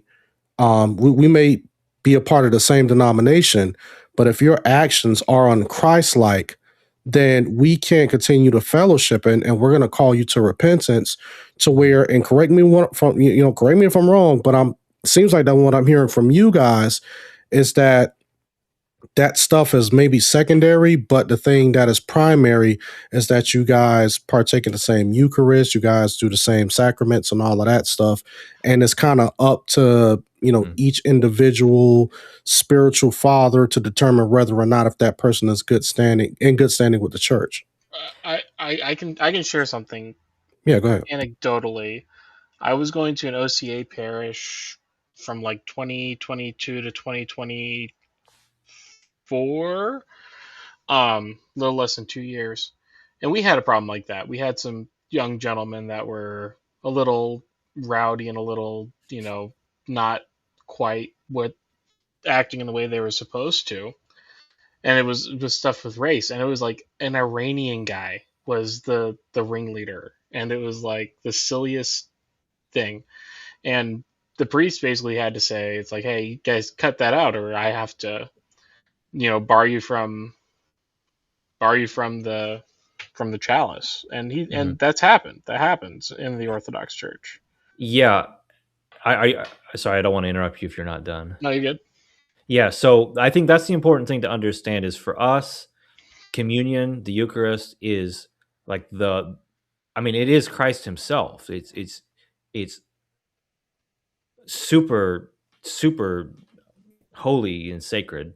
And if you're not able to see the image of Christ in another person, how dare you feel you can partake of Christ in the Eucharist? Yeah, exactly. And they take it to their own condemnation. That's another thing. So when Right. someone takes it unworthily, that is to their own condemnation. So that needs to be understood as well.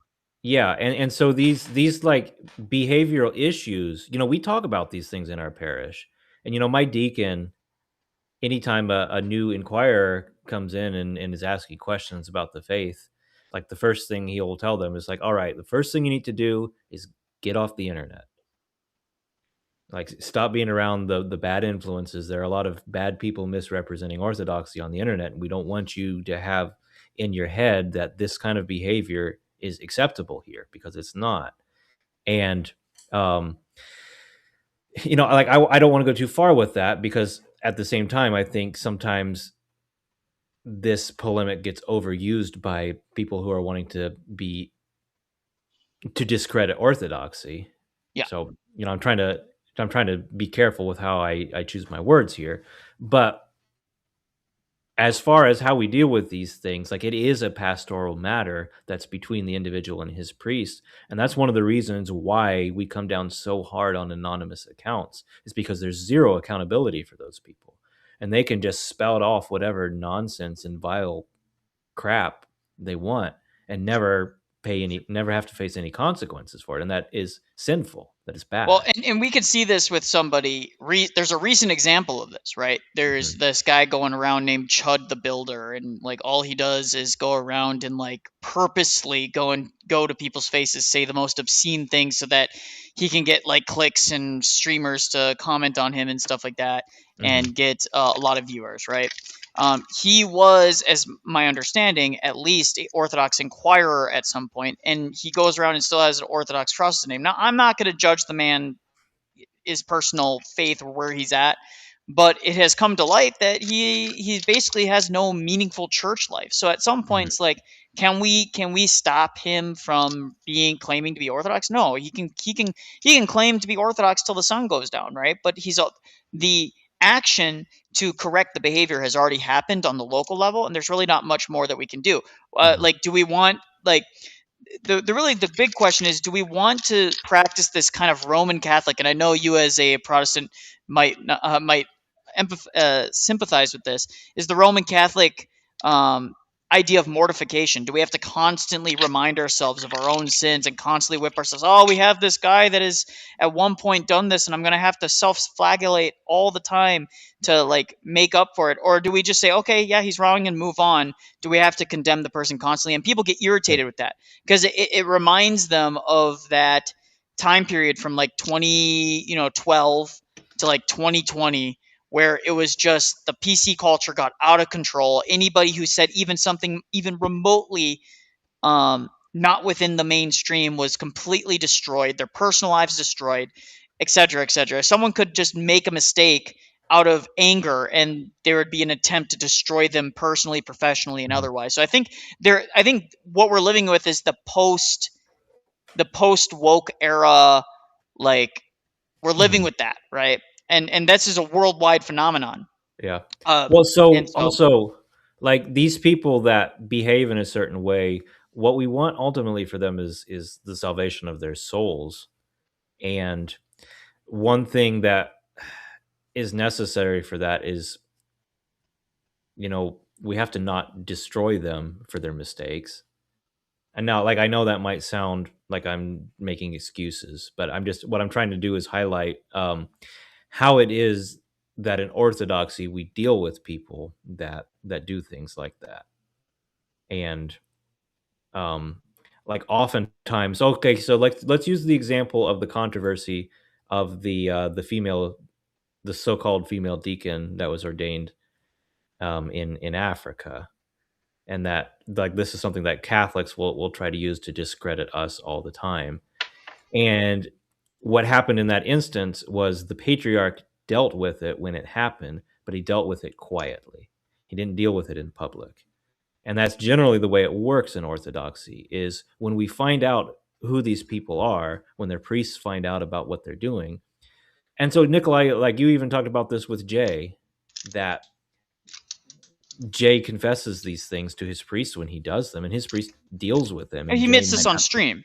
It's not nothing I said was like super secret. Right. Like he talks about how like if I lose my temper and I feel like I need to, and his priest watches his stuff, right? His priest is very well aware when you have somebody that famous / infamous, right? Going to your parish, the priests are aware of it, right? So it's so that's what I'll say. Alton, I don't want to keep you much longer. Thank you for hopping in. If you do want to talk about more of a theological discussion at some point, you're welcome to hop in when maybe at an earlier time. I'd love to invite you, just like with the last guest, onto my channel sometime, The Sacred Life. I am trying to set up more conversations, like not debates, conversations with non-Orthodox people. I'd love to have you on there sometime. Yeah, because I definitely want to talk about the icons. I would love to have that conversation. Yeah, and that would be a good one to have on Sacred Life. Yes, he's an iconographer. So Gregory here is an iconographer. So that's his profession. So he knows more than most on that. So see my messy, cluttered workspace right now. I'm reorganizing my entire house, and everything gets kind of shoved into this room right now. So. Well, praise the Lord. The Lord has given you into my hands. So. All right. Well, we would. No, I'm just kidding. Well, Alton, thank you for hopping in. I appreciate you taking the time because it can. I will say this. I appreciate that you did, because a lot of the guys that they often have a lot of things to say about Orthodoxy, but a lot of times they just won't even hop in. So we just talked to Dan, as you probably heard that earlier. Dan feels a little bit badly because he's being used as a cudgel. Saying, Orthodox Inquirer leaves the faith, right? Which is what we see here on the background. And it's like, well, that's not really what was my intention to come across. I just had genuine questions and I want it challenged. And then he came on here and had a similar feedback, right? So I think it's like polemically we need to be more careful about that, and I think that will soften some of the tension on the online sphere a little bit and let us kind of get back to, hey, can we just have conversations about these things? Can we have some debates about these things and get past the meta? Because right now we're in the meta sphere, as you can imagine. Like, I think that's what's happening right now, is everyone's caught up in the meta topics and not actually, okay, where do we actually disagree? Where can we come to an understanding with one another? And so I appreciate you coming on. I don't want to keep you much longer. So God bless you. Okay. All right. Y'all take care. Good night. Good night. Well, I think that was fruitful. So it was good. Enjoyed it. I mean, I understand, especially somebody who comes from like a, African American background. There are more than a few people who are young, white, zealous converts who feel disenfranchised, and so they're edgy. And so I think there has to be grace given to both sides on that. Well, yeah. So it's like this stream, Rafa, I don't know anything about you and your personal life, but there are 2 interracial relationships at least represented in this stream tonight. So I think like Nicholai and myself. Well, wait. What kind? I'm just kidding. No, but serious, are you married to like an Asian woman or? Me? Yeah. I'm getting married in a week and a half.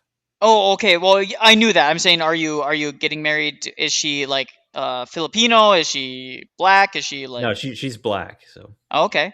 Yeah. See, I have no problem with that. So. Right. No, I know you don't. Like a good third of my cousins are black. So.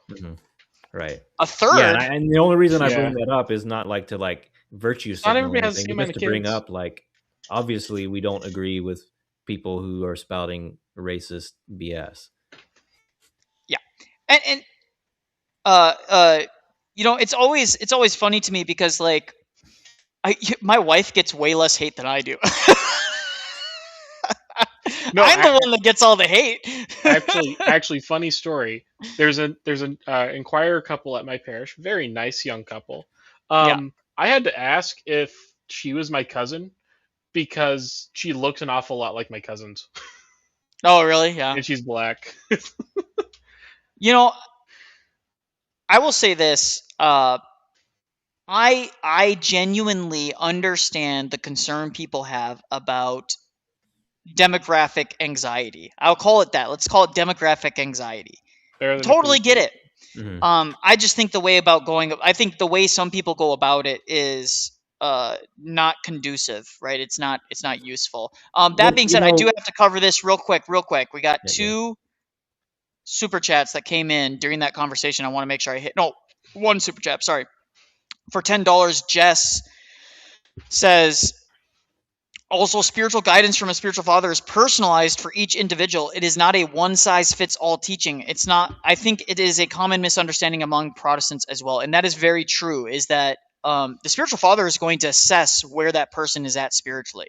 Yeah. Like if a guy who is a neo-Nazi comes into the church and he's desperate for Christ, but he has a lot of maybe erroneous positions on things, the first thing they're going to do is they're not going to try and strip out every single thing that he possibly could be in error about. They're going to be like, does he even have a basic spiritual life to be asked about in the first place, right?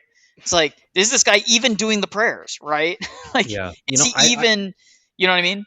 I heard this from a charismatic guy,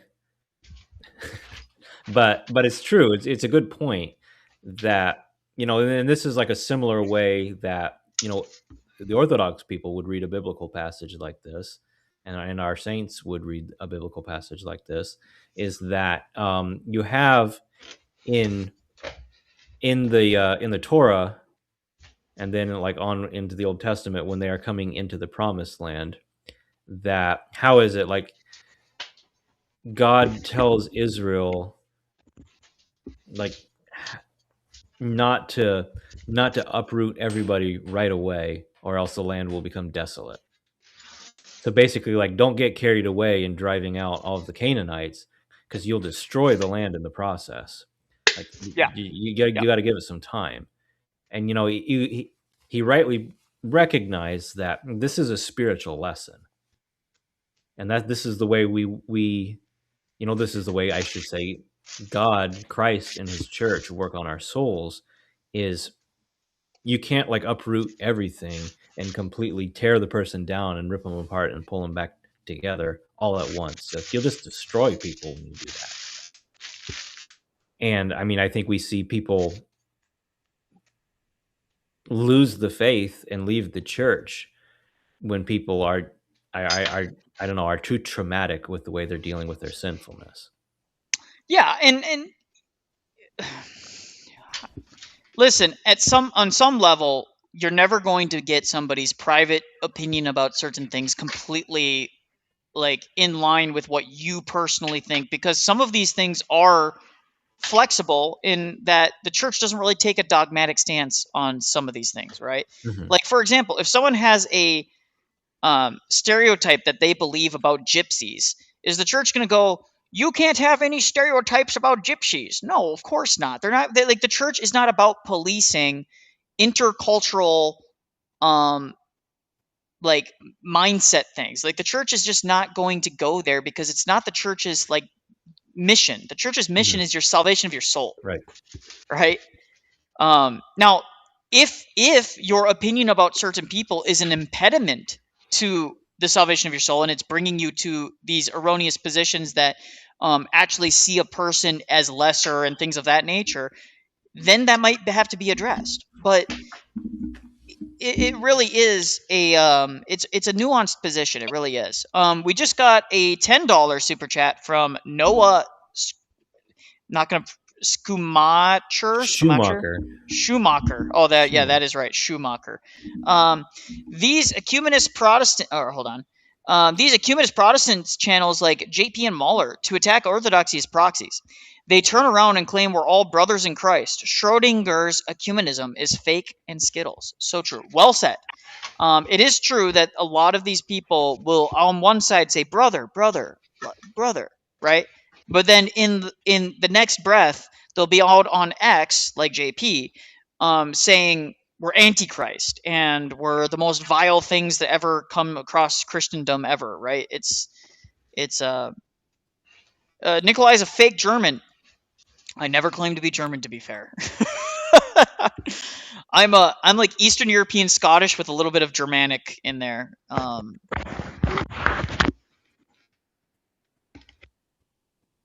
Somehow, everyone who is anti-ecumenist is a real Christian. Make it make sense. Well, that's the beauty of economy. Someone said being able to give charity rather than browbeating someone with legalism, especially when they're not ready for strict adherence. Yes, right. Thank you. That is exactly the point that we're trying to make. So, well, it's like there's very few people. I know some certain sectors of internet orthodoxy might like go crazy with this statement, but there's very few people in my parish that actually follow the fasting, like the full fasting guidelines. Like maybe even like none, and like not even my priest does, because you know he's an older priest, and it would be unhealthy and unwise for him to rigorously fast during Lent and Holy Week while doing all of the service. It's like he's been told you should not be doing this. You should not be following the rigorous fast. Like you need some protein. Yes, but well, it's and even the monastics will at times make exceptions for people that are very much struggling with certain aspects of the fasting schedule. I mean, most monastics can handle it, but that's because they're vetted. I mean, but guys, monastics are vetted. I know, like, it might be shocking. The abbot determines if you can go from a novice to an actual full tonsured monastic, you know? So, right. that needs to be kept in mind. I mean, like, honestly, when I was coming into the Orthodox Church, when I was still an inquirer, and it was like a time of fasting, and I asked my now priest, is like, you know, what should I be doing for fasting? Like, how should I be fasting? And his answer was basically, don't. You're not ready for that. Yeah. So Vigo is in the chat. He's Mexican, he says, and he says, to be frank, it seems to me that race mixing is a kind of instrument of colonization. Whatever race the male is colonizing the womb. Isn't that how Genghis Khan did it? Perhaps I'm mistaken. He says, I'm more Mexican than anything, got colonized by the conquistadors. Laugh out loud. Yeah, I mean, this gets into like racial theory in the first place. I just think race as a category is very unuseful. I share Father Stephen DeYoung's definition of a people and a culture. Like I think his definition is nomos when he goes into that. The what? The nomos of a people, right? Yeah. Exactly. Like that is what makes a people. And you know, like what makes you a Jew is that you're circumcised and take part in the Passover. What makes you a Christian is that you're baptized and take part in the Eucharist, and you follow the nomos of Christianity or whatever. And that's not to denounce. That's not to contradict that there are nations and there are peoples, but those peoples, they're what defines them is how they live, right? Right. So the Russian pagans prior to converting to Christ under Saint Vladimir the Great, right? Very different, different nomos, different people. It's the same thing with the German barbarians. I always tell people, read what the Romans had to say about the Germanic and Celtic barbarians, and then compare them to Germans today and Celts today. Okay, very different peoples. The region of Europe where my family is from is largely considered Germanic by modern people, especially Americans. Switzerland. And you know, German speaking people, you know, I speak Swiss German personally. You know, that's my culture, is this Germanic culture. I have like zero German blood. Like the amount of Germanic blood am I lagged out? No, sorry. Nope. I'm always afraid my internet is going to lag out. But there's like zero Germanic blood in me. Like basically none. So what makes me Germanic? What's the culture? The culture that my ancestors were absorbed into. Yeah. Yeah. So someone says some prots are anti-ecumenists in a sense. I mean, there's some truth to that there are anti-ecumenist prots, but at the end of the day, there's only so much that we can do. Like, there's only so much they can be anti-ecumenist about, right? Because again, sola scriptura makes it very difficult to have anything that combines the conscience of anybody, right? Yep. This is why you have Redeemed Zoomer, who calls any Protestant who is not a creedal Protestant essentially not a Protestant, right? Mm-hmm. He doesn't consider evangelicals to be in the same category as him. Yep. You know, I'm probably gonna have to call it a night here soon. I'm looking at the clock over here. And all right. Well, God bless you, man. Thanks for hopping in. So yeah, I enjoyed it. Hope the rest of you guys enjoyed it as well. Definitely enjoyed the conversations. Yep, we had two lovely conversations where people called in. See, guys, we could be nice. Mm-hmm. like I know, like, believe it or not, like, we're not always looking for the debate. I'm willing to debate, but we're more than willing just to answer questions. So yeah, you know, I'm not a debate guy, and that's not to say people shouldn't debate. I'm glad people debate, but I'm not the guy for that. But I love having conversations with people. I can debate. I just don't do it very often anymore because I've noticed that most of the time it's framed in a way that's supposed to like be against you hardcore. So yeah, I'm gonna throw this out there so people can dig it out and use it against me later. But I don't have a blessing from my priest to debate, and I don't intend to ever ask for one. Yeah, but that way I can just always use it as an excuse when people want me to debate. It's like, I'm sorry, I can't. I don't have the blessing. So yeah, that's kind of where I'm at with that. I'm not saying people can't debate. People shouldn't debate. That's just not me. That's not what I'm into, I guess. So, yeah, 100%. Anyway, I think I'm ready to call it a night. All right, God bless you. I'm trying to figure out how to leave here. No, I'll boot you down and then you can leave. All right. There he goes. Ew. So yeah, guys.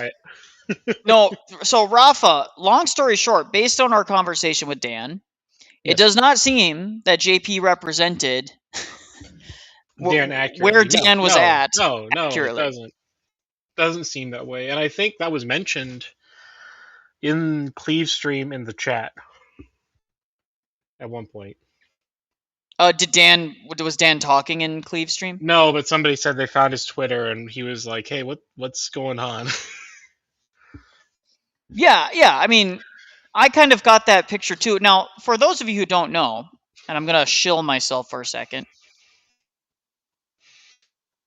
I had a recent. Let's go to videos. This is the video that he said that he liked and he thought was good. Hey guys, Nick. So this is it if you want to watch it.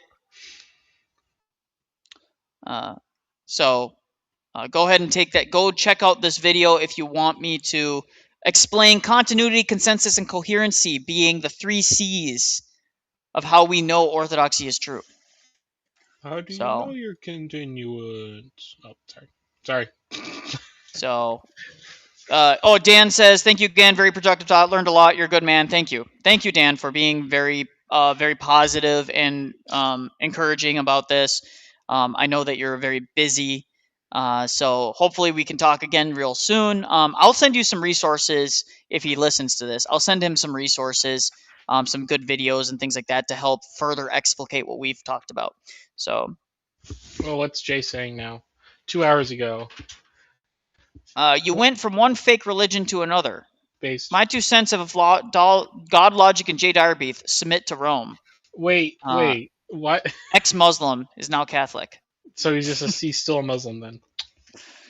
Well, I mean, Islam and Catholics worship the same God. I don't know what lateral move. It was a lateral move. Let's see it there. Glad to see everyone is now grasping. Blah blah blah. Oh yeah, there's nothing new here. Let's see if he is replies. No, Jay's probably in bed. Yeah. He probably was like, but guys, I guarantee you, by the way, that Jay does not lose any sleep over this. So all these people that think Jay is seething on the timeline, he is not. He's sleeping like a baby. He doesn't care. Why would he? Honestly, why would he? It's like, what benefit has this brought anybody? Yeah. I don't know. It's like, oh no, Jay pointed out the thing he points out all the time. Anyway. Ooh. Yes. So, actually, now that the David Wood debate is over, maybe we can go Andrew Wilson versus David Wood. Did it ever end? 4 hours. Holy crap. Streamed 12 minutes ago. Holy crap. Lord of mercy. One recommendation my priest gives young men: find a hobby, something you can do with your hands, something that you can, a little thing you can be proud of. From all over the world. It's helpful. All right. So if it's gunsmithing, let it be gunsmithing. Here's my recommendation for anybody who wants to have. By the way, open conversation, guys. We took just an update, life update. Talked to a Korean Orthodox client who might be buying my first prototype for my AI idea. Now I just need to get funding for the prototype. So if anybody has money and wants to give me some money to get this prototype off the ground, I already have a potential client. So yes, Wolpez, Warhammer painting is a hobby. That happens to be my hobby. It's too expensive, dude. It's too expensive. It is very expensive. I buy a lot of used models and just kind of pour hammer it. Yeah, see, my hobby is I like to collect. I do herb collecting. Yeah, and I grow it in my house. I have gardening is also a great hobby because it has to be the hobby has to be something that when you're done with it, you can say, "I did that." Yes. Like video games, you have to feel proud of yourself. You have to feel. You have to feel like you accomplished it. Video games. I would say this: video games can be a hobby if it is not something that consumes too much of your life. No hobby should be consuming more than a fraction of the time in your day-to-day life. No, not even a fraction. I will say that playing video games is probably better than doom scrolling. I will say that actually. I would rather you guys get on a video game. In fact, I would rather stream playing a game with you guys like this, like just going to open front. Like that. Just going here and playing open front with you guys. Though the one thing I don't like about it is sometimes they have inappropriate ads. They don't! I cut out the ads because I cut out this side part. But I'd rather do this, right? Just Nicholai. There are tiers. There are tiers to like what we would rather have. At the bottom is hard drugs. Don't be doing hard drugs. That's not a good hobby. Yeah, it's a bad hobby. Yeah. That's a but bad no, hobby. to video games. By the way, guys, if you want to join the clan that I'm in, Ortho, just type in Ortho for your tag. And if you see Nicholai in Korea, that's me. Just saying. I'm just saying. I always have a Korean flag. Call in. You should call in, but I'm just saying if you ever see me in this game, it's a lot of fun because I'm a nerd and I like map painting games. I like to paint the map my color and destroy all the competition. All right. Okay, Blake, you probably shouldn't be watching apology videos for 5 hours a day. That's probably slightly. No, actually, I don't recommend that. I watch. You guys think that because I'm online, like as I have my own like thing that I'm doing, that I'm on here all. No, once I'm done streaming, I'm done. I really don't engage with it much. Other than to maybe save bookmark some stuff to address later. But yeah, I try and steer clear from that stuff. Guys. Reading is not a hobby. Reading is something you do for fun. I'd say it's not bad. Yes, but you should. You're engaging muscles. Reading, no. So here's what I'll say: you guys should be. Exercise is a hobby. Yes. But it's also something that's necessary, right? So you should have a certain exercise that you actually enjoy doing, that you're doing regularly, and also most of your hobbies should try and get you out of the house at some point. So Warhammer painting, right? Then maybe you should go and try and set up some Warhammer games with some buddies and like get out of the house. Yeah, I need to text my subdeacon and ask if he wants to play sometime.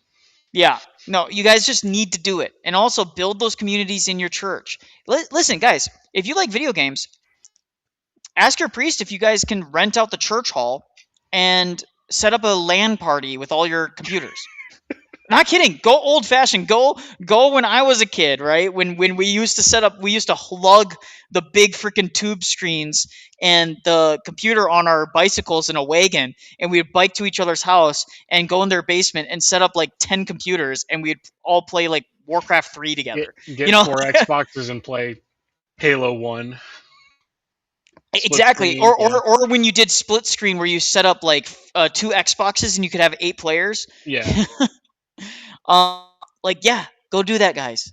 Like, get out and do that stuff. I mean, it's summer. Ask your priest. I guarantee you, no priest is going to say no if you guys say, hey, on like Friday evenings, I mean, after Vespers or whatever. My priest might, because they did ban dancing at the church.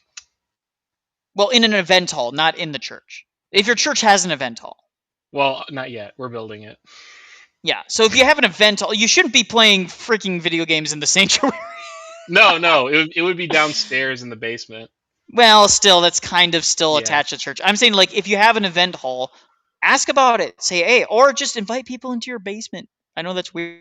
I don't have a basement. No, but invite people to your house and like set up a LAN party. That's actually a healthy way of playing games, not this like hours and hours and hours of doing it. That's what I'll say. Counter-Strike LAN party, laugh out loud. Yes, LAN parties were peak gaming. I play games where I'm required to read. So LAN parties were peak of gaming. Yes, they were. That like when the LAN party phenomenon died is when like gaming became way more meaningless. Here in Korea, they still have they call them PC bangs, and PC bangs are. And you go in there and you rent a gaming computer and you can play with a bunch of people. You can rent out an entire room that is just entirely dedicated to you and your friends. And a lot of high schoolers still just go like after school, like a bunch of the guys will go like, let's go play LAN party. I have $10. We each can play for like 4 hours, right? Because it's like $1 an hour. It's insane. Yeah. That they still do that. So you guys need to be the ones that go and do that. So anyways, let's listen. Let's quickly listen. I just want to kind of skip around and see if David ever comes with anything beyond Ooga booga, you're bad. Yeah. Whitmer is a fucking piece of shit who ruined Michigan, and I went bingo, right? I am now affirming all Darwinist beliefs because they're setting a trap or something. Quit strawmanning me. I've never said that he's responsible. That he's affirming that Muhammad's a prophet. He's assisting them. Assisting them. He's assisting them discrediting Avery. It's already being used. They're already using. They're already using. You see. Yeah. But Muslims are going to do that no matter what. If Jay has a debate with God Logic tomorrow about the monarchy of the father and Avery holds to the filioque, Muslims will use that too. That's not a good argument. Yeah. Is Jay discrediting Avery by attacking his belief in a fake and false teachings about the Trinity? No. But they don't see it that way because we all have to be kumbaya drum circle Christians. It's insane behavior from these guys. I just don't get it. Don't get me wrong. I like to be the nice guy. I do. I don't know. I'm not always the nice guy, but I like to be the nice guy. These people are insane. You see, how's that Jay's responsibility? How's that Jay's Because he went to them and agreed with them and affirmed this about this guy based on no evidence. How is it his responsibility what they do, which is nefarious with what he said? Did he say, go use this to discredit Avery? Can you show me that? How are you not getting this? If they said, not getting this? Again, if someone said 80% of what Andrew says is a lie, And it's not just a random person who's come to this conclusion. It's a person who is known for just making crap up about you. Daniel goes to him and says, bingo, you're absolutely correct. He lies 80% of the time. Yeah. And then they use this. You're saying there's no problem with him because there's no problem with him because they use it. Yeah, if they use that to affirm ideology I did not agree with or agree to. No, they're just affirming an attack on you. That's why no one should ever listen to you. How am I responsible for that? I wouldn't be responsible for that. No, Daniel. I don't know how you get out of this conundrum from Andrew. Like, how can you reasonably hold somebody responsible for that? It's insane. It's stupid. Well, these are okay. This is something I need to point out. None of these people would have a job if it wasn't for Zionism. Who's responsible for the mass migration of Muslims into the West? Zionists, mostly. Yeah. Yeah. I will say that there is a lot of like Qatari and Saudi funding for this stuff. If there was a stable Middle Eastern state for Muslims to live in, they wouldn't want to come here. At least not en masse like they are. Yeah, not to the extent that they have. No, that's correct. But also, let's be real. The Western governments and the Western leadership are responsible for not putting the safety and the interests of their native populations ahead of the absolutely. So, that too. So you can't just say, oh, this group took advantage. But Chinese dude, a woman just got caught running for public office in California. And she was mayor.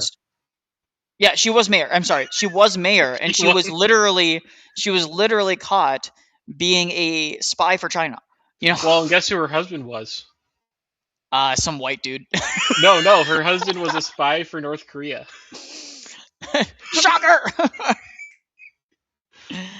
But again, but I'm saying it's like if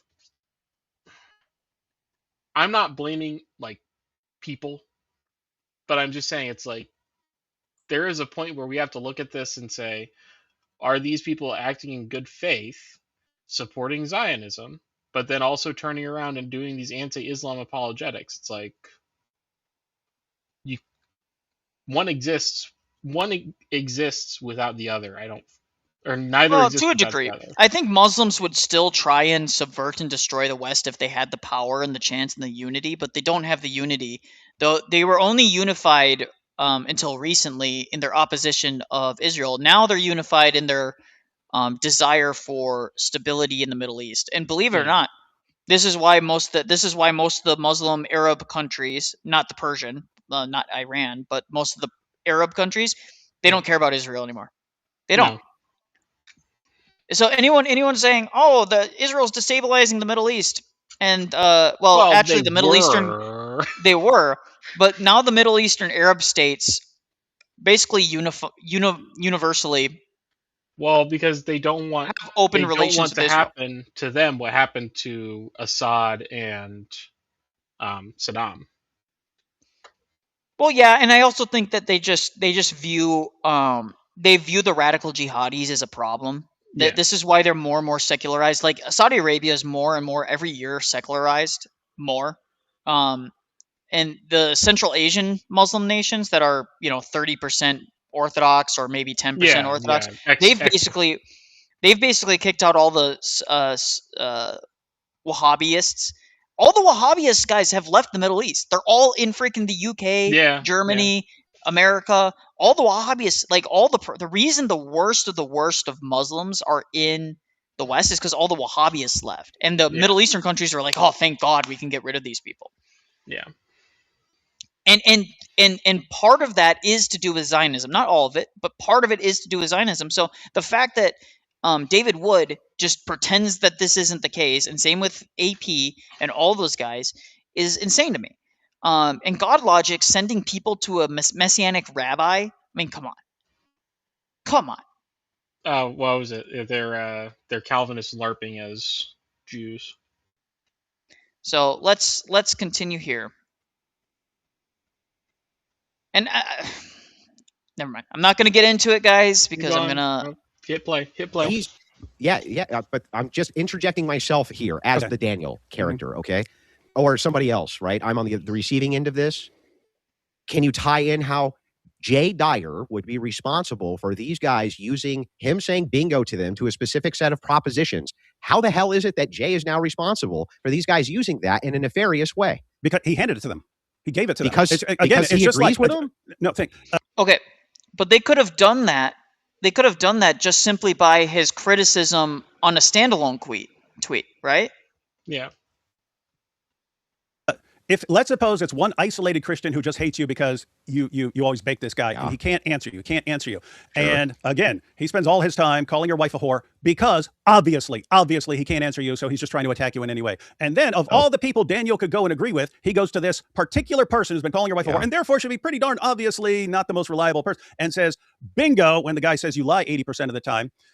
You wouldn't see any connect. Like he has no Daniel would bear no responsibility for this being used to discredit you. This is interesting. I know that you love philosophy, which is why it's so bizarre that you don't seem to understand basic logic.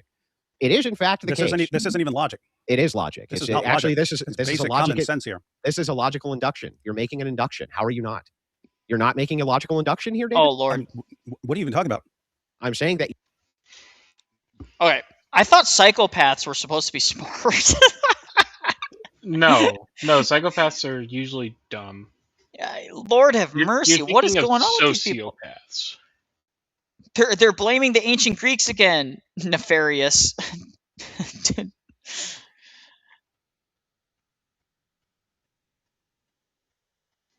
Hold on.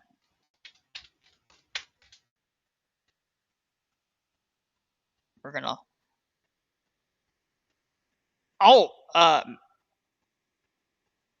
there we go. Thank you guys for everyone. I don't know why the super chat goal doesn't actually update. It's the stupidest thing. Whatever. Doesn't matter. Thank you guys for everyone who's super chatted. It's much appreciated. Seriously, very appreciated. You guys have been very generous over the months and years and stuff like that, and everyone continues to be very generous now. So let's continue. You're saying event A leads to event B, which leads to event C. That's inductive reasoning. That's inductive logic. That's not even what we're talking about. It's bad. It's bad to go to a person who has nothing but bad intentions and to affirm what they're claiming about someone when they are obviously just trying to discredit. What was the tweet? What was the original tweet? I think I've seen it once. Go ahead, Rafa. I'm sorry. No, what was the original tweet? I think I've seen it once where he said what he responded bingo to. Listen, guys, I don't really know. Let me look it up. I was gonna go Alex Jones for a second, but I don't think I can do it.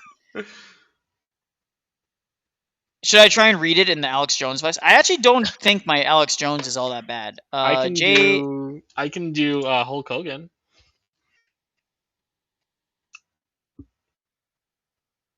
Bingo. So all I had to do is type in bingo. That's the first thing. All right. So here's my 2 cents on what's going on with Orthobros and Avery. Avery, who is God Logic, by the way, is not interested in your true church. As a matter of fact, he doesn't give a flying donkey's ass about any church being true. He wants to appeal to as many Christians from all denominations to make as much money as possible. This is why he's friends with Sam, yet friends with Sam's arch enemy, David Wood. He's friends with Orthobros, but also friends with anti-Orthobros. This guy is a grifter. Wake up. And Jay Dyer said, okay, okay, this is an accusation. This isn't necessarily a lie. This is an accusation. Yeah, exactly. And Jay's agreeing, saying that this seems to be the case because Avery is obviously... okay, and why are we trusting David Wood to guess what a lie is? He wouldn't know if he was lying. So, in Orthodox Muslim says, at least Jay Dyer has balls to stand up for what he believes in to be the exclusive truth, which is true. And by the way, people respect us more. Why do you think so many people are converting to Orthodoxy despite our exclusivist claims, right? And no, we talked about Dan about this, and we clarified that obviously we don't believe that everyone and their mother who dies outside of the Orthodox Church is necessarily damned, obviously. But no, the harrowing of Hades is eternal. Yeah, exactly. But big asterisks here. It is attractive to a lot of people because we are uncompromising in our position, right? We don't hold to these. One of the reasons I left evangelical Protestantism and started looking around was, I asked my pastors, like, would we give communion to the Pope if he showed up? And he said, yeah, we would. Okay, so John says here, somebody's upset Protestants started running circles around his arguments, so he'll side with Muslim dog. What Protestant has ran around Jay Dyer? None. I can't, listen, you can like Jay's style of debate or not, but to say that Protestants have run circles around Jay? No, the last Protestant who debated him was next literally a level Muslim. cope. Literally next a Muslim. Level. The jealousy is glaring. Again, and everyone's trying to make it out.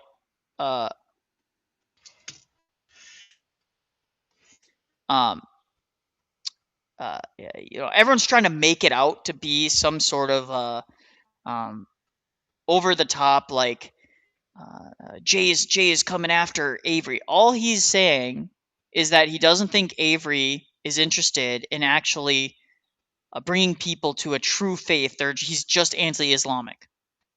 And by the way, it's easy to be anti-Islamic. I've said this at the beginning of the stream. I'll say it again now that we have more viewers. Being anti-Islam is easy.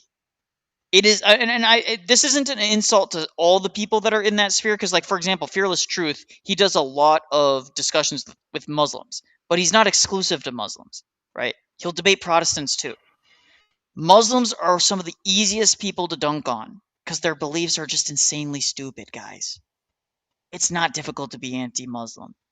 You give me like 2 weeks and some time to research the best and top arguments for Muslims and the best responses by Christians, I could be a top Islam apologist on TikTok in like a month or two. You know what I mean? That's generous. Like 2 days. Yeah. If I got 60 people to jump in on a TikTok live, I'd get noticed by all of the Muslim apologists or the atheists or whatever else, and they'd all be biting at the bit to come dunk on the ortho bro so I could prove him wrong. And then all I have to do is have preloaded questions. Boom, they're done. It's not difficult, right? So and Islam is a vile religion invented by a vile man. So it's not difficult to oppose. No. But somebody pointed out, it's like David Wood will say, "Oh, Islam was invented 600 years after Christ." Well, your brand of Christianity was invented 20 years ago. So, well, for David, does he even attend? Like, does he actively attend any specific? No, that's why I said 20 years ago, because he invented it his own. Yeah, yeah, and it's the same. By the way, it's Zionist in orientation too. Like, I think David is more interested in being Zionist and like having a vague appeal to Jesus than he is about actually defending the faith. The sad part is I watched David Wood when I was... I did too, when he first came out. When he first came on the scene, he was like one of the top anti-Islam apologists. He was one of the only people doing anything anti-Islam at the time. And he's correct about that. When he went into this entire diatribe about how it was him and one other and an ex-Muslim guy. Yes, I know who you're talking about. He's like an evangelical pastor now, and no, different guy. He reposed like in 2014. No, this guy was like in the evangelical circles. Like, he was a reformed guy that was like going around, and he's like an ex-Muslim preacher or something like that. I can't remember his name. Spencer? Jay hasn't lost many debates. He's only lost to Agan. I don't think Agan won that debate. At all. I don't think Agan's won a single debate he's had, other than maybe against some. I don't think Jay has ever lost a debate on substance. Yeah, he might have lost on like rhetoric at some point, but I can't think of any off the top of my head. But again, I'm not going to get into a monophysite or a miaphysite, battle here on my stream right now. I'm not interested in it. been a million and a half times I've had those stupid debate. In the debate, I think David said he goes to non-denominational church. Okay, well, there you go. So there is no. It was invented 20 years ago. Yeah. Well, if that, that specific non-denominational church might not have any roots to an established one, right? So, again, this is just like we're an hour in and they're still having the same. Nabil. I can't remember his last name. Nabil, yes, I know who you're talking about. Yeah, thank you. Well, yeah, that would be a normative claim. And so now that you're making a normative claim, that's at least logic, right? We're getting into the domain of logic, at least in ethics. No? Yes? Not required for any logic here? Someone. No logic is required for you to make normative claims, really. Oh, my goodness. No, you don't need logic for normative claims. You heard it here, folks. You heard it here. So now he's appealing to audience. This is just embarrassing. You heard it here first, folks. Ad populum fallacy. Ad populum, yep. This guy was the top Muslim apologist? Seriously? Yeah, he was. But honestly, though, I gotta admit, appealing to the audience is a very, very, like it's an attractive argument for, like, evangelicals and stuff like that. I will admit that. Here's the thing. It's something I've noticed since I became Orthodox. Like, as soon as people start going up against Orthodox, they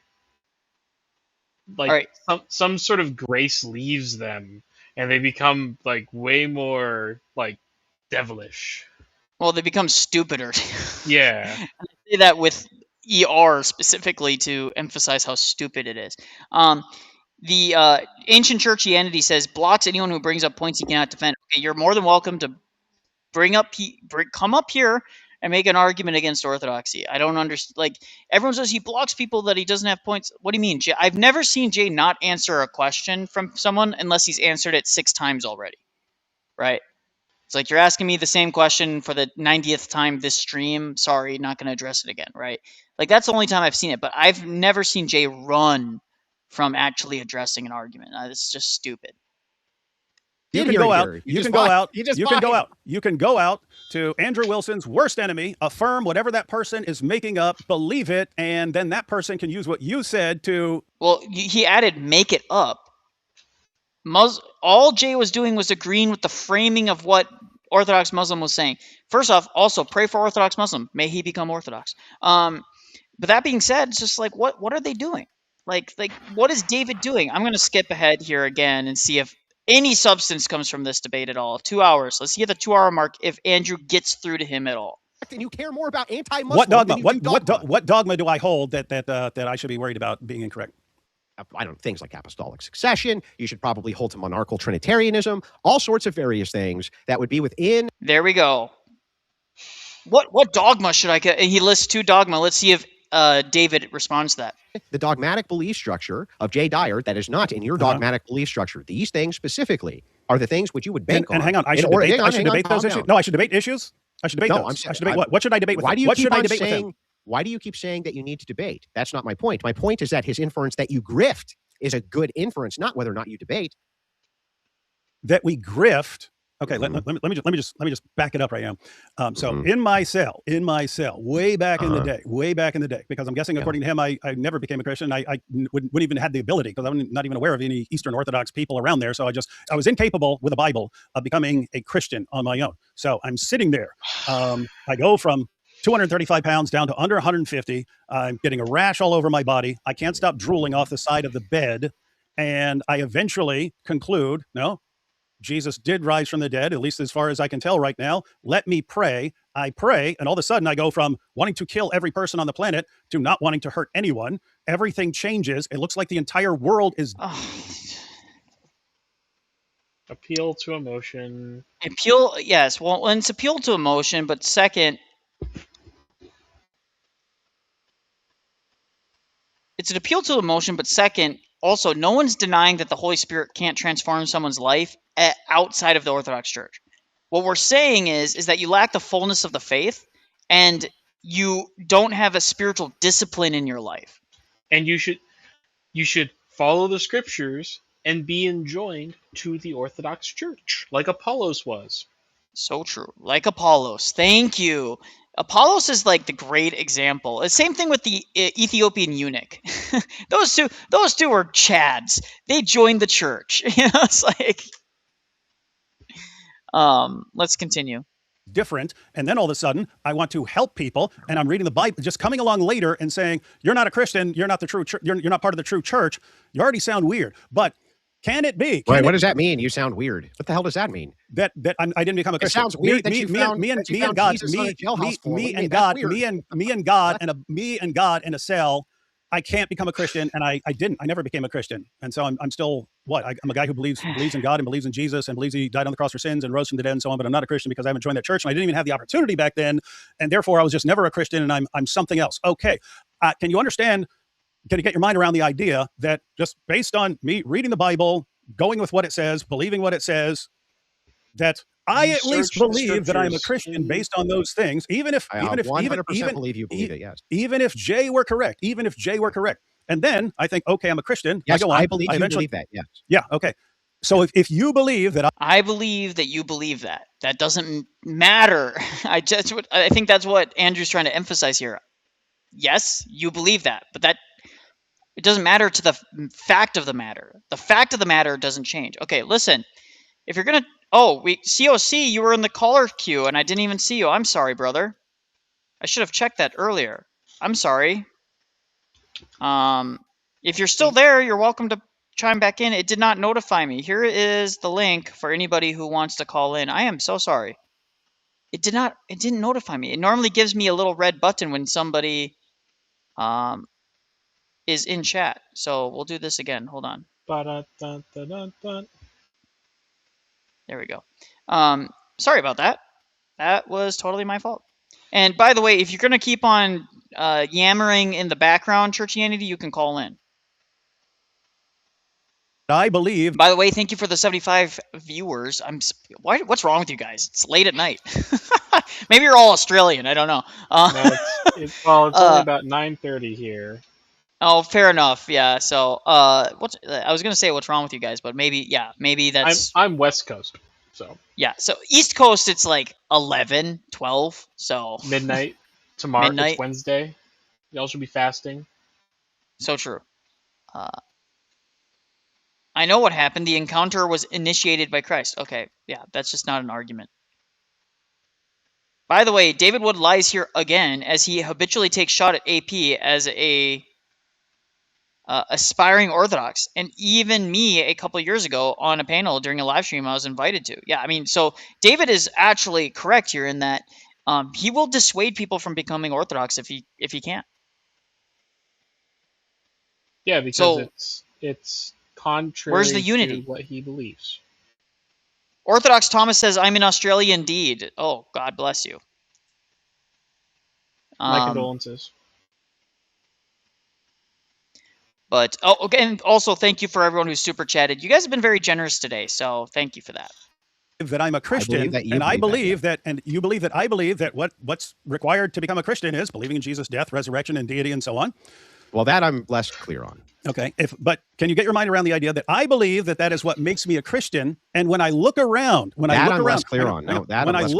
look around years later and stuff, and they're saying, no, you have to become a Catholic. No, you have to become Orthodox. No, you have to be this. And I'm saying, and I'm sitting here saying, okay, you've got all these guys who study this all their lives, and it's still not resolved. You guys go deal with that. That's argument from incredulity. Yep. It's an argument from incredulity. That just means you're hoisting off your own shoulders the burden of actually having to do the work. Yeah, no, and it's ultimately an argument that will not get you anywhere with anybody. No. By the way, do you live in the worst part of town ever? Because half the time I hear you talking, there's like sirens in. Yes. I was gonna say, like, dude, are you okay? Like, are you alive? Like, guys, let's all pray for Rafa right now. I want everyone to pause, say, Lord Jesus Christ, Son of God, have mercy on Rafa. He is a poor sinner. I'm renting a house from a deacon. His house is across the way from me, so I'm kind of behind his house, so I'm fine. That respect. But, like, it goes my house, the deacon's house, and then it's a 4-lane main roadway. Yes. So, Jonah, and that's true. Every church claims to be the true church, but that doesn't mean that you get to just hoist off your intellect and actually not do the hard work of assessing every the religion claims. claims to be the true religion. So, yes. How do we know which one is true? The argument, by the way, everything David Wood has said so far, a Muslim could say. I had a spiritual experience. I changed my life. I know Muslims that live very good, for the most part, moral lives. They're not Shia pushers. They're married to one woman. They love their wives. They don't do any of the kind of degeneracy that you see in Wahhabism. They seem very good people, and they had a transformative experience in Islam. Yeah. See how they can make all the same damn arguments? I mean, I would argue that more Muslims have genuine experiences with Christ than most Protestants do, because they understand that orthodoxy is true. Yes. Yeah. Or if you talk to any Muslim, I think I'm here to do. I'm going to focus on those things. No, I have to somehow get to the bottom of this and conclude what the true church is before I go do all of these things, or I don't care about the truth, and I don't care about God, and I don't care about reality, and I'm a grifter. Yes. That's awful. So okay, by grifter, what we mean is that you are not willing to do the hard work, and you're perfectly fine sitting in your lane, grifting off of a generic idea of what it means to be Christian. Yeah. This isn't to insult you. It's to say, listen, this is what the results of your actions are. Right? And this is how people are going to perceive you, because you're not willing to do the hard work of the theology in question. And then when you get cornered on certain theological issues, you flounder and you get angry, just like you're getting angry right now. Well, if you talk to Muslims in the Middle East, you know, if you ask them to convert to Christianity, you know where they would go first? Probably an Orthodox church. They'd go to the Orthodox monastery and ask the monks to pray for them. Probably, yeah. And the monks would baptize them. Historically, that's what happened too. Yeah. No, it's like...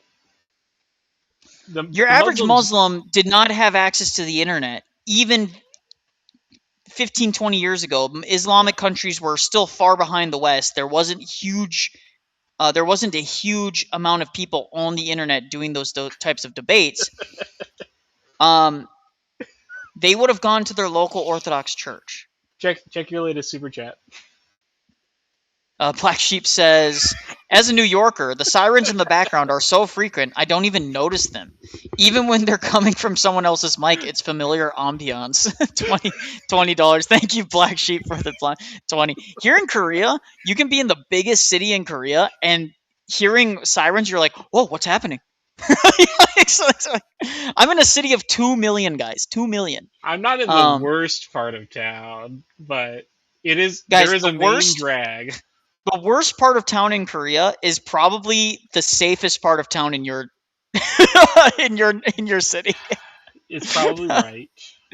That's what I'll say. Like the quality of living wise, probably not, because like you have to live in a. Honestly, we really should be buying every house that comes up for sale between where I live and the church.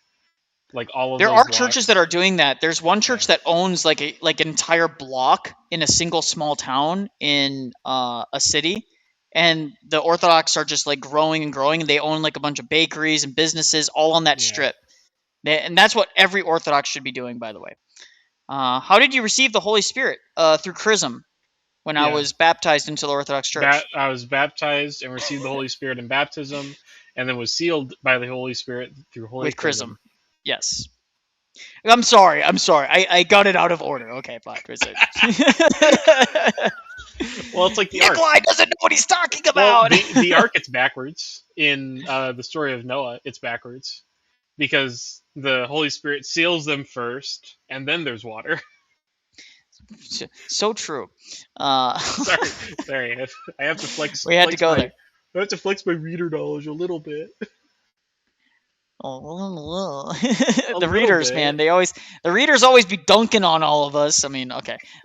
Anyways, so far, David Wood, like, come on, David. Like, this is not good argumentation. This is bad. Let's find That's out. Terrible. Let's put it to the test. A bunch of Mormons come out against Islam. Okay, that's what they do. They come out. They're against Islam. They say it's completely false. It's untrue. Would you take Mormons to task on their beliefs, even though they're attacking Islam? If they're attacking Islam and they're correct, I would agree with their attack. I would agree with an atheist if he was would you take Islam. more? Oh, that's what Jay's doing. But let me put it, he makes Islam an idol in his life. That's what he does. Yeah. That's not my question. My question is, would you take Mormons to task, even though they're attacking Islamists, on their beliefs, even though it is the case that they're attacking Islamists? I would leave that to someone who studies Mormonism. This is what I mean. I can't get my mind around the idea that I'm going to focus on a bunch of stuff that I don't know about. So you would leave that to somebody who actually someone who studies that stuff, like Jay Dyer. If he knows Mormonism, absolutely. Yeah, great, got it. So you're saying, here, if Jay Dyer goes and attacks these Mormons and says your fucking beliefs are just as false as their beliefs, he's not in error, correct? No, Mormon. I mean, I'm trying to figure out the math of what is worse. I think Islam is worse than Mormonism, but if you're talking about I understand. Okay, but they both have false beliefs. I would have zero problem. I would have zero problem with Jay. That needs to be done. That's an important branch. What if he said the reason you fucking Mormons are going after these Muslims instead of arguing your own belief structure, right, is because specifically it brings you in a lot of fucking money and you can't actually defend your own beliefs. You can only attack these beliefs. Is Jay now justified in making that claim about them? I don't know. What if it's Mormons who say no? That the guys who defend Mormonism are against the objections of Eastern Orthodox, or those guys over there. Go debate with them. I think of Christians. I think of Christians as a body, and boopity boop. There it is.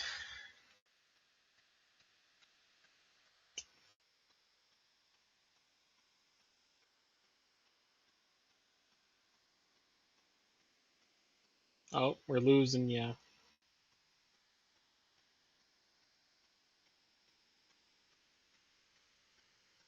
Oh. Well, hello, everybody. I guess I am in charge of the stream now. No. What's unreasonable about it? You can have. I can't hear you. No, I just. Give me that. Let me refresh the page.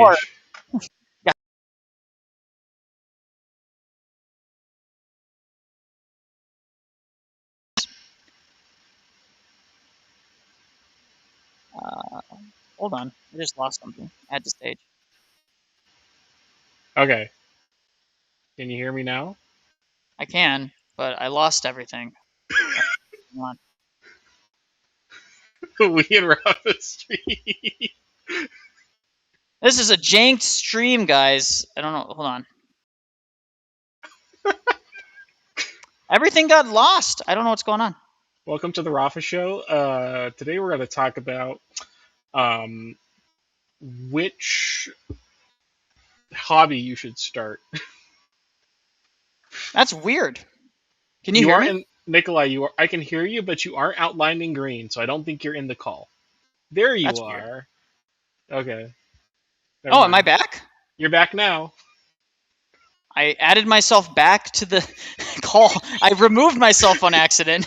Well, at least now you know you can do that. Well, apparently I can, yes. What did I do? Where did everything go now? Oh shoot, there it is. Okay. I can see your screen.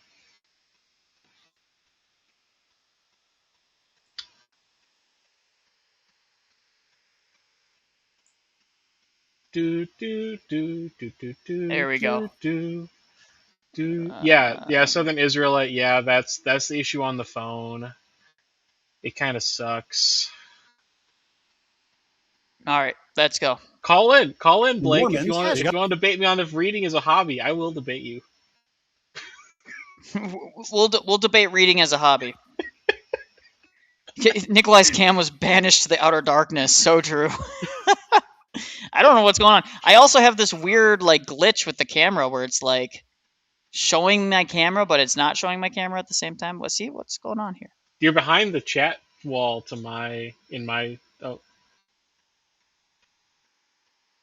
See what's going on? See, something got all jacked up, guys. I don't know what's going on.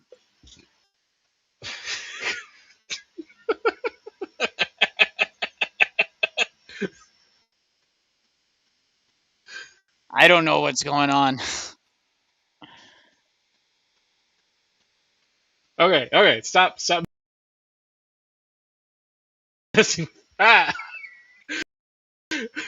Guys, I don't know what I'm doing now. I don't know what I'm doing. Stop. Whatever you're doing, stop. I don't know what I'm doing.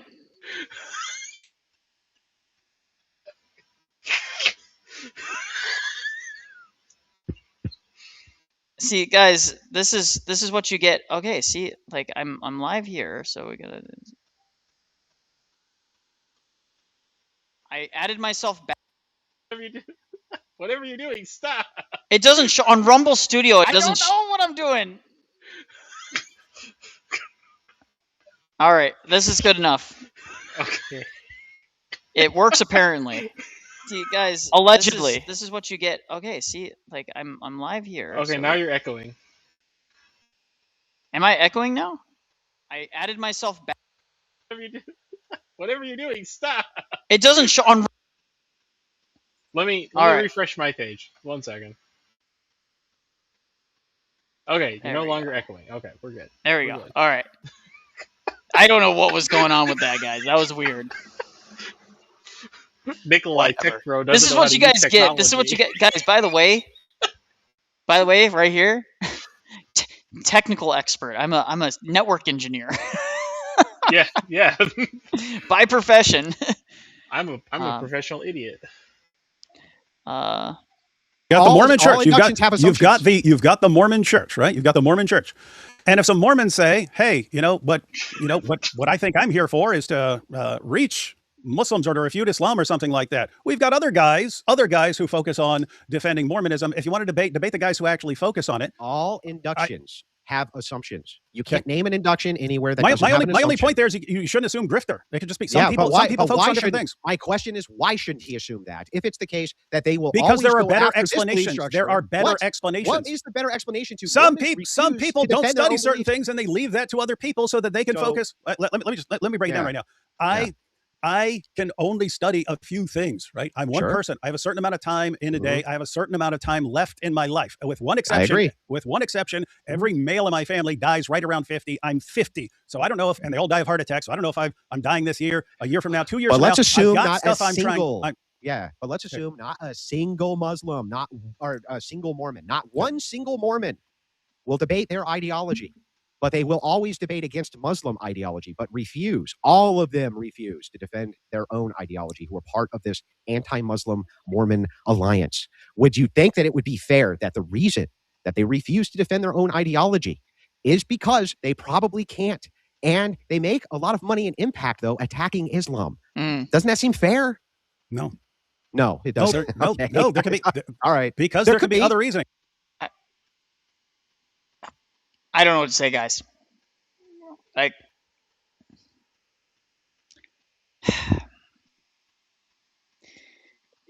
David was completely crushed here, and it's just not even close. He doesn't understand the entailments. I don't know how a guy like this becomes one of the preeminent debaters on Islam. I just don't. I don't understand it. No. Let's see what instead we're going to go to the comments and we're going to see if the comments had anything enlightening and what they thought. But anyways, Rafa, go ahead. Well, it's like I said, it's like, look at John MacArthur. When he started complaining about Hank Hanegraaff's conversion to Orthodoxy, he really went off the deep end after that. Oh yeah. There's a notable difference between his quotes then and his quotes before. They're still bad, they're still wrong, but he got more and more dogmatic extreme about it. Yeah. There was a tweet he put up, it was the blood of Christ is not the blood of God, and I was like, oh. Well, he was always Christ was always John MacArthur, not Christ. John MacArthur was always a little bit Nestorian. Like a little bit Nestorian. That's like really Nestorian. Yeah. I say that only because, like, on a surface level, he would deny being it, but at the same time, say all these things that are obviously Nestorian. So, yeah. Someone says here, I like how Andrew thought his favorite tactic of getting personal and trying to trigger his opponent would work on David. David was clearly triggered, guys. David didn't even get triggered when Muslims insulted his son days after he died. The dude is unshakable. We did not watch the same video. I mean, we skipped around a bit, but like Andrew was clearly trying to keep it very, very narrowly focused. So Andrew wasn't going personal at all. So I don't.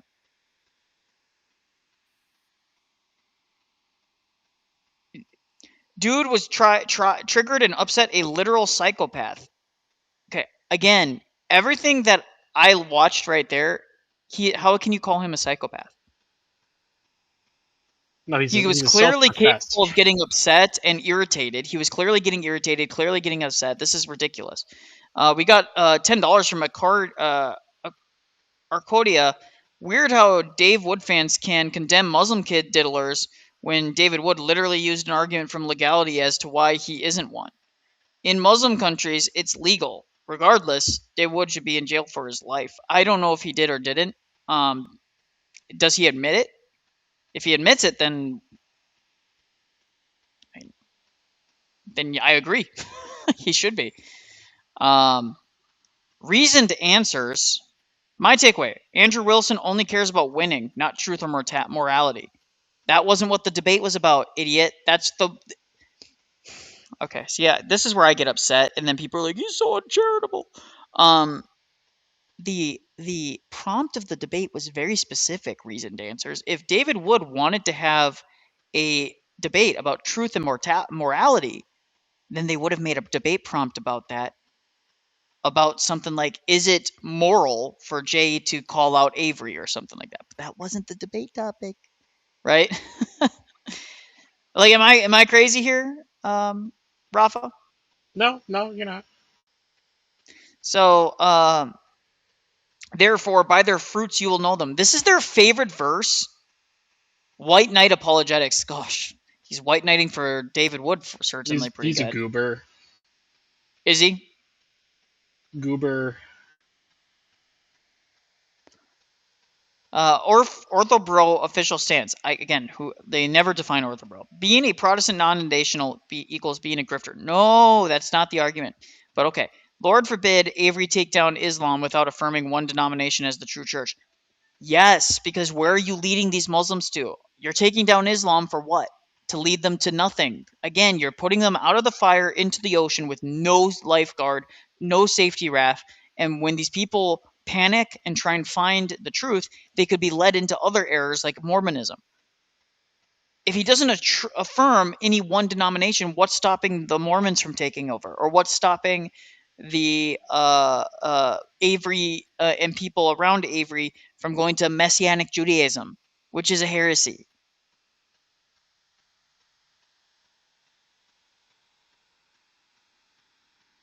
It's insane. By the way, thank you for the 10. Arcodia.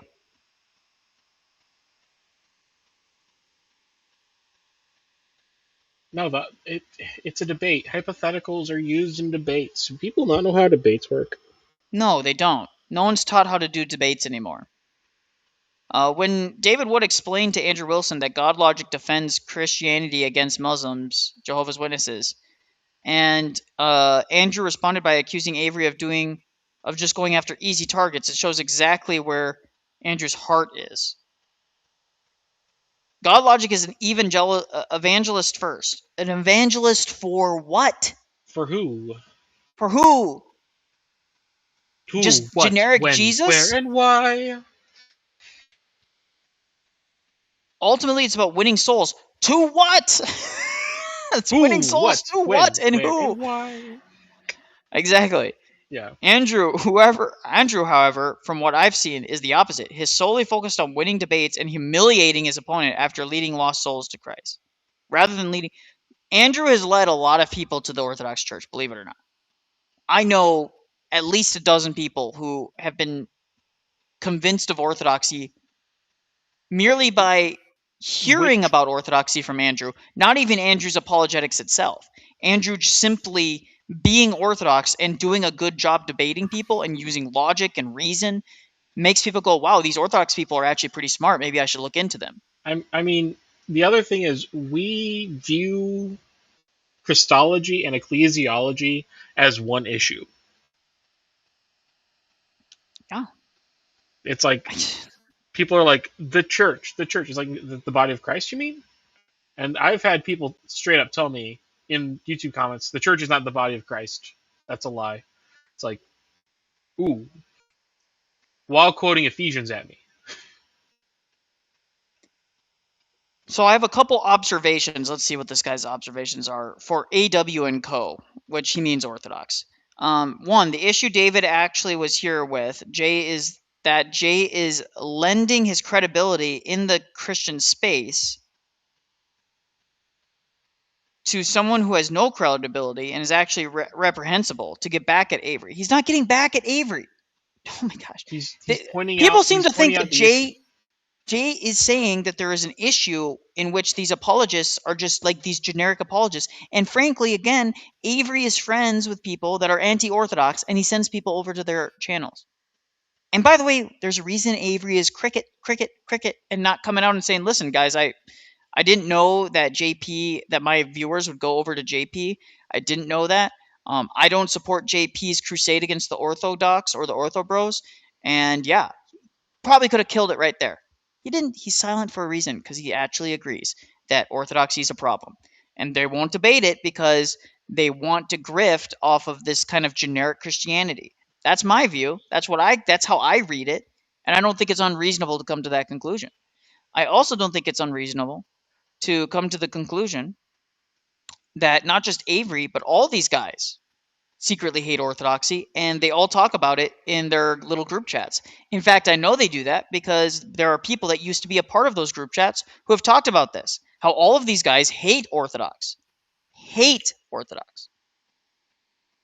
They hate us. Send link.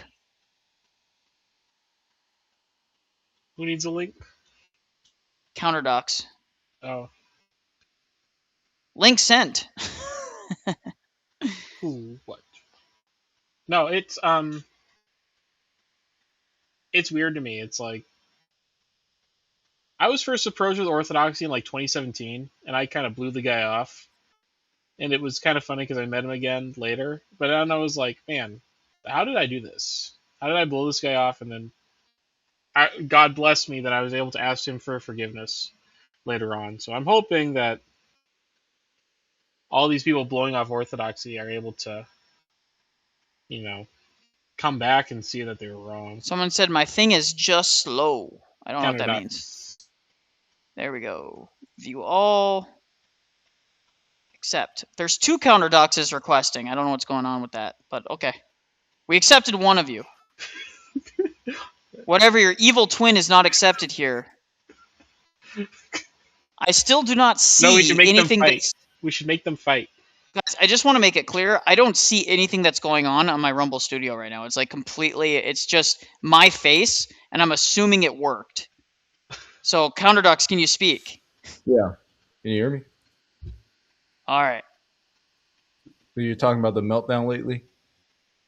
We've been talking about that. We also had, we also found out that the guy who was talking with JP Uncut and allegedly was someone he convinced not to be Orthodox, that's not really the case. That's not actually what happened. Yeah, he was going to church on Sunday. We got to talk. He came into stream today. Oh. So he came into my stream, I should say. So what happened? He's going to church he had genuine concerns about certain issues. Mm-hmm. And he wanted to have some answers to those questions. And we answered. Well, you answered them while I sat silently. Well, yeah. The guy Mahler is a pathological liar. So that person, I think he's genuinely. I'm not saying this is an insult. I think he is mentally ill. Yeah. Well, JP misrepresented the thumbnail, and this guy even said that his intention was not to be made into a thumbnail and say that Orthodox Inquirer leaves Orthodoxy or decides not to become Orthodox. He says that wasn't the case at all. He says, I'm still very interested in Orthodoxy, but I want some of these questions answered. And so we tried answering. I think I did. Did I do an okay job, Rafa? Yeah, you did. Yeah. Yeah. So we answered his questions. Some of his concerns were kind of about, icons, about anathemas, about how we view about salvation for those outside of the church. Do we believe that anybody who's not Orthodox is automatically condemned to hell? I said no. You know what I mean? Like, so,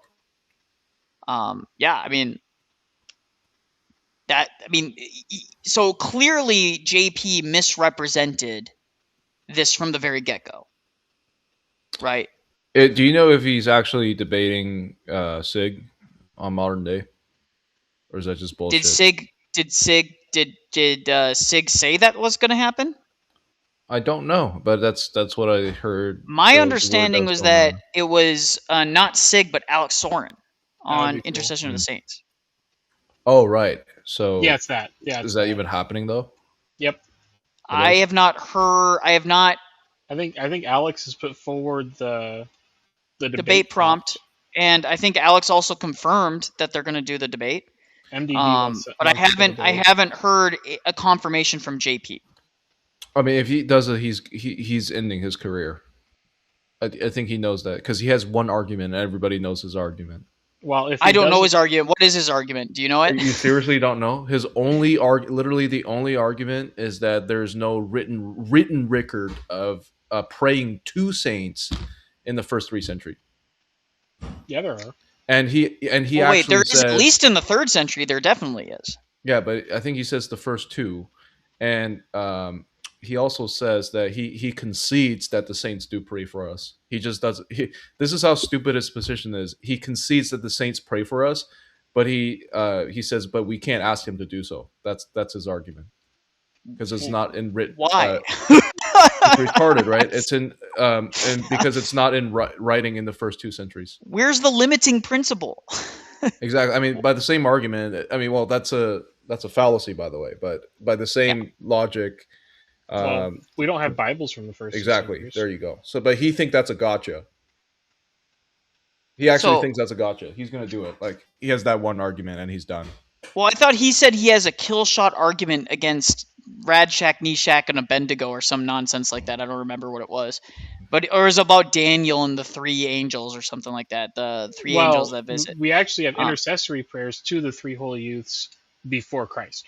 Yes, the 3 holy youths. That's what it was. He said that he has a kill shot argument for that, but he's not going to reveal it until somebody uses it. No, and it's everybody knows it, dude. Like, see, I know them as like the VeggieTales guys. VeggieTales. I do that voice for my daughter all the time. She loves it. It's the bunny. Oh, I love the bunny. See, Counterdox doesn't know any of this. He grew up atheist, so he's like, "What are you guys even talking about?" No, but this whole thing really just started. It's really pushed by JP. I think he's a big engine in all this stuff.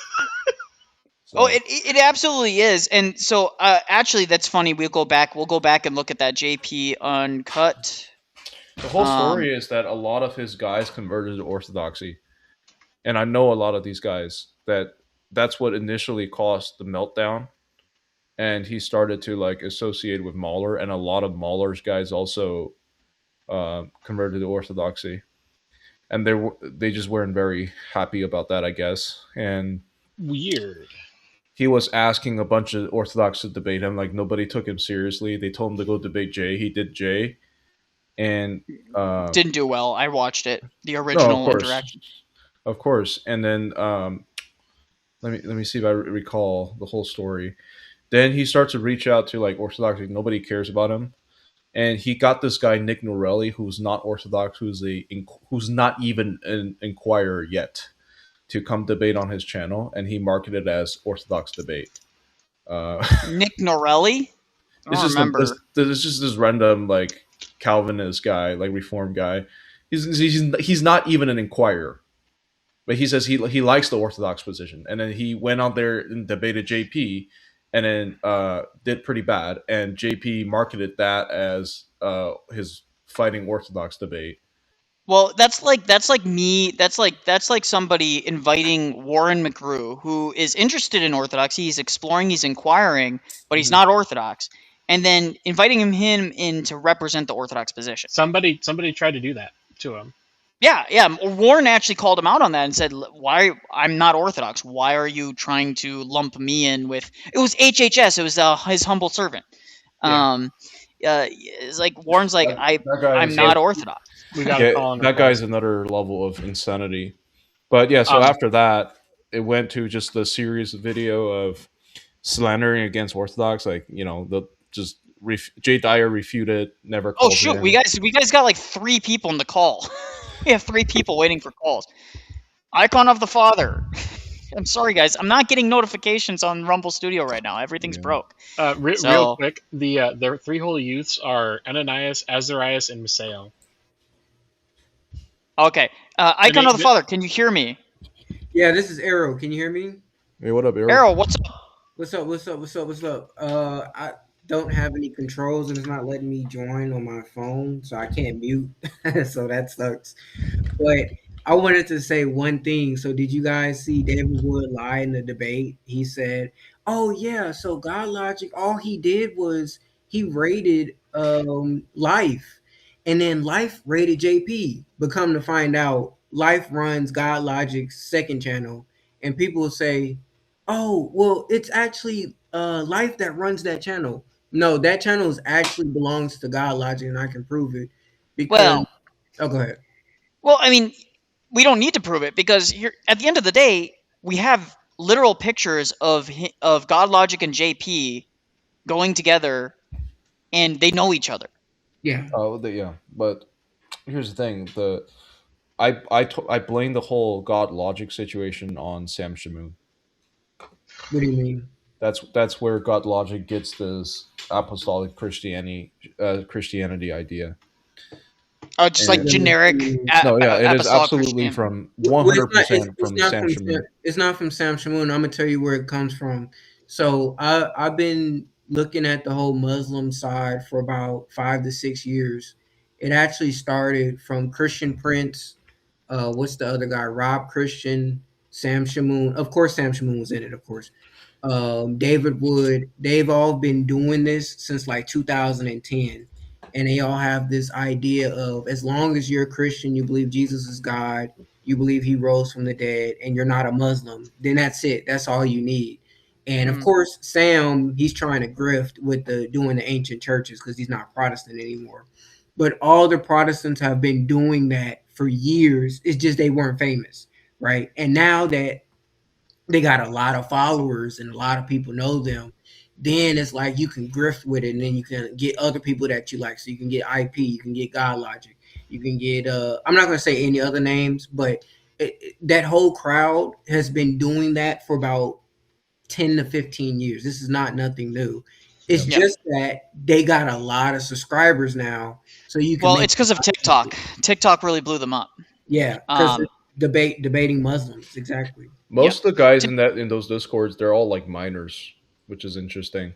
Yeah, I'm not a big. And first off, you shouldn't be on listen, if I ever had a Discord for this channel, which I don't think I'm ever going to, but if I ever had one, you would not be able to join as a minor. Period. And if I found out you were a minor, you're kicked. You're kicked immediately. I don't care how long you've been there. I don't care about, you know what I mean? Because also no women. No Floyds. No, see, here's the thing. I would allow women to be on it if their husbands were with them and married. So no single women, because single women are a disaster anywhere they go. No offense to single women. You guys can have your own Discords and have your own fellowship groups and stuff like that. But no offense, every time a single woman ends up in one of these Discords, all the guys lose their minds about it and they start white knighting and people get upset and they it just never turns out good. Ever turns out good. Behind. So that'd be my answer to people that are looking into that. Now, that being said, I do know some single women that are lovely, but sorry, girls, you need to You need to figure out your own stuff. You need to go join Rachel Wilson's female-only Orthodox Discord or something like that. I don't know if she has does one. she actually have that? But I have no idea. Or ask your priest to help you find a husband. Thank you. That's Whoever true said that, thank you. Thank you for saying that. Thank you. And by the way, okay, this is going to be a slight tangent. There's no reason that a woman stays single for too long of a period of time in the Orthodox Church today, considering how much the ratio between men and women there are. There are plenty of good men that you can get married to in the Orthodox Church. You could fly over to Serbia and find an Orthodox husband in 5 seconds. You could find one in 5 seconds in America. There's very little. Now, for men, it's a little bit more of a, I kind of got to go search, right? But the point is that just not me. I don't buy it. I don't buy it. I don't buy the idea that I'm looking for a holy man who's going to lead me. Dude, there's a billion of these guys running around right now. You know what I mean? Well, also, both sexes have their own issues have their own spiritual issues that come from the culture, and there's no acknowledgement that everybody on either side of this issue, there's no acknowledgement that you're going to have to work through these issues together. Right. Yeah. There's no acknowledgement on either side of that. Can I address something somebody said? Arrow, real quick, one last thought from you, Arrow. Say what you need to say, and then I got like 2 other callers in the queue. I didn't even I'm not doing a good job as a radio host, guys. Go ahead. I want to address something in chat. Somebody asked if Rob Christian is Orthodox. He actually is Orthodox. He's admitted it before when debating a Muslim. Rob who? Rob Christian. So he's a Muslim debater on TikTok. He's basically like another Christian prince that speaks Arabic. And the problem is with Rob Christian is he's another one of those ecumenists. I've been in his Discord before, and him and his Discord all preach that as long as you just believe Jesus Christ is God and that he rose from the dead, then that's it. That's good enough. That's good enough. Yeah. And it's sad because he's actually Orthodox. So it's there's a lot of ecumenists in Orthodoxy, to be fair. That's true, but what I'm saying is the anti-Islamianity aspect of all you need to be is just a Christian, and then deny Islam, and then you're good. You know, you go to heaven. That's it.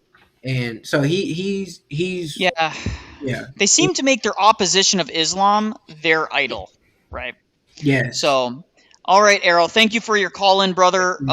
Sometime next time you'll have to join the actual panel, but I'm kind of slowly wrapping this up anyways. So slowly, guys. We're still going, but God bless. We'll see. But I just don't want to spend too much time on any one person. So we'll take the next caller, which is Byzantine Marine. God bless you, brother, and thank you for your service. Byzantine Marine.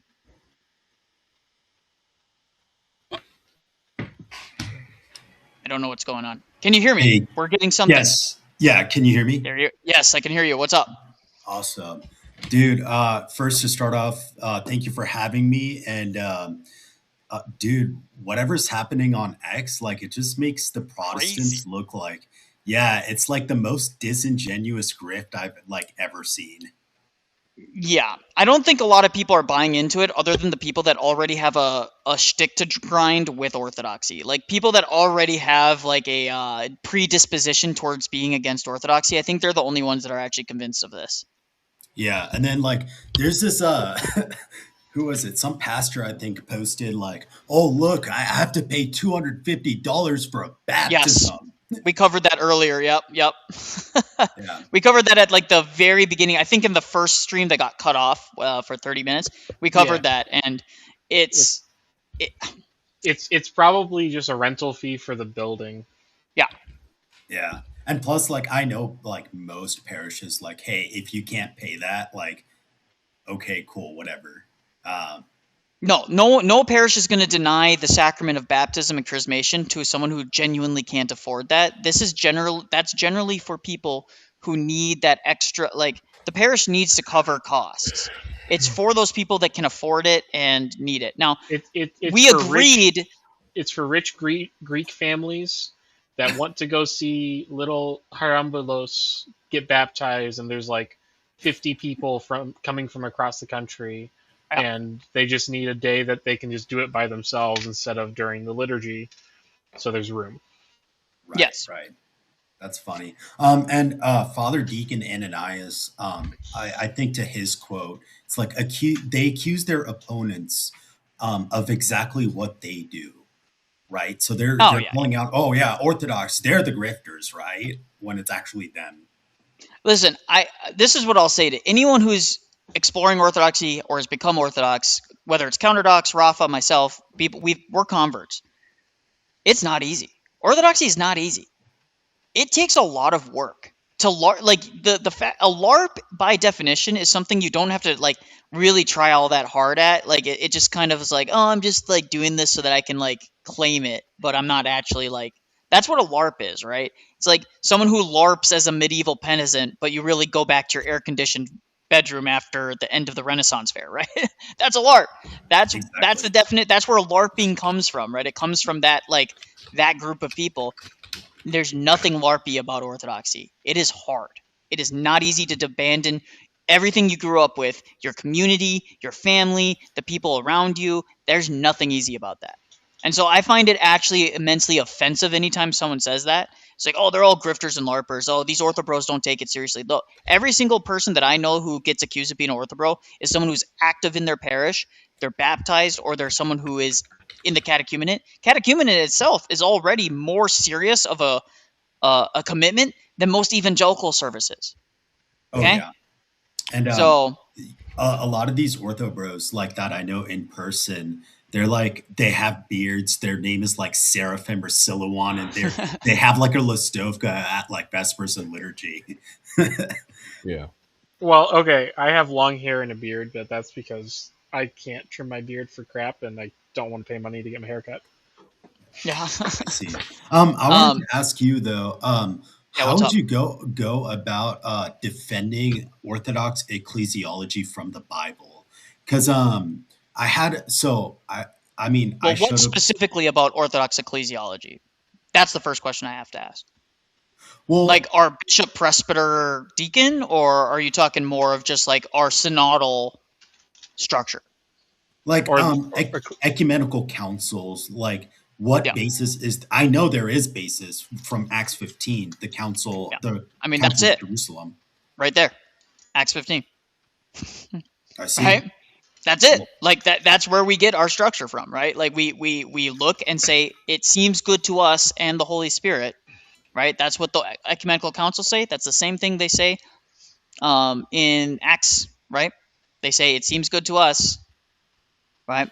And also remember, a lot of Protestant churches were synodal up until like the Great Awakening. So that's true too. Protestant churches had synods. What people are arguing for mostly is just a modernist paradigm that is foreign to even their own. Yeah, well, the church predates the scriptures, so the canon of the scriptures. And that's true too. I mean, at some point, you just have to like even if someone gets you and says, it's not exactly explicated in the exact way that you guys practice it today, you just say, why does that matter? There's all sorts of things in the scriptures that aren't explicated with specificity that we practice, right? For example, chrismating someone with oil, anointing them with the sick, anointing people who are sick with oil. Where in the scriptures does it explicate the exact ways in which you do that? It doesn't. So that's how I always answer. Yeah. Or how do we use holy water? Or how do you baptize somebody? It doesn't explain in the scriptures how to baptize somebody. Like, do you dunk them? Do you sprinkle? Do you how does it work? True. It doesn't really say. What is the normative way we do these things? And so those are the questions. Those are the things that I always go to when someone tries to do a silly gotcha like that. I go like, you accept all sorts of things that are extra biblical on their face, right? Because you have to. The Bible is not an exhaustive catechesist guide, right? It doesn't explicate every single thing clearly. Christ says, and this is one of my favorites, Christ says, when you fast. It doesn't say if you fast or it's a good idea to fast. He's assuming that you're going to fast eventually when you fast, right? So the question is if the assumption is that we are going to fast, does Christ lay out the rules of fasting? Does he say when it's too far? What are you supposed to be doing while fasting? Is fasting against certain foods, or what kinds of foods do we fast from? It's clearly not the same as the Judaism, right? Because we no longer have to avoid pork and things of that nature, right? And we fast on different days than the Jews did. Exactly. So where are all these things laid out in the scriptures? They're not. So clearly there's extra biblical rules that were established because every Christian sect from the early that has roots to the early church practices fasting on some level, even though some of them have kind of abandoned it. Really, Orthodoxy is the only one that has a serious fasting schedule anymore. The Assyrian Church of the East, in theory, fasts.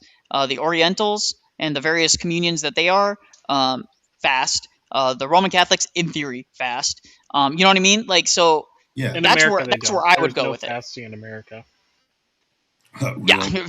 I got one more question. I know you got some other callers, but I got one more caller, so you're good. Yeah. Here's a curveball. Okay, so if in the Eucharist we're partaking of the body and blood of Christ, right? If the body of Christ is the church, then is the Eucharist the church as well? Oh, 1 second. I just realized, Southern Israelite, just so you know, you are accepted as an active caller. I just realized I can take more than one caller. So you don't have to leave Byzantine. You can kind of chill if you want. I didn't need to kick Arrow either. So I can have up to 2 callers. Up to 4 callers, I should say. But anyways, what was your question, Byzantine? So if we're partaking of the body and blood of Christ within the in the Eucharist, right? If the church is the body of Christ, then is the Eucharist the church also? That's a Protestant objection. Like, oh, you're eating the entire church because the church is the body of Christ. Yes. That's just a category. I think that's just like that comes down to just category error. It's a category error. Yeah. But the church is the only place you can receive the Eucharist. Yeah. The church is the means in which we partake in the Eucharist. So in some sense, yes, but in other sense, like it's like I said, it's just a category error.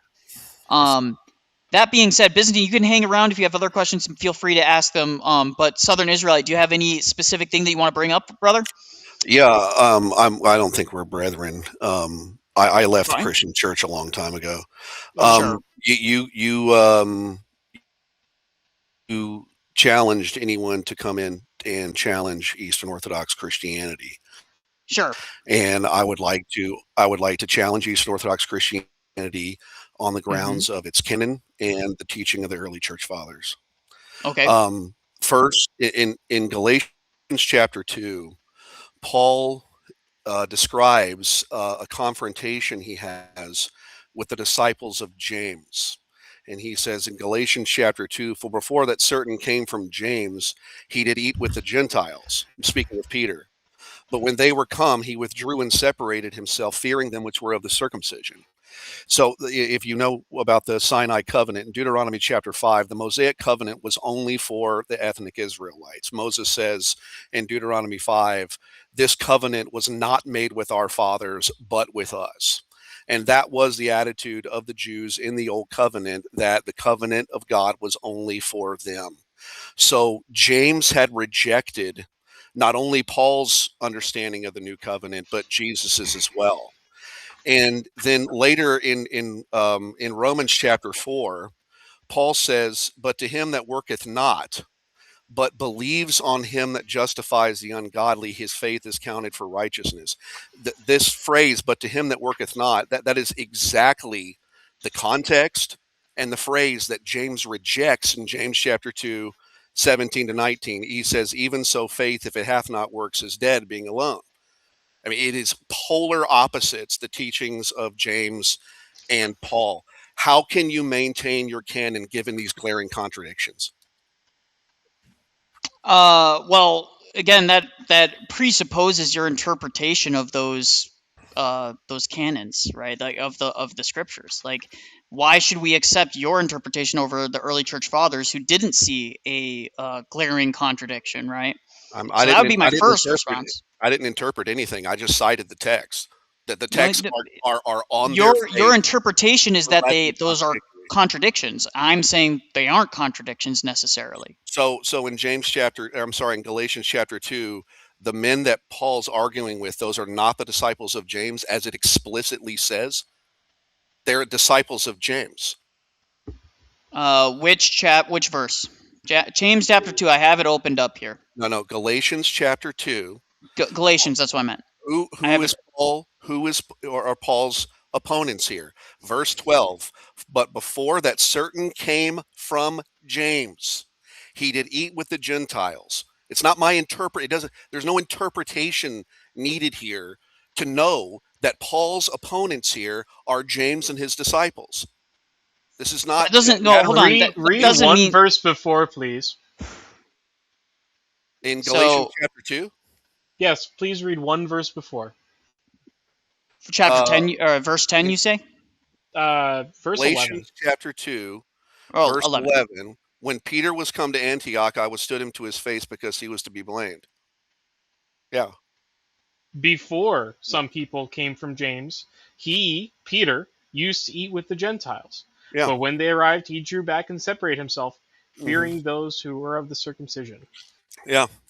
So Peter, at that time, he's talking about the time when Peter was I just said that error. the he in Galatians 12 in 2:12 is talking about Peter. I said that from the very beginning. No, you said that was about James. No, I didn't. I said in verse number 12, okay. For before that certain came from James, he did eat with the Gentiles. I clarified right at the beginning that the he there refers to Peter. I said that right from the press. But you're saying the opponent was those who followed James, were the people he was arguing with. Yeah. The teaching that Peter was being influenced by was James and his apostles or disciples. No. Yes, it says that you guys want this to be a matter of interpretation. It's not. This is formal. This is exactly what I'm not reading it the way you are. So if he's reading it differently than you are, and I'm reading it differently than you are, how do we reconcile your interpretation with ours? Yeah. Okay. So you guys have no answer to this. So let's move on now. It's not a contradiction. We just say it's not a contradiction. Like you're saying it's a contradiction, but I don't see how it is. Yeah. You haven't explained how it is a contradiction. I just told you. So James and his disciples are teaching that the covenant is only for ethnic Israelites. No. That's why Peter leaves eating with the Gentiles. You have to understand the Mosaic covenant. Deuteronomy chapter 5. This covenant God made not with our fathers, but with us. James had gone back to the Mosaic covenant. He had become a proto-Ebionite. Okay. So if you're trying to argue that we still have to live under the old covenant law, is that what you're arguing? What I'm teaching. You said you wanted. Is that what you believe? And it doesn't matter what I believe. I am challenging. We have the words of James himself. Terms. Yeah, we have James. We have a book from James that we can appeal to, and we can look at what James taught. Yeah, and it's like diametrically the opposite of what Paul teaches in Romans 4. For he who does not work, but believes. That is exactly the context that James is talking about in James chapter 2. Paul says, he who does not work, but believes, his faith is counted as righteousness. They're talking to two different groups of people. They're emphasizing different things, but they're not in contradiction with one another. The church fathers talk about this. They are in direct contradiction. The context is justification. According to who? The context is the measure of works in faith. No, who are they talking to? Who is Paul writing to, and who is James writing to? Paul's obviously writing to the church in Rome. Yes, and who is James writing to? It's, from what I remember, a Jewish church. I can't remember exactly. Yeah, so they're emphasizing different things because the Gentiles have different concerns. The Roman Gentiles would have different concerns and different issues than James and the Jewish people who have different issues, right? Acts chapter 15 made very clear that Gentiles, Peter says, Gentiles are saved in the same way that Jews are. You can't make this division. Peter addressed that a fallacy in Acts 15. That's a category error. You guys have no answer to this. That's fine. We'll move on. Do you understand what a category error is?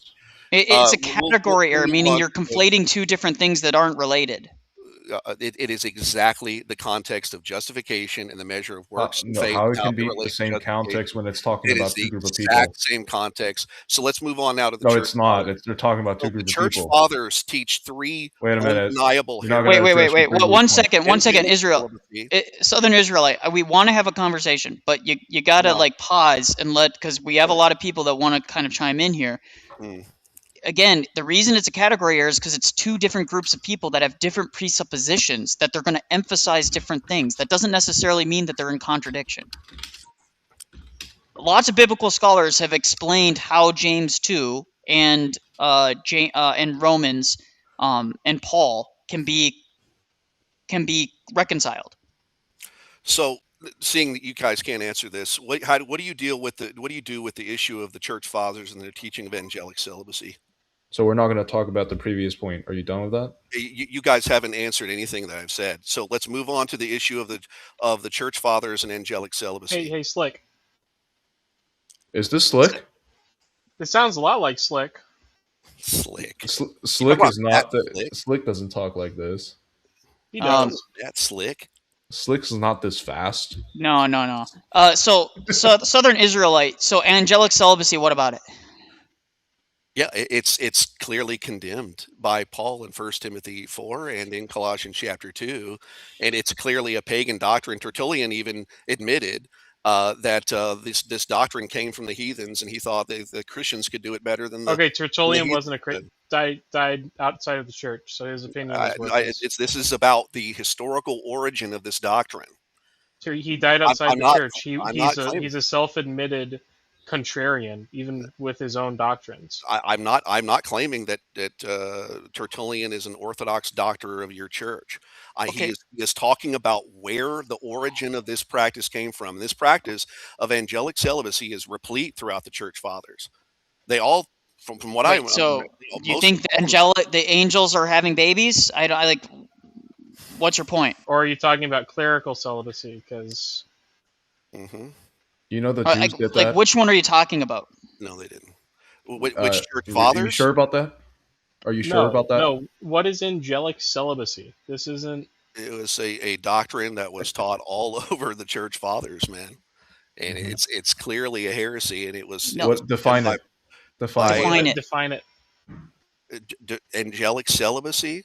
Define it. Yeah, angelic celibacy is the erroneous Christian teaching that Jesus said when in the resurrection they neither marry nor are given in marriage, that meant that in the resurrection human beings will not be involved in sex, will not have any physical relationships with a woman.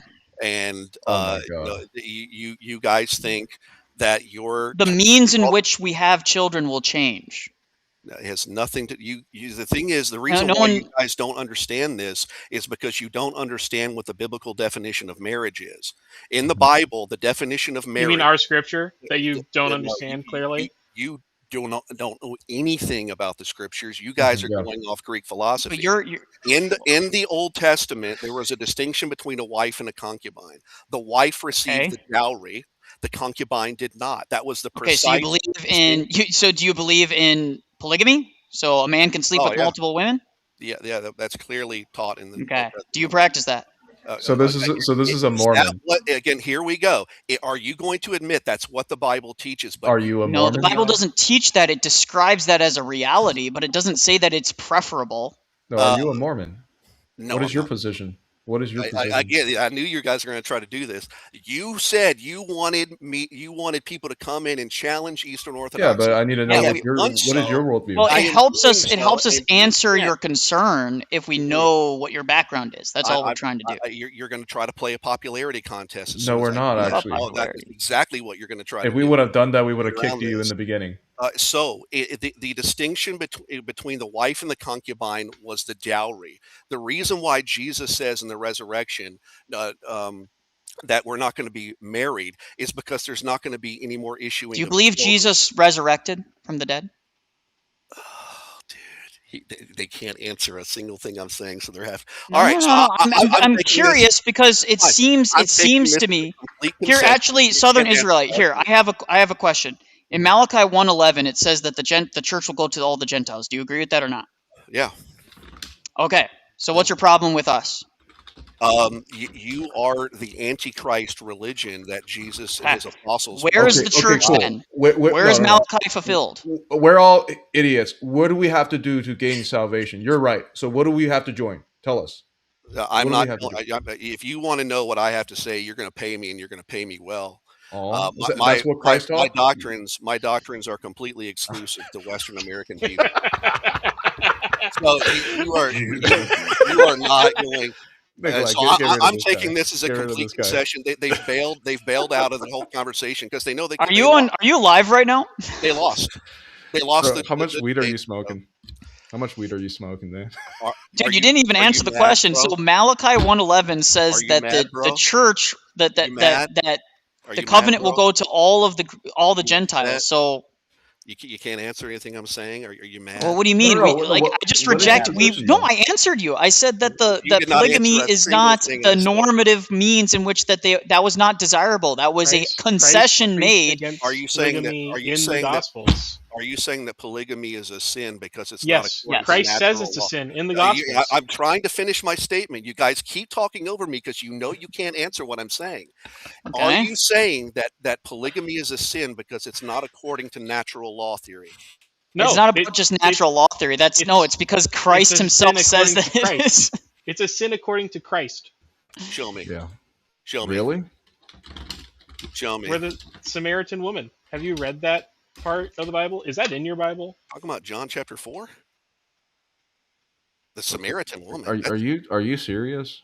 Are you mad? She has multiple husbands, and Christ condemns her for it. He's real mad. I can feel it. Like literally, there's like 100 people laughing at you right now, dude. But I mean, I'm being genuine. I want to hear an answer this. Okay, so you believe the church goes to all the Gentiles, or the covenant goes to all the Gentiles. How does that work when the covenant is exclusive to those of Jewish origin? I'm not saying that the covenant is exclusive to Jewish or to Jews. That is what James taught. That's what you. It's not what James taught. That's exactly what he taught. That's why the Galatians. Even if we accept, dude, this is stupid. This is even if we accept your interpretation of James 2 or of Galatians 2, 2:12. Even if we accept your interpretation, it says certain men came from James. But how do we know that they're representing James properly? Because it doesn't say that. They came from James, but does that mean that they're correctly interpreting James and that they're correctly representing his words right? It doesn't say James said. It doesn't say the men went to Peter and said, "Hey, James told us to tell you this." That's not what's in the scripture. If you're a sola scripturist, you have to only hold to sola scriptura. Are you a sola scripturist? What's an appeal to silence? Appeal to ignorance? No, it's a logical extrapolation. We're right because of what it doesn't say. That's not what I said. I mean, we're right because of what James says in Acts. So yeah. What James said in Acts completely contradicts your religion. He okay. So where was Peter or Paul? He keeps talking over me. He keeps talking over me. You guys, you can't win. You're on our call. You're on our call, and we're questioning you, and you're not able to answer. You're just kind of deflecting. You invited people to come on and challenge Eastern Orthodoxy. I have done so, and you can't answer anything. With two really bad examples that we gave answers to. The conversation, it's something else. We gave answers to them. You just rejected them. What's your religion, bro? All you said is it was a different context. You didn't show that Romans 4 and James 2 were a different context. Yeah. Okay, one's written to Romans and one is written to someone else. They're written by prove that it's a different context of the conversation. Yeah, that's called different without evidence shall be dismissed without evidence. All right, you're gone. This is Goodbye. a troll. What a troll. This is a troll. After these there's no way. There's no way. By the way, guys, that was not Matt's. I will again build its ruins. I will set it sounded really familiar to him, though. No, he sounded who are called by my name, says the Lord, who does all these things. All his works are known to God from eternity. Therefore, I judge that we should not trouble those who turn to God from the Gentiles. Instead, we should write to them to abstain from the pollution of idols, from sexual immorality, from what is strangled, from blood, and from generations of old Moses has said, in every city those who preach him, being read every Sabbath in the synagogues. That's James. Yeah. We shouldn't bother them. Yeah. Oh wait, let me look at his YouTube. Give me a second. So someone said this guy's YouTube channel has videos seething about Jay Dyer from years ago. Is he live? I wonder if he's live. That'll be interesting. Let me check. He probably is. No, because he kept on talking to someone like off screen. He's like, "See, these guys will never do it." Probably one of his husbands. He has a no. He's not live, but I seen his. Yeah, it's not Jay Dyer. He's a younger guy. It's not Matt, but he says why you should hate Jay Dyer. He made sounds like an awful lot like Matt Slick. And he debated Jay, and 16 hours ago he has a video live. Dude, his whole thing is about Jay Dyer. The whole thing is about Jay Dyer. He's like, I won the debate with Jay Dyer. 9 days ago. Alex Soren gets humiliated by Metaphysics Mike. So he's an anti-Trinitarian. Yeah. He's an anti-Trinitarian Israelite. He calls himself a Nazarene Judaist. Nazarene yeah, Jew. James was definitely not Evianite. Okay, so he didn't care. So we were correct in calling him out. He didn't actually care about Christ. He doesn't believe Christ is God. Yeah. So he's trying to use out of context verses to back a ludicrous interpretation that no one holds to. No, did you see? He started at verse 12. Yeah, I know. And I said, back it up.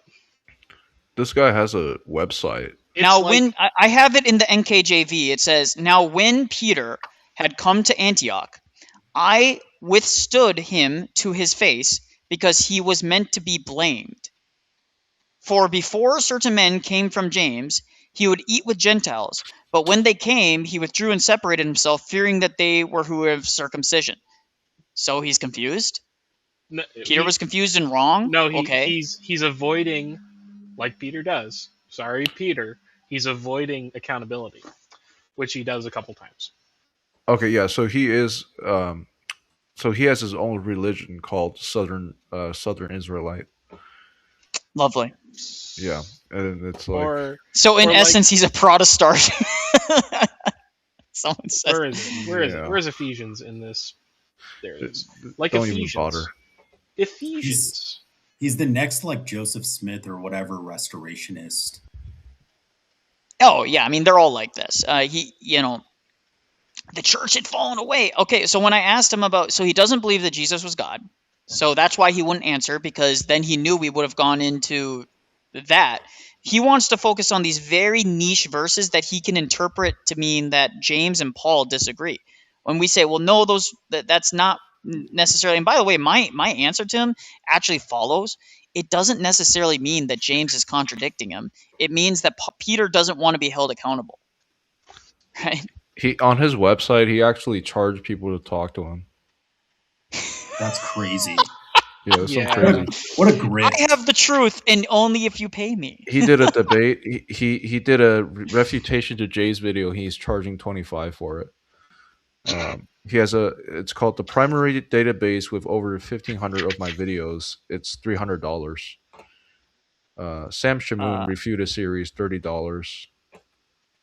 Refuting Sam Shamoon. Hey guys, in order for me, you guys, you can take my silky smooth voice and I will read the entire Bible. $300. And I'm gonna debunk, and you guys won't know. So this reminds me of a fun exercise I like to do with Protestants. This is actually the reading for the Sunday after Pentecost. Brethren, God, who is rich in mercy, on account of all his great love by which he loved us, even when we were dead through our trespasses, made us alive together with Christ. By grace you have been saved. God raises up with him and grant us to sit with him in the heavenly places in Christ Jesus, so that in the ages to come he might show the overflowing treasure of his grace and kindness towards us in Jesus Christ. Yes, by grace you have been saved through faith, and not of yourselves, it is the gift of God, not of works, so that no one should boast. And that's where people stop. People forget 10. For we are his workmanship, created in Christ Jesus for good works, which God prepared us in advance so that we should walk in them. Yeah. Literally just read 2 more verses beyond. Yeah. Where they cut off. Yeah. No, that's one. That's one verse. This is totally, I'm totally distracted because I just had this pop up on my feed and I was trying to find this guy and see if he was on X. Have you guys noticed like all these videos coming out of people like noticing like the super aggressive tick boom? Because it's happening in Korea too. There's like a bunch of like there's this new strain of Japanese ticks that actually have like certain pathogen that's actually really like dangerous. And ticks. Okay. Ticks. Okay. Yeah, we don't. Have you noticed that? Because now there's reports coming out of Russia saying that there's like a lot of Russians noticing an uptick in the tick population. I don't know if that. Yeah, they're being released into the environment by Soros. I wouldn't surprise me. He's flying around with freaking airplanes and probably dropping boxes of them. Well, it's Texas star ticks are popping up. They're invasive. They shouldn't be outside of like Middle America, but they're popping up all over the place right now. Yeah. Yeah, it's jacked up. That's jacked up, guys. It's weird. Yeah. In Japan, in Korea right now, there's a Japanese tick that is in Korea right now. It's spreading in the southern part of Korea. Luckily, in the northern part, it's not very cold tolerant, so it dies off during the winter in the north. But in the southern parts of Korea, it's don't like amazing. South Korea also snows. In the southern part of Korea, it's almost subtropical. So it doesn't get enough. It doesn't really get snow at all. It might get a frosting in the morning, maybe. So is Southern Korea like South Carolina? No, more like North Carolina. It's like North Carolina. Occasionally, will get like an icing in the morning, like a little like frosty dew, you know. Yeah. So my first year in South Carolina, there was a winter storm, and my car had an inch of ice on it. It was fun. Dude, I gotta hit up Korea again. I haven't been there for like. Do you want to co-invest on starting Waffle House in Korea? Yeah. No, they got better stuff in Korea for sure. No. We do Waffle House with chicken and waffles, but it's Korean fried chicken on top of the waffles with like spicy maple syrup. Interesting. Yummy. I think the Koreans would go crazy for that. You know what? No, I'm still convinced that food truck with like really good quality like sandwich melts with like cheese. Roast beef sandwich, grilled cheese, or like roast beef sandwich with like toasted bread and some melted Parmesan cheese over. Oh my gosh, dude, that would go over so huge here. I'm telling you, the first person to do it's gonna be freaking filthy rich. They're gonna be rolling around in money. That being said, I don't like it when Protestants say we can't. It's like you're not. We don't interpret scripture, and then we read the scriptures out to them. Dude, like, do you like how he said like immediately we're like, yeah, but that's just your interpretation, bro, and he's just like, that's not my interpretation. It's a plain reading of the text. And I read the text. The Bible speaks for itself. It's eternal. Yeah. Dude, Baptists have essentially just outed themselves as Muslims at this point. Okay, I'm going to say this on the record. In the Quran, it exhorts Christians and Jews to only follow the book, referring to the Bible or the Torah, and not to follow the traditions of men. Protestantism is the Islamic ideal of Christianity. Yep. Yeah, it's the logical. Like if you were to take it, actually, Muslims should have very little problem converting to Baptists because it's the same principle. Well, they do. So, I can't imagine that. I'm saved. Yeah. At the bottom of his website, he has a history of a cult. It's really weird. Bring up his website. Bring it up. All right. Let's. Southern Israelite. Does anyone have? Hold on. Yeah, that's him on SoundCloud. I see that, but I'm trying to see does he have an actual? Does anyone have the actual website? We'll go to his YouTube, because I'm sure his YouTube will link to it. southernprotestant.com. Oh, so he's a Protestant, but he isn't really a Protestant. Why I left the Christian church. Wait, so he's a Protestant, but he's not a Christian. Well, yeah, I mean... No, he's anti-Trinitarian. Primary errors of Christianity. So how are you calling yourself a Protestant? There's nothing there. He's not a Protestant. That's why he won't tell you. It's still loading on my end. His website is really... it looks like it was built in 1985.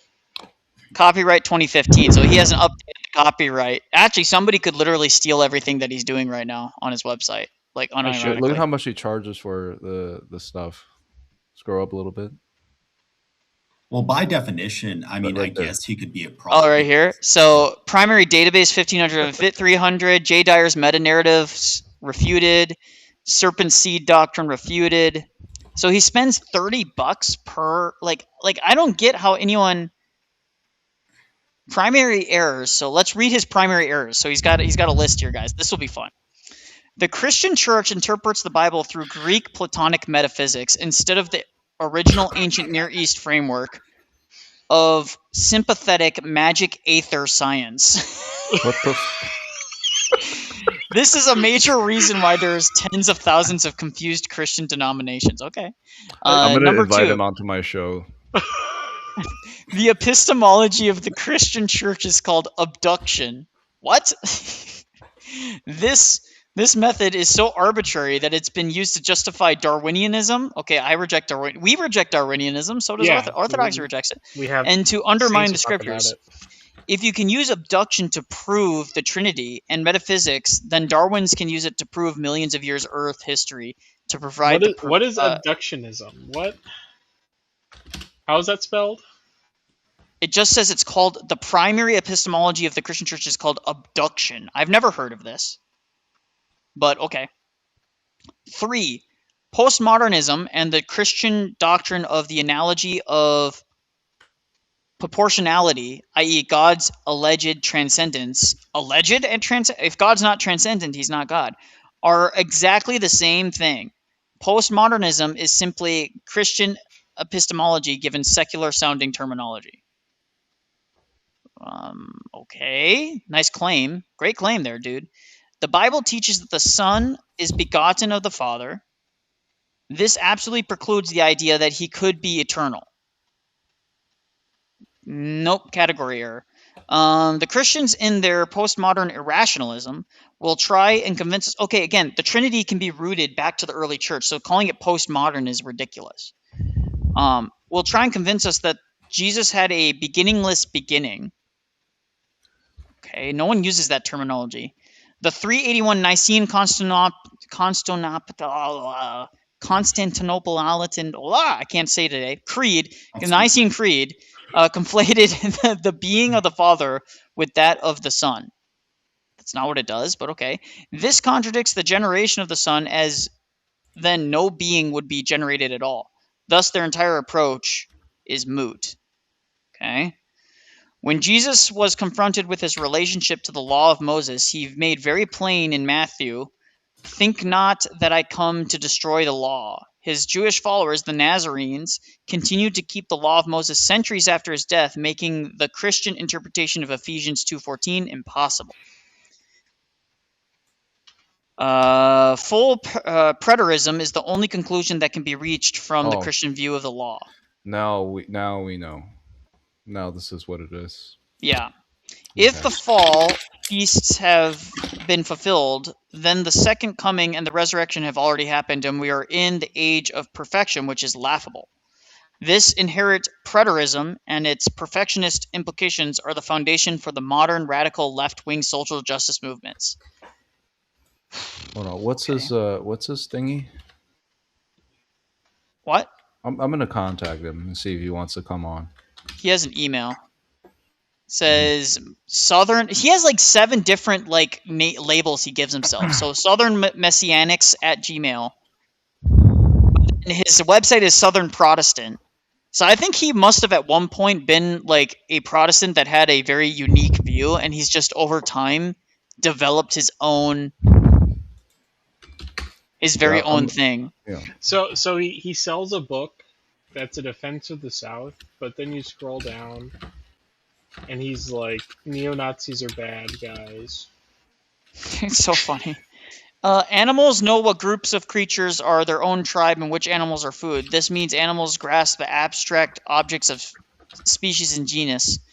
The abstract abilities of animals to understand genus and species contradicts Platonic Christianity because in their system only man has soul and is the only species capable of metaphysical intelligibility. That's not true. We don't believe that animals don't have some level of intelligence. It's just that it's based on instinct.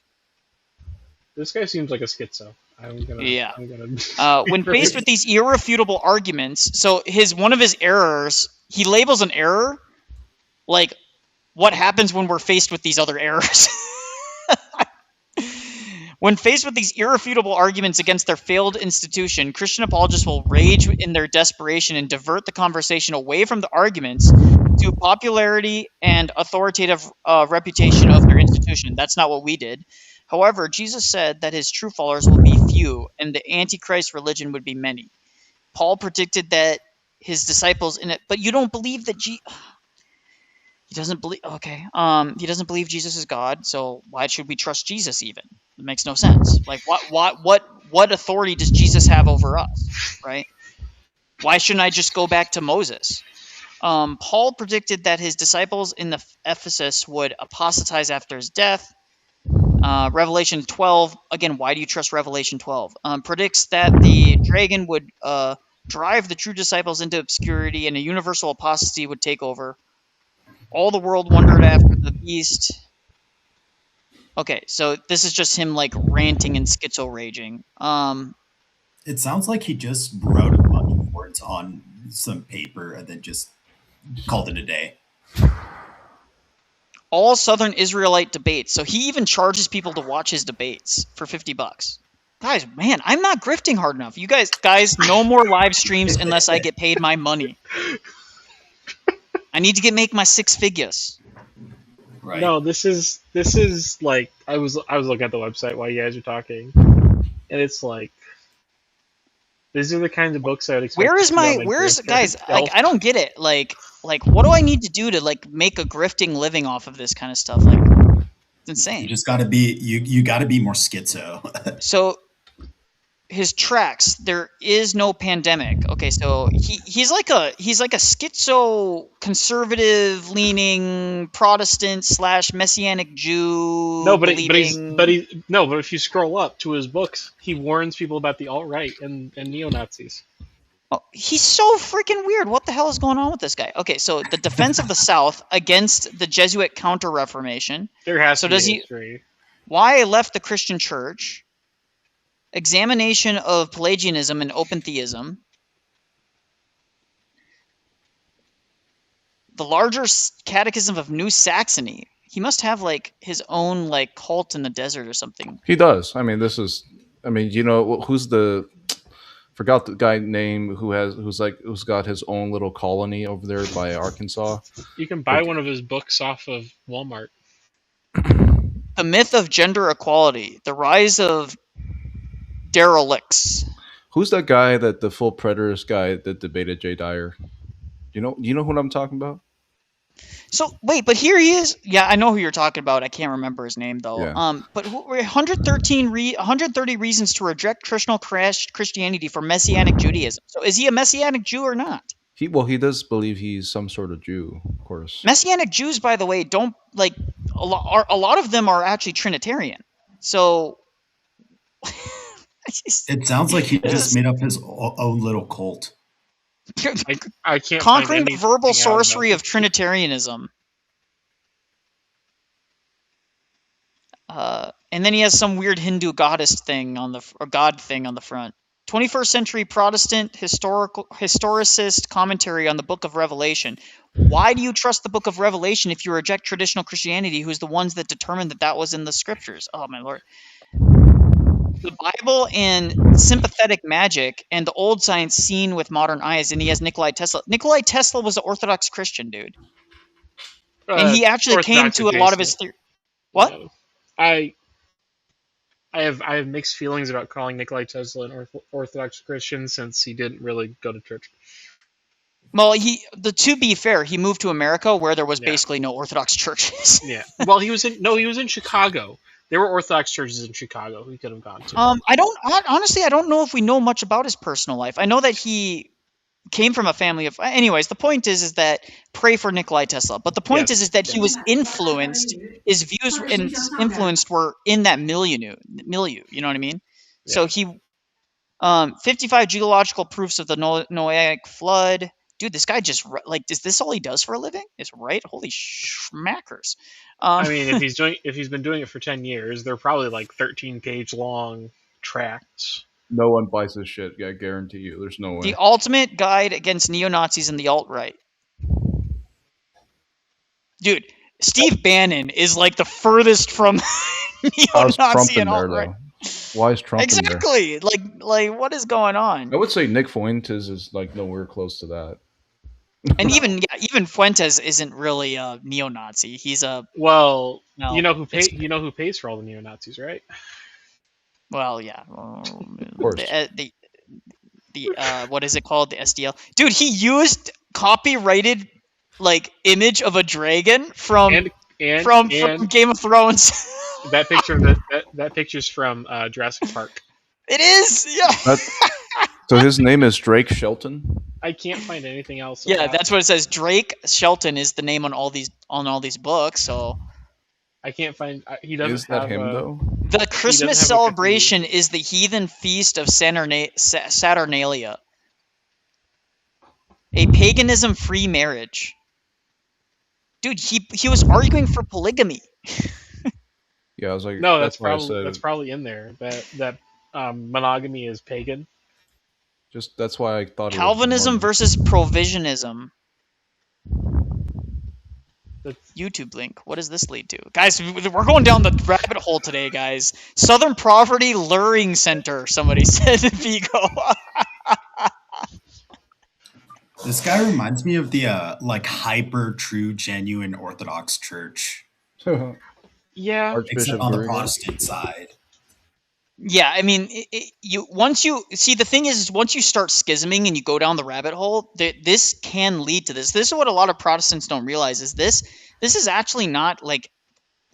This is a fruit. It's not unreason. Like, he probably has a rational. Like, people think he's crazy, and I think he's a little crazy and cuckoo, but he had a rational way that he got to this point. He probably didn't start out this way.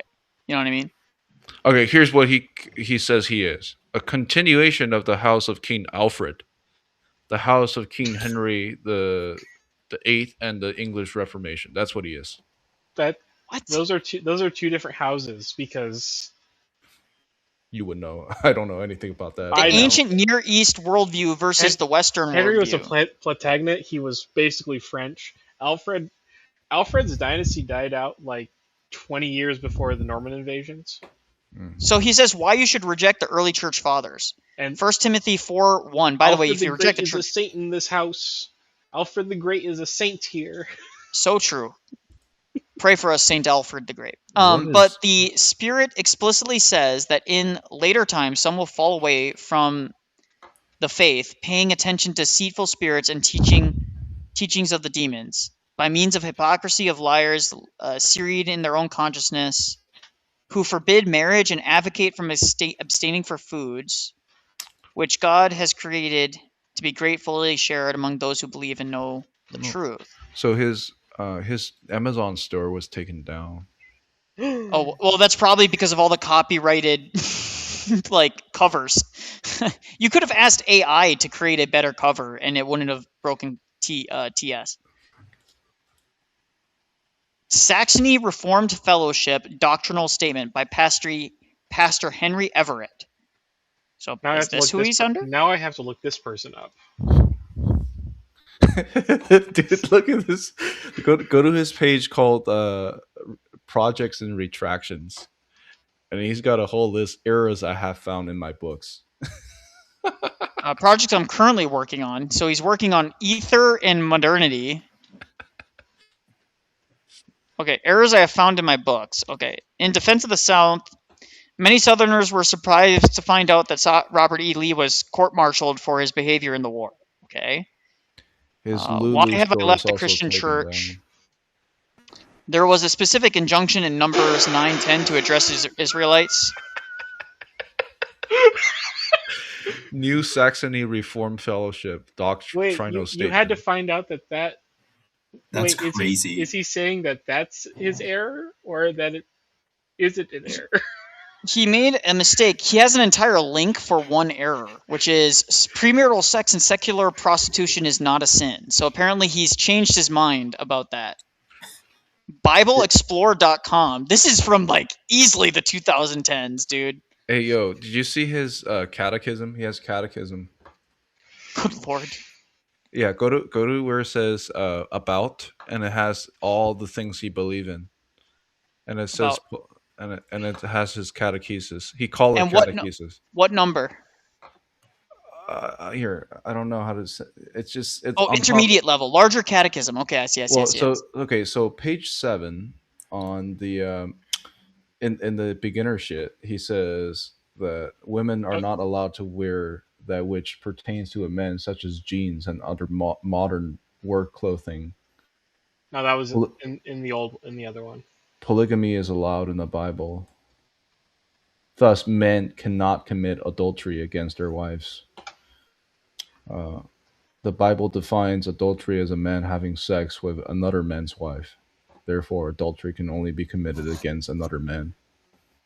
Guys, based on his own, it's just so weird because I'm reading this New Saxony Reformed Fellowship doctrinal statement. This contradicts several things that he believes. Yeah, I'm pretty sure things that he was affirming other places in his website. I think he just started adding stuff as just randomly, and then eventually he changed his views on various things, and then just kept on adding more stuff to his website because dude, this is beyond making. Someone asked, did this dude make up his own church? Dude, this is beyond making up. This is I don't even know how to describe this. He has a 286 page catechism he created. Wait a minute. I feel like I've opened a demon portal. Probably. No, he's manifesting, that's for sure. His Discord also no longer exists. In the bottom it says, it's copyright 2015. That's what it is. Yeah. So did he serving still Kentucky? What? Serving Kentuckiana? Bro. What is books on Lulu?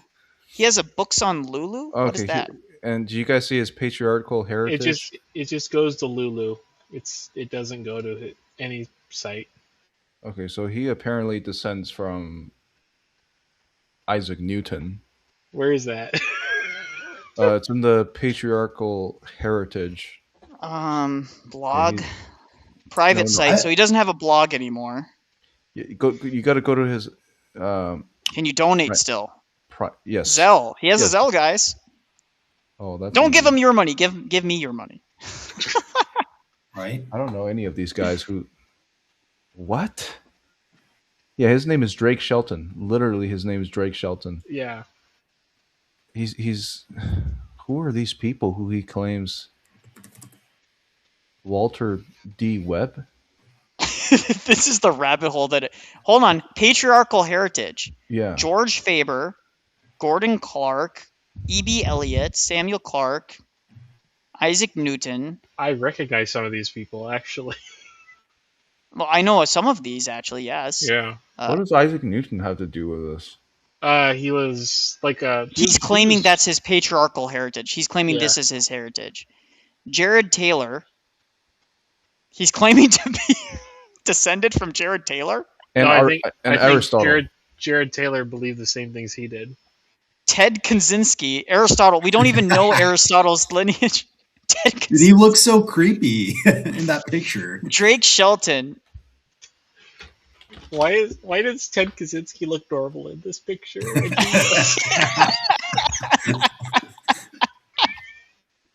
Dude, no way. Bro, we're going down long history. Guys, hold on. Let me read you guys this. Jefferson County Sheriff's Office, Tennessee. Okay. Drake Shelton, who calls himself the Southern Israelite, visited a church in Dandridge this past Sunday. He engaged the pastor and members in debate. Mr. Shelton has had a history of visiting churches throughout East Tennessee, engaging pastor members, at times causing disruption and recording their interactions and posting them to YouTube. Mr. Shelton has carried a backpack into service in the past. Mr. Shelton has not committed any crime during these interactions. Security team should consult the church leadership and have direction in the event Mr. Shelton arrives to attend service. That's the guys. sheriff. So the histography of Jake Shelton, the Southern Israelite. I'm looking at this. It's so fun. It's absolutely unhinged levels of insanity, dude. Pseudo-Dionysius writes the angelic and celestial hierarchies from the Neoplanetarian, perfecting the authoritarian claims of the Bishop of Rome. God raises up Mohammed and the Muslims to punish the Christian metaphysicians for their heresies and idolatries. Wow. And it's the fifth and sixth trumpet judgments.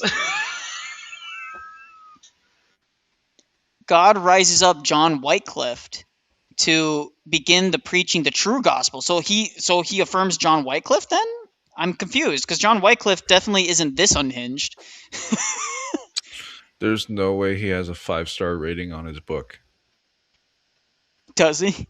It could be himself though. On the book called the book called Why I Left the Christian Church has one review. It's a 5-star review. It's probably fake. Protestant movement is established in the Westminster Confession. Okay.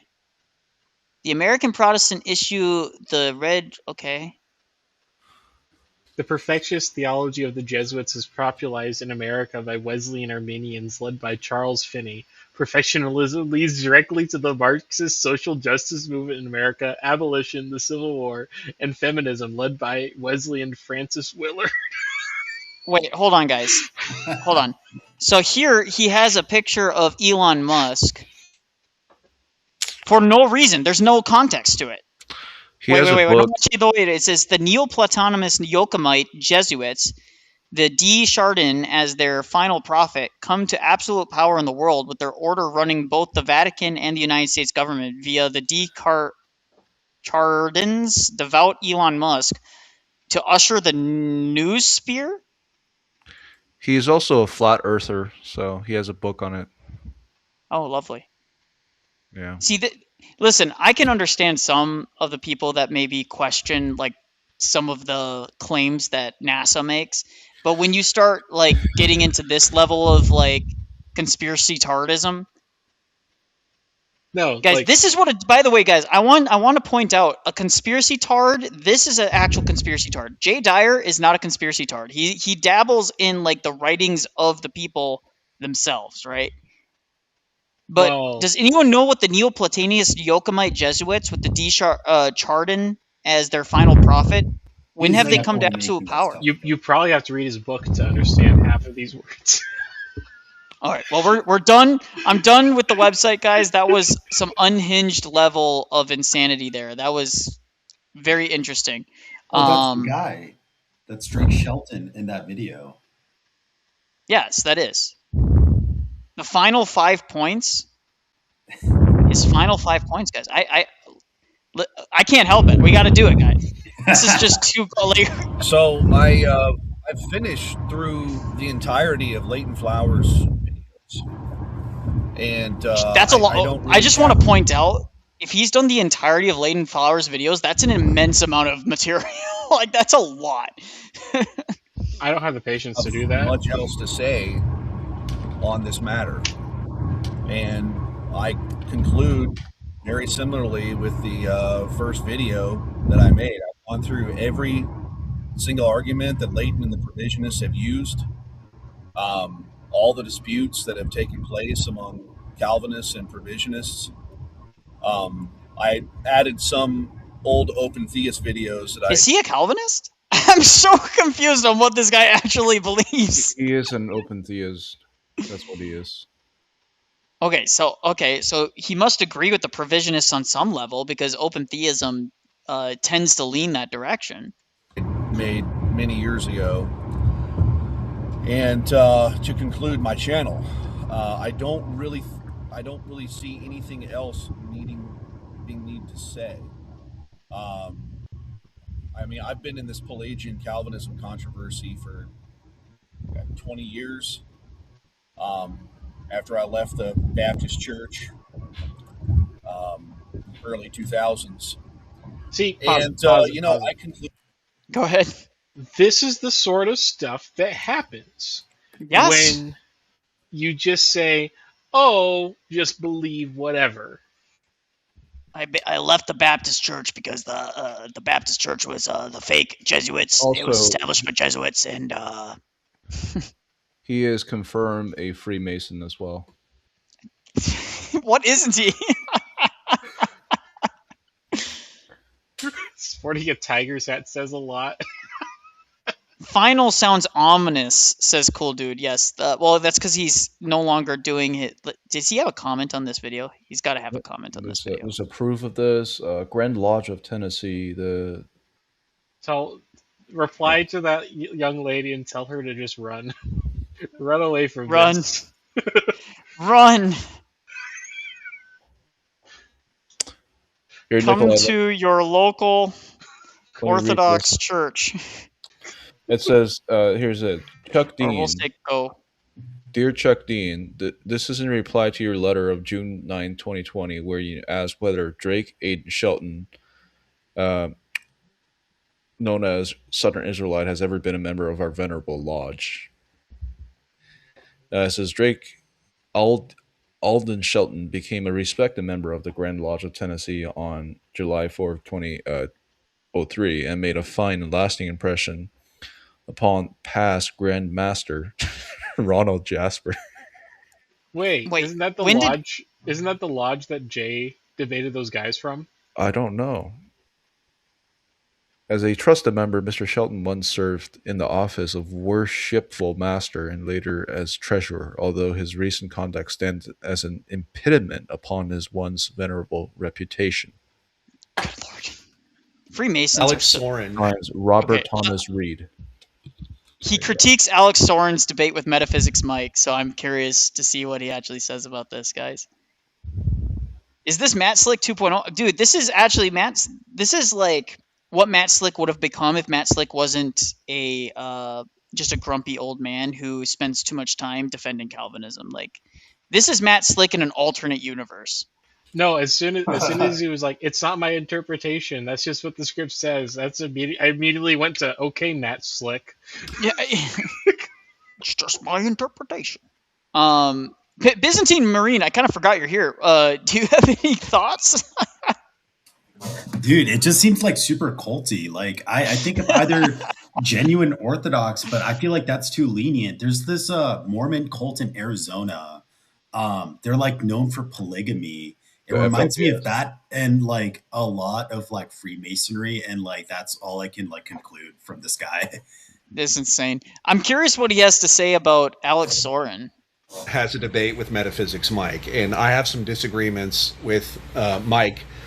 He's a Socinian, but we have very similar refutations of Trinitarianism. And I don't think he's discussed what I've discussed about the differences between Nicaea 325 and 381, but he knows the concept problem. And he's very good to point this out and to focus on this exact point to refute Trinitarianism. That the 325 creed, the 325 theology was a generic unity between the Father and the Son, whereas 381 is a numeric unity. Ooh, he's one of those guys that thinks numbers mean something.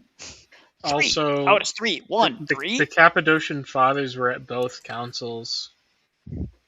Yeah. Oh, the same ones too. Yeah. Yeah. Well, a couple of them. A couple of them were just deacons at the council and just continued on what the bishops said originally. Yeah. Well, also, one thing that needs to be said here as well is how do you say this? Someone said, "But he's a Calvinist." Dude, I don't know what he is. He was defending Calvinism one moment, and then he's not a Calvinist the next. He's a John Wesleyan, and he thinks Wesleyan restored the true gospel. And then, but Wesley I don't know. Totally incoherent. He probably belongs in a mental institution. Oh my god! You guys have no idea what I'm reading right now. Are you messaging him? No. You have no. Just give me a second. Let me check this out. This is crazy. I had to look up what Socinianism was again. Oh, he sued his wife. Man, that's insane. Some insane level stuff, guys. All right, here we go. You guys ready? Seems like it. Ready. All right, here we go. Here's the appeal letter, right? District appeal letter on September 13th. Okay, here. Let me.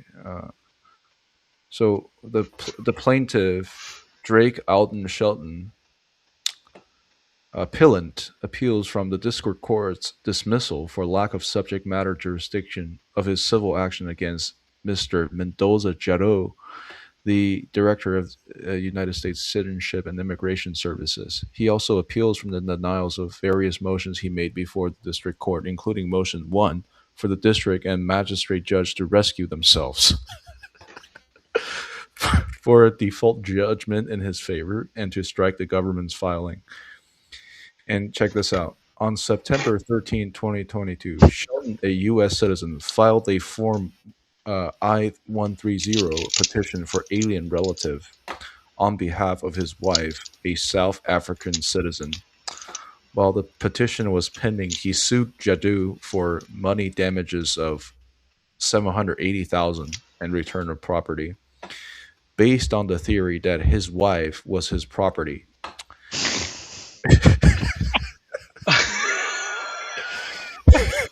And Jadot was administering his property, which is his wife, through enforcement of immigration visa policies. I'm not gonna lie. That's pretty based. Like, it's like, she's my property. She's got to come over. And it was dismissed, obviously. So obviously, that's wild. Yeah, he sued the chief of immigration. Polygamist. He's a polygamist. Yeah, I mean, I don't know what this dude. I don't know what this guy. I don't know what this guy is. I'm surprised he didn't go Mormon, because it seems like all his beliefs are just like. Well, no. Well, the thing is, the LDS don't believe this crap anymore, but the FLDS still does, and then they're like a really seclusive, secret community. They're all like felons now, so. Yeah, aren't they all like secretly polygamists, and they're like secretly doing all that stuff? It's way worse than that. The target of their polygamy are always children. So most of them are felons for that. So it's what it is. But yeah, this guy's funny though. Yeah, that is.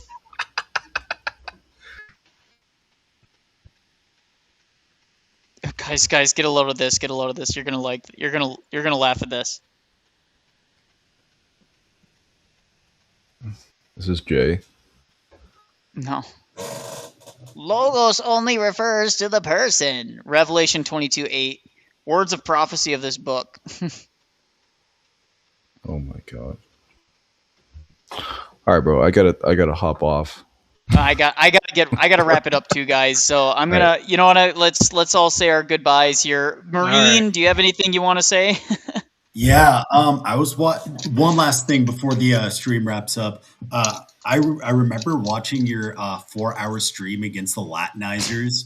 And there was this one guy who called in. That was a long time ago.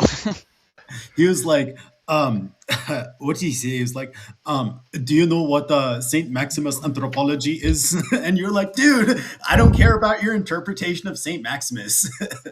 I just found that to be really funny. I don't care what somebody says. St. Maximus anthropology says. I'm like, yeah, but why do I care about your interpretation of his anthropology? That doesn't necessarily mean anything to me. It's just like. And St. Maximus anthropology isn't accepted at the Sixth Ecumenical Council. It's somebody else's.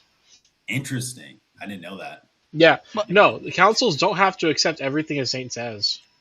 I know, shocking, right? You know, and this is something I always mention to people, and this will be, and then I'll put you down, Byzantine. What is the only, and this is a question for the panel too, what is the only piece of work or the writings or the arguments that were accepted from St. Augustine in an ecumenical council? Is it the Trinitate? No, against Pelagian. Against Pelagius. Nope. It wasn't even his against Pelagius stuff. That was stuff that was referred to in the Council of Carthage. The Donatists and then the Manichaeans. Yeah. That's it. Interesting. That's all that was accepted. Which Donatists were like crypto-Manichaeans anyway, so. Exactly. So it's kind of neither here nor there. But the point is the Manichaeans, his writings against the Manichaeans were the primary things that were accepted at the council for his theology, in terms of theology. Everything else is just kind of like, okay, sure. That doesn't necessarily mean that the Orthodox Church accepted it. Yeah. Right? All right. See y'all later. See you guys, man. Have a good Byzantine, night. see ya. See ya, Counterdox. Christ is risen. Christ is risen. Indeed, he is risen. Indeed, he is risen. So God bless you. All right, guys. Well, thank you all for enjoying that little path down Schizo Lane. That was some insane stuff we had to go through. I appreciate everyone who showed up today. It was just on the spur of the moment, but you guys showed up big with all the super chats. I really appreciate that.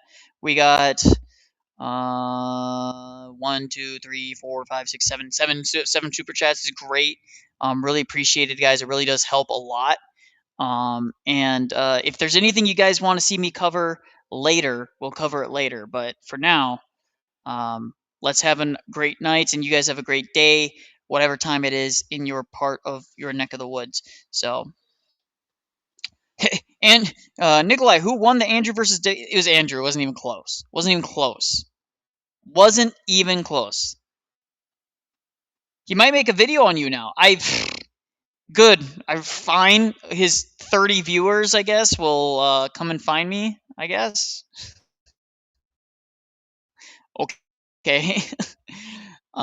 So, guys, have a wonderful day.